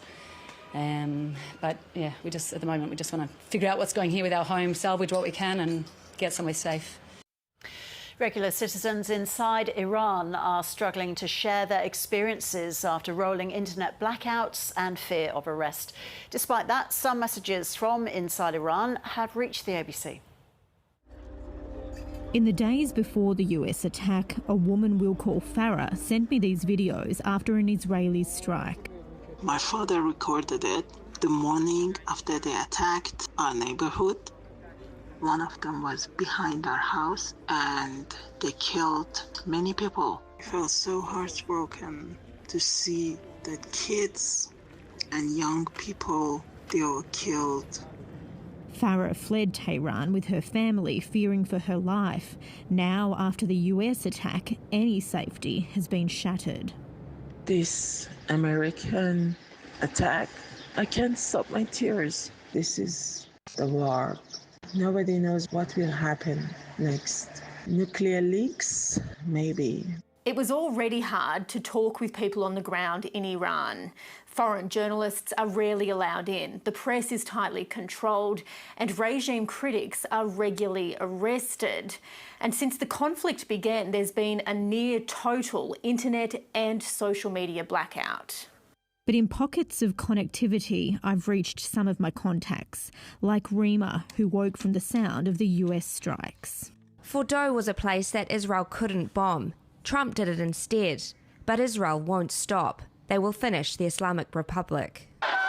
And although anti-Israel protests have erupted on Iranian streets in recent days, many on the ground see this moment as a chance for regime change. Alison Horn, ABC News. Arthur Sinodinos is the former Australian ambassador to the United States. He says a regime change in Iran may be the ultimate objective of the Trump administration. I didn't expect that President Trump would move as quickly as he did. Maybe the 2 weeks that he gave the Iranians was all a ruse to maybe lull them into some false sense of security. But he clearly decided he would gamble, and he is taking a risk, a big risk. The first risk is that the job is not finished, that the bombs are not enough to finish the job. For those who are looking for some finality, we may not have finality. This thing could drag on. The question then being, what are the collateral damage in the Middle East and more broadly through the global economy as well, potentially, given the impact on energy and oil prices. So the can of worms is open, and there are all sorts of possibilities. Arthur, is there a diplomatic solution on the pathway to peace here, or do you think that that is highly unlikely? Look, it's very difficult because the Iranians are saying we want to have a nuclear program. They're not saying they want a bomb. They want to say, they're saying they want to have a civil nuclear program. The American position now appears to be that they can't have a nuclear program. The previous discussions in various capitals in Europe with the Iranians and the Americans were all about the level of enrichment that you might have of the uranium. I don't know whether that's still on the table or whether the Israelis are effectively saying to the Americans, no, we've got to go for all-out elimination of the nuclear program. Now, if the regime stays in place, presumably that redoubles their resolve to come back with a nuclear program in a few years. Does this mean they're more open to the idea of having a nuclear bomb themselves? The real question here is whether this is enough to lead to a structural change in Iran, i.e. the possibility of regime change coming in the wake of all of this, which is ultimately, I think, what some of the players want. They may not say it openly, that's what they want, but that rests on an assumption. And we had this issue with Iraq. It rests on the assumption that we're going to get the sort of secular democracy that would be more friendly to Western interests. Arthur, do you think Australia might end up being pulled into this in terms of giving military aid or even intelligence gathering if it becomes a tit for tat and if the US needs to have further strikes on Iran? There may be some backup roles that Australia can provide, but I think the Australian government and probably the political establishment as a whole won't like the idea of the ADF being directly involved in any conflict in the Middle East, certainly not boots on the ground. Maybe some support in relation to things like shipping and whatever. Some of the roles we've traditionally played there, but I'd be staggered if an Australian government decided to put boots on the ground in this situation. Can you give us a little bit more clarity around what those backup roles would look like with respect to shipping or traditional roles? Well, normally we've played roles to patrol some of the shipping, to enforce sanctions in that part of the world, and so it might be that we have to augment some of that. I mean, we also presumably be talking to the Europeans and the Brits about what roles they might play in that context. But again, a lot of this is out of our control. The Iranians will retaliate in some form. We don't know how far they will take the fight to the Persian Gulf itself, and therefore start to spill over more broadly, and whether they now decide to attack American bases in the Middle East. There are some big bases there, but the question then will be, do they take seriously President Trump's threat that if American bases are attacked, there's retaliation on the Americans, he will fight back even harder, which of course just means more escalation. Despite you saying you think it's unlikely that Australia would have to commit boots on the ground or something as extreme as that, could it potentially create a difficult situation for the relationship between the Prime Minister, Anthony Albanese, and the US President Donald Trump? Well, I think to the extent that Australia does not appear to be backing the US as fulsomely as some other countries might, that might have an impact on the relationship. But frankly, at the moment, I don't know that the Americans are very focused on their allies and partners. I think they're focused on what they are doing, and the main ally and partner in this endeavour is the Israelis. Certainly the Americans would warmly welcome any support that Australia would provide, but I don't know that that's front of mind with them at the moment. Did you think that the statement from the government that we heard today, which was quite different from the opposition, will sit well with the US? Look, I think that the US would probably see that statement from the government as consistent with the approach it's taken to the matter over a period. As I said before, they may well want statements that are more fulsome and more supportive, but at the end of the day, I don't know that they're focused all that much on us. I think they're convinced they can do this by themselves or with the Israelis. And with the point about European leaders having to get used to taking decisions amongst themselves on their own without the involvement of the United States, particularly since Donald Trump returned to power. Can you see that being a trend going forward in the weeks ahead, that whether or not European leaders come out and object to this US military action, it's not really going to bother President Trump too much? It may not bother President Trump in the short term, but you're right, there's a trend there, and we're seeing it already in trade where countries are hedging on their trade relationship with the US. Australia, for example, has restarted the EU-Australia free trade talks. We're talking about a security pact with Europe. I have a Canadian friend who was telling me that a lot of countries are asking the Canadians as a leading middle power for advice on various issues. There's no doubt there's a lot of discussion going on among other countries, and other countries are seeing how they strengthen their own relationships independently of what they do with the US. And I think this is a trend in both trade and in security. Arthur Sinodinos, you were Australian ambassador to the US for many years. With respect to the Australians who are in the conflict zones at the moment, can you give us a bit of insight into what would be going on behind the scenes to try and get those Australians to safety? Well, the first thing is to get Australians to register, depending on which country they're in, register with a local consulate or embassy, which is normally a precaution you should take when you're abroad.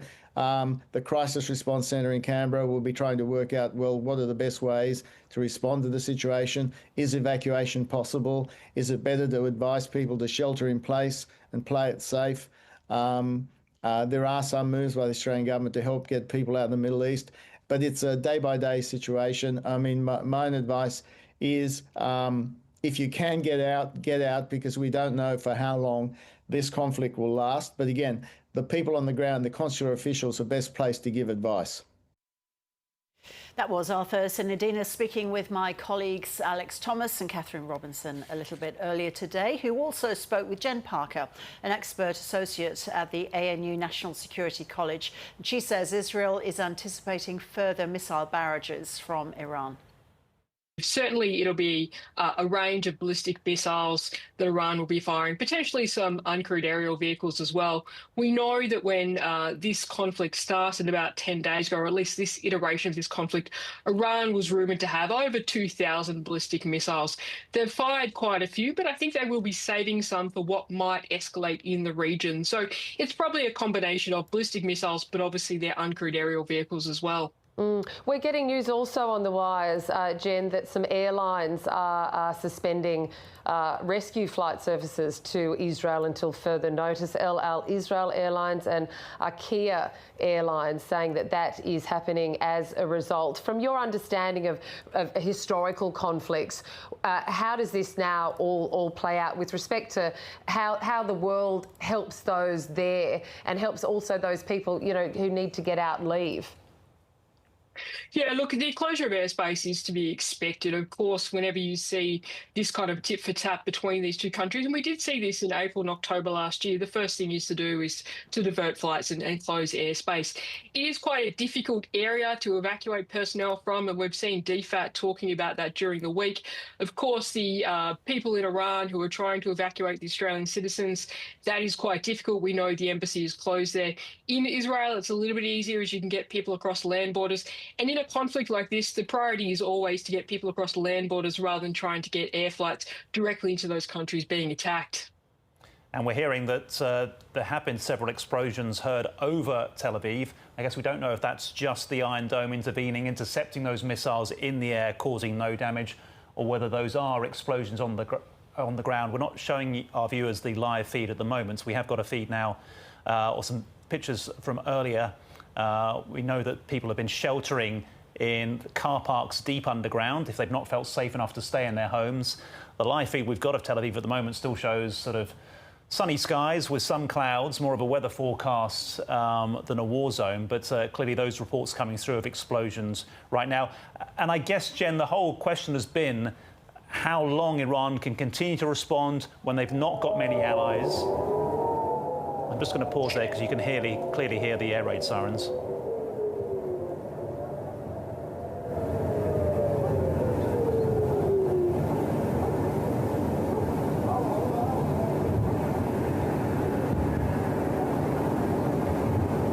Yes, that's air raid sirens going off around Tel Aviv, warning people to take cover We've been hearing reports of explosions. And Jen, if Iran does feel like it wants to not give in terms of President Donald Trump was trying to make the point that by launching these strikes, which he says were spectacularly successful, obliterating their nuclear capability, he basically said it's forced them to come back to the negotiating table. He doesn't want this to be protracted. He doesn't want it to be another US president accused of being dragged into a long war, even though Israel did talk about a prolonged war ahead in recent days. Do you think Iran's capable of that? They want to do that, or they will be cowed into coming back to the negotiating table?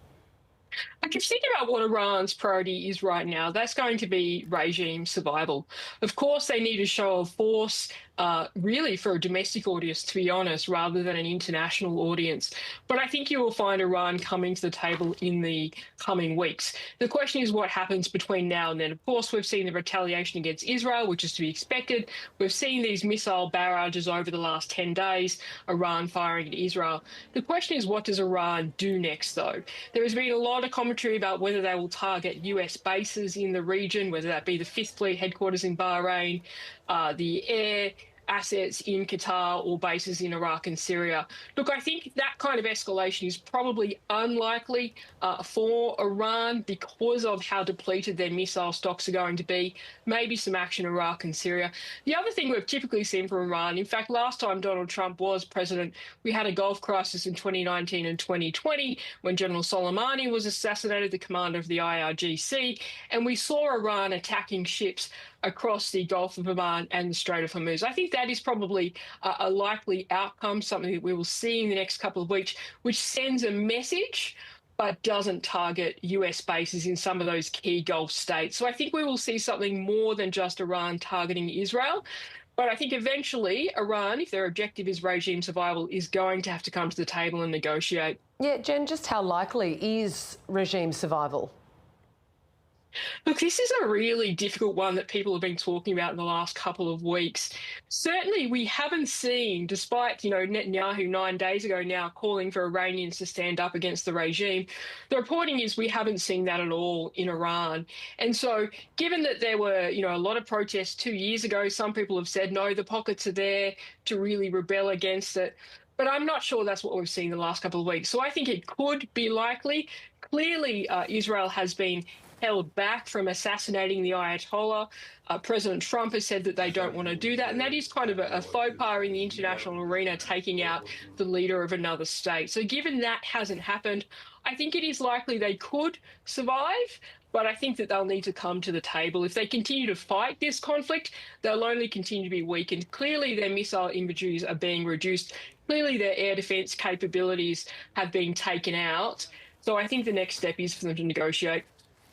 And Jen, we're just seeing here from Iran state media has reported on wires that Iran's UN mission is requesting a UN Security Council emergency meeting to, I'll quote, maintain international peace, and has condemned the US strikes. What could a meeting like that achieve? Well, certainly, when we think about the legality of these US strikes, and some of the commentators today have talked about that they are against international law, and that is true unless you can make the argument for self-defence. The only other thing that can make them technically legal under international law is if the UN Security Council endorses it. We know now, though, for a long time, the UN Security Council has not been functional, and that's predominantly because of China and Russia's veto powers. So they haven't taken any action against Ukraine. They haven't even really taken significant action against North Korea's nuclear program. So I think what you'll see is some sort of resolution pushed in the UNSC. You'll certainly see Russia and China support it, but other countries such as France and UK won't support it. So I don't think this is going to really achieve much at all.